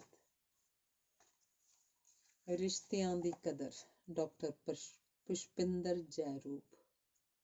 ਇਨਸਾਨੀ ਰਿਸ਼ਤਿਆਂ ਦੀ ਡੋਰ ਬਹੁਤ ਗੁੰਝਲਦਾਰ ਤੇ ਲੰਬੀ ਹੁੰਦੀ ਹੈ ਕਿਉਂਕਿ ਹਰ ਇਨਸਾਨ ਦੇ ਕਈ ਰੂਪ ਤੇ ਰੰਗ ਹਨ ਜਿਹੜੇ ਮਾਹੌਲ, ਸਮੇਂ, ਪੁਰਾਣੇ ਤਜਰਬਿਆਂ ਤੇ ਸਾਹਮਣੇ ਵਾਲੇ ਦੇ ਹਿਸਾਬ ਨਾਲ ਬਦਲਦੇ ਤੇ ਵੱਖ-ਵੱਖ ਰੰਗਾਂ 'ਚ ਪ੍ਰਗਟ ਹੁੰਦੇ ਰਹਿੰਦੇ ਹਨ। ਮੇਰੇ ਬਾਪੂ ਜੀ ਸਰਦਾਰ ਨਰਿੰਜਨ ਸਿੰਘ ਸੰਧੂ ਭਾਖੜਾ ਨੰਗਲ ਦੇ ਬਾਨੀ ਇੰਜੀਨੀਅਰਾਂ ਵਿੱਚੋਂ ਸਨ। ਇਸ ਲਈ ਮੇਰਾ ਸਾਰਾ ਬਚਪਨ ਨੰਗਲ ਟਾਊਨਸ਼ਿਪ ਵਿੱਚ ਹੀ ਬੀਤਿਆ। ਸਾਡੇ ਆਂਢ ਗੁਆਂਢ ਵੀ ਸਾਰੇ ਘਰ ਇੰਜੀਨੀਅਰਾਂ ਦੇ ਹੀ ਸਨ ਜਿਨ੍ਹਾਂ ਦੀ ਜੀਵਨ ਸ਼ੈਲੀ ਆਪਸ ਵਿੱਚ ਰਲਦੀ ਮਿਲਦੀ ਸੀ ਤੇ ਜਿਸ ਵਿੱਚ ਕਿਤਾਬ, ਪੈਨ ਤੇ ਕਾਪੀ ਦਾ ਬਹੁਤਾ ਕੰਮ ਨਹੀਂ ਸੀ। ਮੇਰੇ ਰਿਸ਼ਤੇਦਾਰਾਂ ਵਿੱਚ ਵੀ ਬਹੁਤ ਸਾਰੇ ਇੰਜੀਨੀਅਰ ਸਨ, ਕਈ ਮਿਲਟਰੀ ਵਿੱਚ ਸਨ ਤੇ ਕੋਈ ਏਅਰਫੋਰਸ ਵਿੱਚ ਸਨ, ਪਰ ਲਿਖਾਰੀ ਸਿਰਫ ਇੱਕੋ ਇਨਸਾਨ ਮੇਰੇ ਫੁੱਫੜ ਜੀ ਸਰਦਾਰ ਜਸਵੰਤ ਸਿੰਘ ਕੰਵਲ ਹੀ ਸਨ। ਉਹਨਾਂ ਨੂੰ ਮੈਂ ਸਾਰੀ ਉਮਰ ਵਿੱਚ ਮਸਾਂ ਕੁਝ ਘੜੀਆਂ ਲਈ 2-4 ਵਾਰੀ ਹੀ ਮਿਲੀ ਹੋਣੀ ਹੈ ਕਿਉਂਕਿ ਉਹ ਮਸਤ ਮੌਲੇ ਘਰ ਤਾਂ ਘੱਟ ਵੱਧ ਹੀ ਟਿਕਦੇ ਸਨ। ਮੇਰੇ ਕਹਿਣ ਦਾ ਭਾਵ ਹੈ ਕਿ ਮੈਂ ਲਿਖਾਰੀਆਂ ਦੇ ਤੌਰ ਤਰੀਕਿਆਂ ਤੋਂ ਬਿਲਕੁਲ ਅਣਜਾਣ ਸੀ। ਜਿਸ ਵੇਲੇ 1973 'ਚ ਮੇਰਾ ਵਿਆਹ ਹੋਇਆ ਤਾਂ ਮੈਂ ਇੱਕ ਮਹਾਂ ਲਿਖਾਰੀ ਪ੍ਰੋਫੈਸਰ ਪ੍ਰੀਤਮ ਸਿੰਘ ਹੋਰਾਂ ਦੇ ਘਰ ਪਹੁੰਚ ਗਈ। ਉੱਥੇ ਮੈਨੂੰ ਬਹੁਤ ਸਾਰੇ ਰਹਿਣ ਸਹਿਣ ਦੇ ਢੰਗ ਤੇ ਰਵੱਈਏ ਦੇਖਣ ਨੂੰ ਮਿਲੇ ਜਿਹੜੇ ਮੈਂ ਪਹਿਲਾਂ ਕਦੇ ਸੋਚੇ ਵੀ ਨਹੀਂ ਸਨ। ਸਾਡੇ ਵਿਆਹ ਦੇ ਮਗਰੋਂ ਜਦੋਂ ਅਸੀਂ ਸੈਰ ਕਰਨ ਲਈ ਜੈਪੁਰ ਗਏ ਤਾਂ ਉੱਥੇ ਪਹੁੰਚਣ ਤੋਂ ਪਹਿਲਾਂ ਸਾਡੇ ਹੋਟਲ 'ਚ ਇੱਕ ਪੋਸਟ ਕਾਰਡ ਡਾਕਟਰ ਜੈ ਰੂਪ ਦੇ ਨਾਮ ਦਾ ਆਇਆ ਪਿਆ ਸੀ। ਉਹ ਪੋਸਟ ਕਾਰਡ ਪਾਪਾ ਜੀ ਵੱਲੋਂ ਸੀ। ਉਸ ਵਿੱਚ ਉਹਨਾਂ ਨੇ ਜੈ ਰੂਪ ਜੀ ਨੂੰ ਕੁਝ ਨਸੀਹਤਾਂ ਲਿਖੀਆਂ ਹੋਈਆਂ ਸਨ। ਉਸ ਕਾਰਡ ਉੱਪਰਲੀ ਅਖੀਰਲੀ ਸਤਰ ਕੁਝ ਇੰਜ ਸੀ: ਜੈ ਰੂਪ, ਅੱਜ ਤੋਂ ਬਾਅਦ ਪੁਸ਼ਪ ਮੇਰੀ ਧੀ ਹੈ। ਜੇ ਤੂੰ ਉਸ ਨਾਲ ਕੋਈ ਵਧੀਕੀ ਕੀਤੀ ਤਾਂ ਮੈਂ ਤੇਰੇ ਨਾਲ ਨਹੀਂ, ਉਹਦੇ ਨਾਲ ਖੜਾ ਹੋਵਾਂਗਾ। ਇਸ ਸਤਰ ਨੇ ਮੈਨੂੰ ਇੱਕ ਵਾਰ ਤਾਂ ਹਲੂਣ ਕੇ ਰੱਖ ਦਿੱਤਾ। ਇਹ ਸੀ ਮੇਰੇ ਪਾਪਾ ਜੀ ਦੀ ਅਸਲੀ ਮਾਇਨਿਆਂ ਵਿੱਚ ਪਹਿਲੀ ਮੁਲਾਕਾਤ। ਪਾਪਾ ਜੀ ਦੇ ਅਕਾਲ ਚਲਾਣੇ ਤੱਕ ਮੈਂ 35 ਵਰ੍ਹਿਆਂ ਦਾ ਲੰਬਾ ਸਮਾਂ ਉਹਨਾਂ ਦੇ ਘਰ ਬਿਤਾਇਆ ਤੇ ਉਹਨਾਂ ਨੂੰ ਬਹੁਤ ਨੇੜੇ ਹੋ ਕੇ ਦੇਖਿਆ। ਮੈਨੂੰ ਕਾਫੀ ਸਮਾਂ ਲੱਗ ਗਿਆ ਨਵੇਂ ਮਾਹੌਲ ਨੂੰ ਸਮਝਣ ਤੇ ਉਸ ਵਿੱਚ ਰਚਣ ਲਈ। ਮੈਂ ਬੋਲਦੀ ਬਹੁਤ ਘੱਟ ਹੁੰਦੀ ਸੀ, ਬਸ ਕੰਮ ਕਰਦੀ, ਦੇਖਦੀ ਤੇ ਸੁਣਦੀ ਹਮੇਸ਼ਾ ਰਹਿੰਦੀ ਸੀ। ਮੇਰੇ ਤਜਰਬੇ ਹੋ ਸਕਦੇ ਹਨ ਪਾਪਾ ਜੀ ਦੇ ਬਾਕੀ ਦੇ ਮਿੱਤਰਾਂ ਤੋਂ ਵੱਖ ਹੋਣ, ਕਿਉਂਕਿ ਪਹਿਲੀ ਗੱਲ ਤਾਂ ਇਹ ਕਿ ਮੈਂ ਕੋਈ ਲਿਖਾਰੀ ਨਹੀਂ ਸੀ ਤੇ ਨਾ ਹੀ ਮੈਂ ਪਾਪਾ ਜੀ ਦੀ ਵਿਦਿਆਰਥਣ ਰਹੀ ਸੀ ਤੇ ਨਾ ਹੀ ਸਾਡਾ ਰਿਸ਼ਤਾ ਖੂਨ ਦਾ ਸੀ। ਪਰ ਮੇਰਾ ਉਹਨਾਂ ਦੇ ਇੱਕੋ ਇੱਕ ਪੁੱਤਰ ਦੀ ਵਹੁਟੀ ਹੋਣ ਕਾਰਨ ਉਹਨਾਂ ਨਾਲ ਰਿਸ਼ਤੇ ਦਾ ਖਾਸ ਹੋਣਾ ਸੀ, ਕਿਉਂਕਿ ਸਿਰਫ ਮੇਰੀ ਇਕੱਲੀ ਦਾ ਸੀ। ਇਸ ਲੰਬੇ ਸਮੇਂ ਵਿੱਚ ਮੈਂ ਉਹ ਸਭ ਕੁਝ ਅੱਖੀਂ ਦੇਖਿਆ ਤੇ ਕੰਨੀਂ ਸੁਣਿਆ ਜਿਹੜਾ ਪਾਪਾ ਜੀ ਦੇ ਸਹਿਯੋਗੀਆਂ, ਵਿਦਿਆਰਥੀਆਂ ਤੇ ਚੇਲਿਆਂ ਨੇ ਉਹਨਾਂ ਦੀ ਆਪਣੇ ਕੰਮ ਲਈ ਲਗਨ, ਦ੍ਰਿੜ ਨਿਸ਼ਠਾ ਤੇ ਸਿਰੜੀ ਹੋਣ ਦੇ ਨਾਲ ਉਹਨਾਂ ਦੇ ਗਿਆਨ ਬਾਰੇ ਬਾਰ-ਬਾਰ ਲਿਖਿਆ। ਘਰਾਂ ਵਿੱਚ ਹਰ ਤਰ੍ਹਾਂ ਦਾ ਮਾਹੌਲ ਹੁੰਦਾ ਹੈ ਤੇ ਸਾਡੇ ਘਰ ਕੋਈ ਵੱਖਰਾ ਨਹੀਂ ਸੀ, ਪਰ ਮੈਨੂੰ ਯਾਦ ਨਹੀਂ ਕਿ ਪਾਪਾ ਜੀ ਨੇ ਕਿਸੇ ਨੂੰ ਉੱਚੀ ਆਵਾਜ਼ 'ਚ ਕਦੇ ਝਿੜਕਿਆ ਹੋਵੇ। ਅਸੀਂ ਕੋਈ 6 ਸਾਲ ਇਕੱਠੇ ਰਹੇ ਤੇ ਫਿਰ ਪਾਪਾ ਜੀ ਸੇਵਾ ਮੁਕਤ ਹੋ ਕੇ, ਸਮਝੋ ਨੌਕਰੀ ਤੋਂ ਆਜ਼ਾਦ ਹੋ ਕੇ, ਆਪਣੇ ਪੁਰਾਣੇ ਟਿਕਾਣੇ ਪਟਿਆਲੇ ਪਹੁੰਚ ਗਏ। ਅਸੀਂ ਉਹਨਾਂ ਕੋਲ ਗਰਮੀ ਦੀਆਂ, ਦੁਸਹਿਰੇ ਦੀਆਂ, ਸਰਦੀਆਂ ਦੀਆਂ ਛੁੱਟੀਆਂ ਕੱਟਣ ਹਰ ਸਾਲ ਜਾਂਦੇ ਹੁੰਦੇ ਸੀ। ਪਾਪਾ ਜੀ ਆਪਣੇ ਵਿਸ਼ਵਾਸ ਤੇ ਕੰਮ ਪ੍ਰਤੀ ਨਿਸ਼ਠਾ ਦਾ ਅੰਦਾਜ਼ਾ ਤਾਂ ਇੱਥੇ ਬੜੀ ਆਸਾਨੀ ਨਾਲ ਲਗਾਇਆ ਜਾ ਸਕਦਾ ਹੈ ਕਿ ਸੇਵਾ ਮੁਕਤ ਹੋਣ ਤੋਂ ਬਾਅਦ ਉਹਨਾਂ ਨੇ ਆਪਣੀ ਅੱਧੀ ਪੈਨਸ਼ਨ ਉੱਤੇ ਇੱਕ ਪੂਰੇ ਸਮੇਂ ਲਈ ਅਗਲੇ 28 ਸਾਲ ਕੋਈ ਨਾ ਕੋਈ ਟਾਈਪਿਸਟ ਲਗਾਤਾਰ ਰੱਖਿਆ। ਦਫ਼ਤਰ ਜਾਣ ਤੋਂ ਵੀ ਜ਼ਿਆਦਾ ਸਮਾਂ ਉਹ ਆਪਣੇ ਕੰਮ 'ਚ ਰੁੱਝੇ ਰਹਿੰਦੇ ਸਨ। ਜਦੋਂ ਕਦੇ ਉਹ ਕਿਸੇ ਕੰਮ ਸਾਡੇ ਕੋਲ ਅੰਮ੍ਰਿਤਸਰ ਆਉਂਦੇ, ਅਸੀਂ ਉਹਨਾਂ ਨੂੰ ਹੋਰ ਰੁਕਣ ਲਈ ਕਹਿੰਦੇ ਤਾਂ ਉਹ ਰੁਕਦੇ ਨਾ।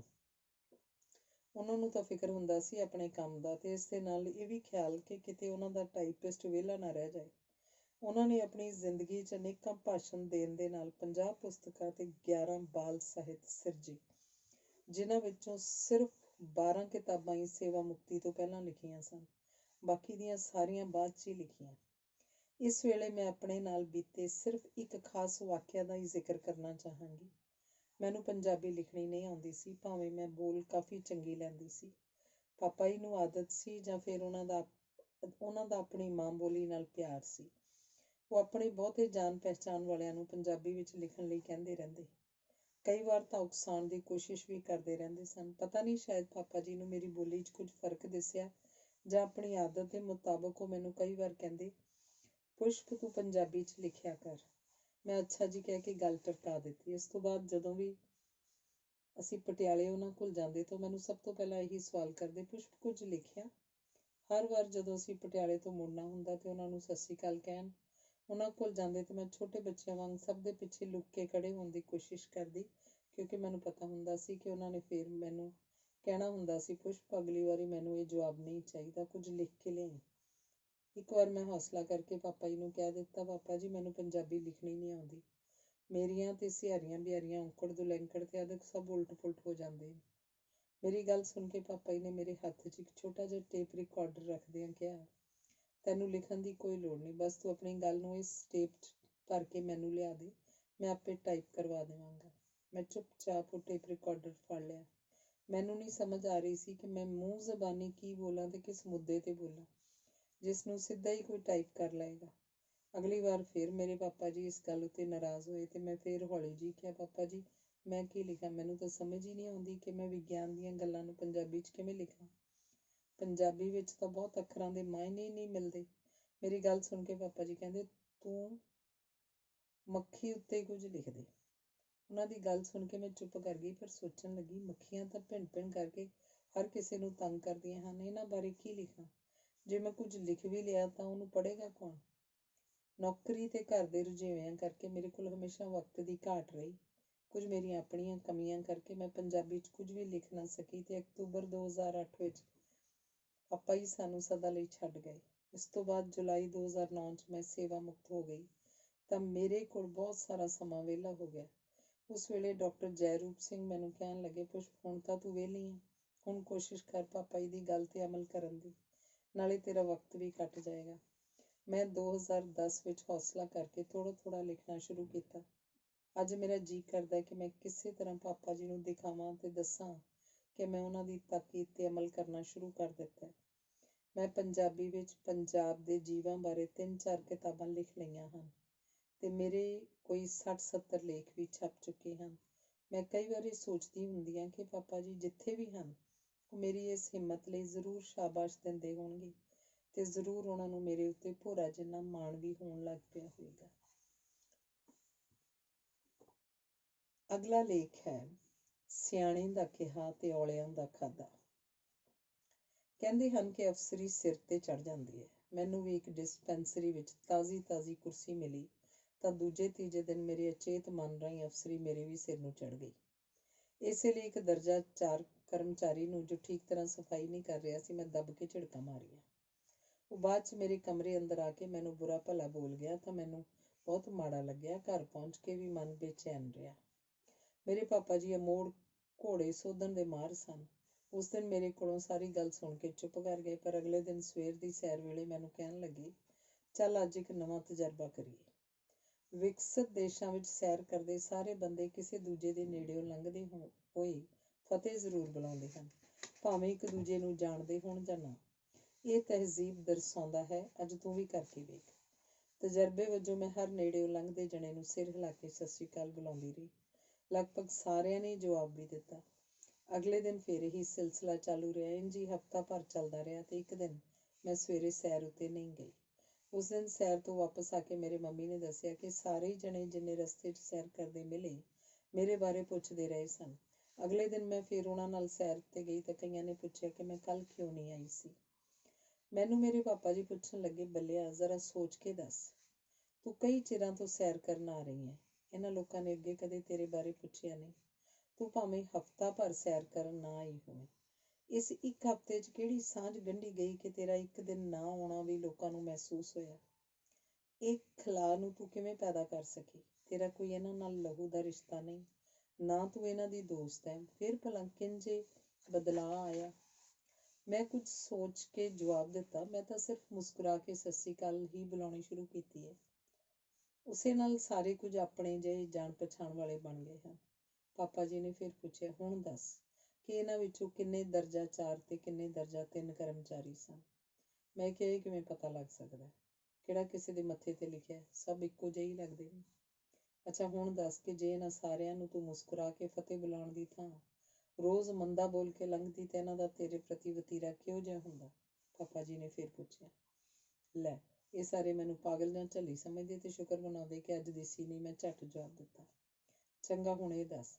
ਪਾਪਾ ਜੀ ਬੋਲੇ, ਤੇਰਾ ਦਰਜਾ 4 ਕਰਮਚਾਰੀ ਆਪਣੀ ਮਾੜੀ ਕਿਸਮਤ ਜਾਂ ਜ਼ਿੰਦਗੀ 'ਚ ਅਗਾਂਹ ਲੰਘਣ ਦਾ ਮੌਕਾ ਨਾ ਮਿਲਣ ਸਦਕਾ ਕੁਰਸੀ ਉੱਤੇ ਨਹੀਂ ਬਹਿ ਸਕਿਆ ਤੇ ਸਾਰੀ ਉਮਰ ਸਾਫ਼ ਸਫਾਈ ਕਰਦਾ ਹੀ ਰਹਿ ਗਿਆ।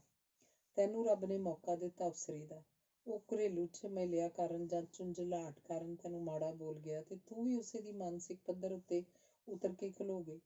ਦੋਹਾਂ ਵਿੱਚ ਕੀ ਫਰਕ ਰਹਿ ਗਿਆ?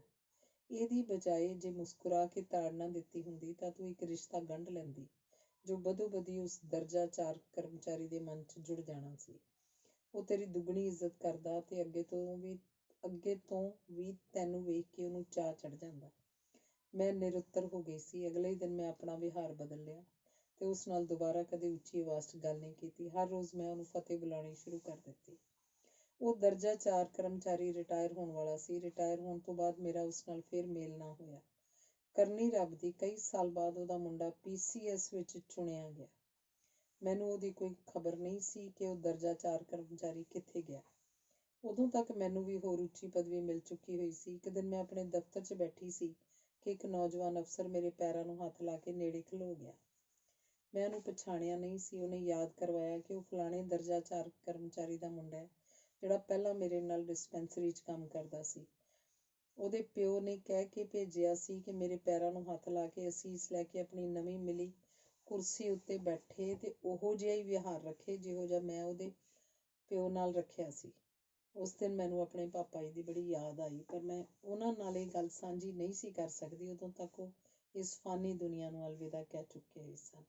ਮੈਂ ਪ੍ਰਤੱਖ ਵੇਖਿਆ ਕਿ ਸਿਆਣੇ ਦਾ ਕਿਹਾ ਤੇ ਔਲਿਆਂ ਦਾ ਖਾਧਾ ਬਾਅਦ ਵਿੱਚ ਹੀ ਪਤਾ ਲੱਗਦਾ ਹੈ। ਧੰਨਵਾਦ। ਅਗਲਾ ਲੇਖ ਹੈ ਅੰਮ੍ਰਿਤਸਰ। ਪ੍ਰੀਤਮ ਸਿੰਘ ਪ੍ਰੋਫੈਸਰ ਸਾਹਿਬ ਦਾ ਲਿਖਿਆ ਹੋਇਆ। ਅੰਮ੍ਰਿਤਸਰ ਸਿਫਤਾਂ ਦਾ ਘਰ ਦੱਸਿਆ ਗਿਆ। ਮੇਰੇ ਲਈ ਤਾਂ ਬਿਨਾਂ ਸ਼ੱਕ ਉਹ ਸਿਫਤਾਂ ਦਾ ਘਰ ਹੀ ਸਾਬਤ ਹੋਇਆ। ਮੇਰਾ ਦਾਖਲਾ ਅੰਗਰੇਜ਼ੀ ਦੀ MA ਦੀ ਕਲਾਸ ਵਿੱਚ ਖਾਲਸਾ ਕਾਲਜ ਅੰਮ੍ਰਿਤਸਰ 'ਚ ਹੋ ਗਿਆ। ਮੈਂ ਛੋਟੇ ਹੁੰਦਿਆਂ ਸਲਵਾਰ ਪਾਉਂਦਾ ਸਾਂ। ਪਠਾਣੀ ਇਲਾਕੇ 'ਚ ਤੇੜ ਲਈ ਸਲਵਾਰ ਹੀ ਚੱਲਦੀ ਸੀ, ਸੋ ਪਹਿਰਾਵੇ ਦਾ ਇਹੋ ਰਿਵਾਜ ਲੱਕੀ ਮਰਬਤ ਵਿੱਚ ਵਸਦੇ ਸਾਰੇ ਗੈਰ ਮੁਸਲਿਮ ਲੋਕਾਂ ਨੇ ਅਪਣਾਇਆ ਹੋਇਆ ਸੀ। RST ਕਾਲਜ ਫਿਰੋਜ਼ਪੁਰ ਵਿੱਚ ਪੜ੍ਹਦਿਆਂ ਮੈਂ ਪਜਾਮਾ ਪਾਉਂਦਾ ਰਿਹਾ। ਇਸ ਪਾਸੇ ਸਲਵਾਰ ਦਾ ਰਿਵਾਜ ਨਹੀਂ ਸੀ, ਪਜਾਮਾ ਚੱਲ ਜਾਂਦਾ ਸੀ। ਅੰਮ੍ਰਿਤਸਰ ਦੇ ਖਾਲਸਾ ਕਾਲਜ 'ਚ ਦਾਖਲਾ ਮਿਲਿਆ ਤਾਂ ਵੱਡੀਆਂ ਜਮਾਤਾਂ ਦੇ ਮੁੰਡਿਆਂ 'ਚ ਪੈਂਟ ਪੋਸ਼ੀ ਦਾ ਰਿਵਾਜ ਸੀ ਤੇ ਮੇਰੇ ਵਰਗੇ ਪਜਾਮਾ ਪੋਸ਼ਾਂ ਦੇ ਪਹਿਰਾਵੇ ਤੋਂ ਮੁੰਡਿਆਂ ਨੇ ਇੱਕ ਤਿਰਸਕਾਰ ਸੂਚਕ ਸੰਬੋਧਨ ਘੜ ਲਿਆ ਹੋਇਆ। ਓਏ ਪਜਾਮਿਆਂ ਦਾ ਮਤਲਬ ਹੁੰਦਾ ਸੀ ਓਏ ਬੇਵਕੂਫਾ ਜਾਂ ਓਏ ਝੁੱਡੂਆ। ਮੈਨੂੰ ਛੇਤੀ ਸਮਝ ਆ ਗਈ ਕਿ ਜਿਸ ਨਵੇਂ ਮਾਹੌਲ 'ਚ ਮੈਂ ਹੁਣ ਰਹਿਣਾ ਹੈ, ਉੱਥੇ ਖੁੱਲ੍ਹਾ ਪਜਾਮਾ ਨਹੀਂ ਚੱਲੇਗਾ। ਤੰਗ ਚੂੜੀਦਾਰ ਪਜਾਮਾ ਪਾਉਣ ਵਾਲੇ ਹੈ ਸਨ, ਪਰ ਇੱਕ ਤਾਂ ਮੈਨੂੰ ਆਪਣੀਆਂ ਪਤਲੀਆਂ ਲੱਤਾਂ ਕਰਕੇ ਇਹ ਪਹਿਰਾਵਾ ਭਾਇਆ ਨਹੀਂ ਸੀ ਤੇ ਦੂਜਾ ਇਹ ਤੇ ਪਾਉਣ ਵਾਲੇ ਦੀ ਕੁਝ ਭਾਈਚਾਰਕ ਵਡਿਆਈ ਦੀ ਝਲਕ ਪੈਂਦੀ ਸੀ, ਜੋ ਨਾ ਮੇਰੇ ਹਾਲਾਤ ਨੂੰ ਤੇ ਨਾ ਮੇਰੇ ਸੁਭਾਅ ਨੂੰ ਰਾਸ ਆਉਂਦੀ ਸੀ। ਪੈਂਟ ਆਮੀਆਨਾ ਜਿਹਾ ਪਹਿਰਾਵਾ ਬਣ ਗਈ ਸੀ, ਸੋ ਇੱਕ ਪੈਂਟ ਸਵਾ ਲਈ। ਪਰ ਸ਼ੁਰੂ 'ਚ ਮੈਨੂੰ ਇਹ ਅਹਿਸਾਸ ਨੇ ਬੜਾ ਤੰਗ ਕੀਤਾ ਕਿ ਮੈਂ ਨੰਗਾ ਤੁਰਿਆ ਫਿਰਦਾ। ਸੋ ਅਚੇਤ ਹੀ ਮੇਰਾ ਸੱਜਾ ਜਾਂ ਖੱਬਾ ਪੜਤਾਲੀਆ ਹੱਥ ਪੈਂਟ ਦੇ ਬੱਟਾਂ ਦੇ ਉੱਤੋਂ ਦੀ ਫਿਰ ਕੇ ਤਸੱਲੀ ਕਰ ਲੈਂਦਾ ਕਿ ਮੇਰਾ ਅੱਗਾ ਢਕਿਆ ਹੋਇਆ। ਇਹ ਆਦਤ ਉਦੋਂ ਹਟੀ ਜਦੋਂ ਪੈਂਟ ਮੇਰਾ ਕਾਲਜ ਦਾ ਆਮ ਪਹਿਰਾਵਾ ਬਣ ਗਈ ਤੇ ਪਜਾਮਾ ਵਿਚਾਰਾ ਸਿਰਫ ਘਰ ਜੋਗਾ ਰਹਿ ਗਿਆ। ਪਹਿਰਾਵੇ ਵਿੱਚ ਪੱਗ ਵੀ ਆਉਂਦੀ ਸੀ ਤੇ ਉਦੋਂ ਦੇ ਖਾਲਸਾ ਕਾਲਜ ਵਿੱਚ ਪੱਗਾਂ ਹੀ ਪੱਗਾਂ ਦਿਸਿਆ ਕਰਦੀਆਂ ਸਨ। ਮੈਨੂੰ ਚੁੰਝਦਾਰ ਪੱਗ ਤਾਂ ਫਿਰੋਜ਼ਪੁਰ ਦੇ RST ਕਾਲਜ ਵਿੱਚ ਅਕਾਲੀ ਜੀ ਨੇ ਸਿਖਾ ਦਿੱਤੀ ਸੀ। ਉਸ ਤੋਂ ਪਹਿਲਾਂ ਪਤਾ ਨਹੀਂ ਕਿਵੇਂ ਵਲੇਟ ਲੈਂਦਾ ਹੋਵਾਂਗਾ, ਬਸ ਸਿਰ ਕੱਜਿਆ ਜਾਂਦਾ ਸੀ। ਅਕਾਲੀ ਜੀ ਦੀ ਸਿਖਾਈ ਪੱਗ ਉਸ ਫੈਸ਼ਨ ਦੀ ਸੀ ਜੋ ਫਰੀਦਕੋਟੀ ਮੁੰਡਿਆਂ ਵਿੱਚ ਚੱਲਦੀ ਸੀ, ਪਰ ਅੰਮ੍ਰਿਤਸਰੀ ਪੱਗ ਜਿਹੜੀ ਖਾਲਸਾ ਕਾਲਜ ਦੇ ਮੁੰਡਿਆਂ 'ਚ ਚੱਲਦੀ ਸੀ, ਉਹ ਫਰੀਦਕੋਟੀ ਪੱਗ ਨਾਲੋਂ ਬਹੁਤ ਫਰਕ ਵਾਲੀ ਨਹੀਂ ਸੀ। ਅੰਮ੍ਰਿਤਸਰ ਪੱਗਾਂ ਨੂੰ ਖਾਸੀ ਮਾਇਆ ਲੱਗੀ ਹੁੰਦੀ ਸੀ। ਰੰਗਸਾਜ਼ ਕਾਲਜ ਦੇ ਅੰਦਰ ਵੀ ਸੀ ਤੇ ਕਾਲਜ ਦੇ ਸਾਹਮਣੇ ਤਾਂ 2-4 ਰੰਗ ਵਾਲੇ ਦੁਕਾਨਾਂ ਸਜਾਈ ਬੈਠੇ ਹੁੰਦੇ ਸਨ। ਉਹਨਾਂ ਦੀਆਂ ਰੰਗੀਆਂ ਹੋਈਆਂ ਪੱਗਾਂ ਹਵਾ ਵਿੱਚ ਲਹਿਰਾਉਂਦੀਆਂ ਹੀ ਰਹਿੰਦੀਆਂ ਸਨ। ਮੈਂ ਮਾਇਆ ਵਾਲੀ ਪੱਗ ਨਹੀਂ ਸੀ ਬੰਨ੍ਹਦਾ ਤੇ ਨਾ ਰੰਗ ਕਰਾਉਂਦਾ ਸਾਂ। ਮੈਂ ਰੰਗਦਾਰ ਮਲਮਲ ਦੀਆਂ 2-3 ਪੱਗਾਂ ਖਰੀਦੀਆਂ ਹੋਈਆਂ ਸਨ। ਉਹ ਬਦਲ ਕੇ ਬੰਨ੍ਹ ਲੈਣੀਆਂ ਤੇ ਮੈਲੀਆਂ ਦਿਸਣ ਤਾਂ ਆਪੇ ਹੀ ਧੋ ਲੈਣੀਆਂ। ਮੈਂ ਚਿੱਟੀ ਪੱਗ ਨਹੀਂ ਸੀ ਬੰਨ੍ਹਦਾ ਤੇ ਨਾ ਸ਼ੋਖ ਰੰਗਾਂ ਵਾਲੀਆਂ ਹੀ ਪਸੰਦ ਕਰਦਾ ਸਾਂ। ਮੇਰੀਆਂ ਪੱਗਾਂ ਦੇ ਰੰਗ ਸੂਫੀਆਨਾ ਹੁੰਦੇ ਸਨ। ਹੁਣ ਯਾਦ ਨਹੀਂ ਫਰੀਦਕੋਟੀ ਪੱਗ ਨਾਲੋਂ ਅੰਮ੍ਰਿਤਸਰੀ ਪੱਗ ਨੇ ਕਿਸ ਤਰ੍ਹਾਂ ਫਰਕ ਪਾਇਆ ਸੀ, ਪਰ ਜਿਹੜਾ ਵੀ ਫਰਕ ਪਿਆ ਸੀ ਉਹ ਮੈਨੂੰ ਚੰਗਾ ਲੱਗਾ ਸੀ। ਉਹ ਉਦੋਂ ਬਦਲਿਆ ਜਦੋਂ ਜੈ ਰੂਪ ਸਿੰਘ ਨੇ, ਜੋ ਖੇਤੀਬਾੜੀ ਯੂਨੀਵਰਸਿਟੀ ਲੁਧਿਆਣੇ ਦੇ ਆਪਣੇ ਹਮਜਾਤੀਆਂ ਤੋਂ ਸਿੱਖ ਕੇ ਮੈਨੂੰ ਵੀ ਪੂਣੀ ਵਾਲੀ ਪੱਗ ਬੰਨ੍ਹਣ ਦਾ ਵੱਲ ਸਿਖਾ ਗਿਆ।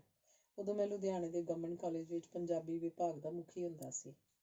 ਇਹ ਪੂਣੀ ਵਾਲੀ ਪੱਗ ਮੈਨੂੰ ਅਜਿਹੀ ਸੁਖਾਈ ਕਿ ਅੱਜ ਤੱਕ ਇਸੇ ਤਰਜ਼ ਦੀ ਪੱਗ ਹੀ ਬੰਨ੍ਹਦਾ ਆ ਰਿਹਾ।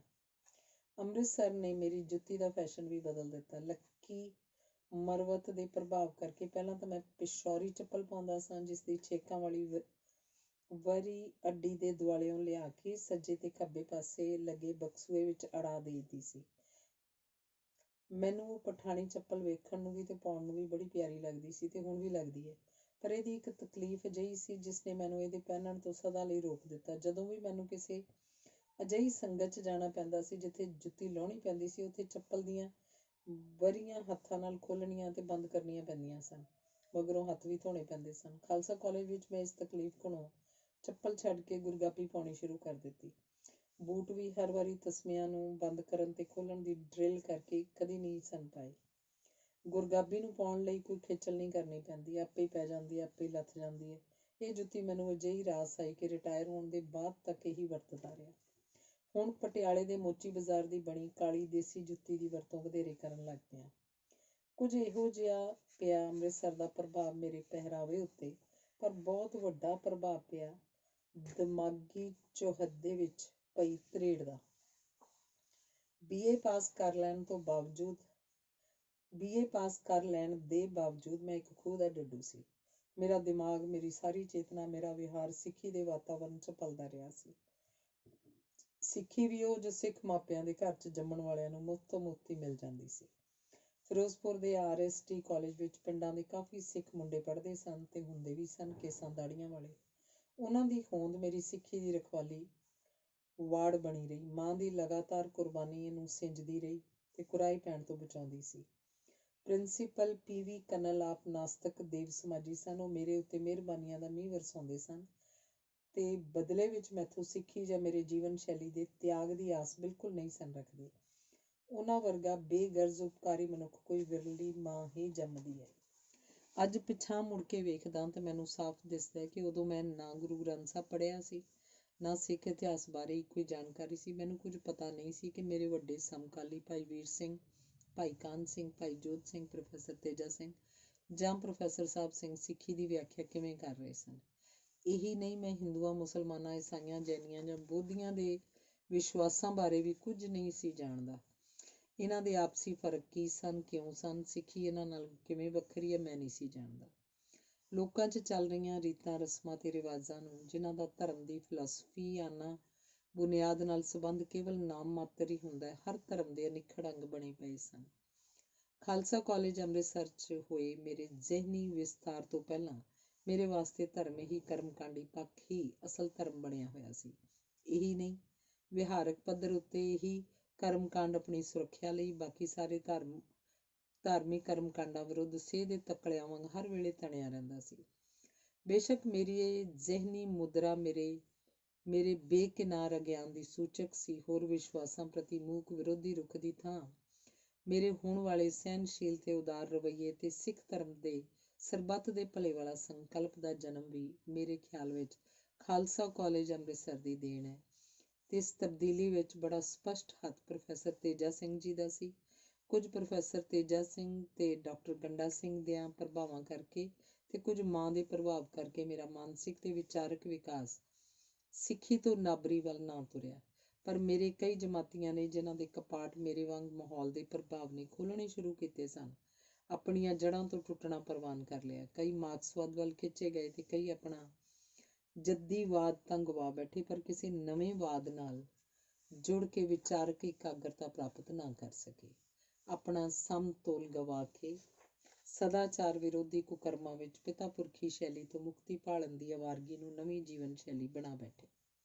ਸ਼ੁਕਰ ਹੈ ਕਿ ਮੈਂ ਮਿਹਣੇ ਤਾਂ ਝੱਲ ਲਈ, ਪਰ ਉਹਨਾਂ ਵਾਲੀ ਨਾਮੁਰਾਦ ਜਿਲਣ 'ਚ ਨਾ ਫਸਿਆ।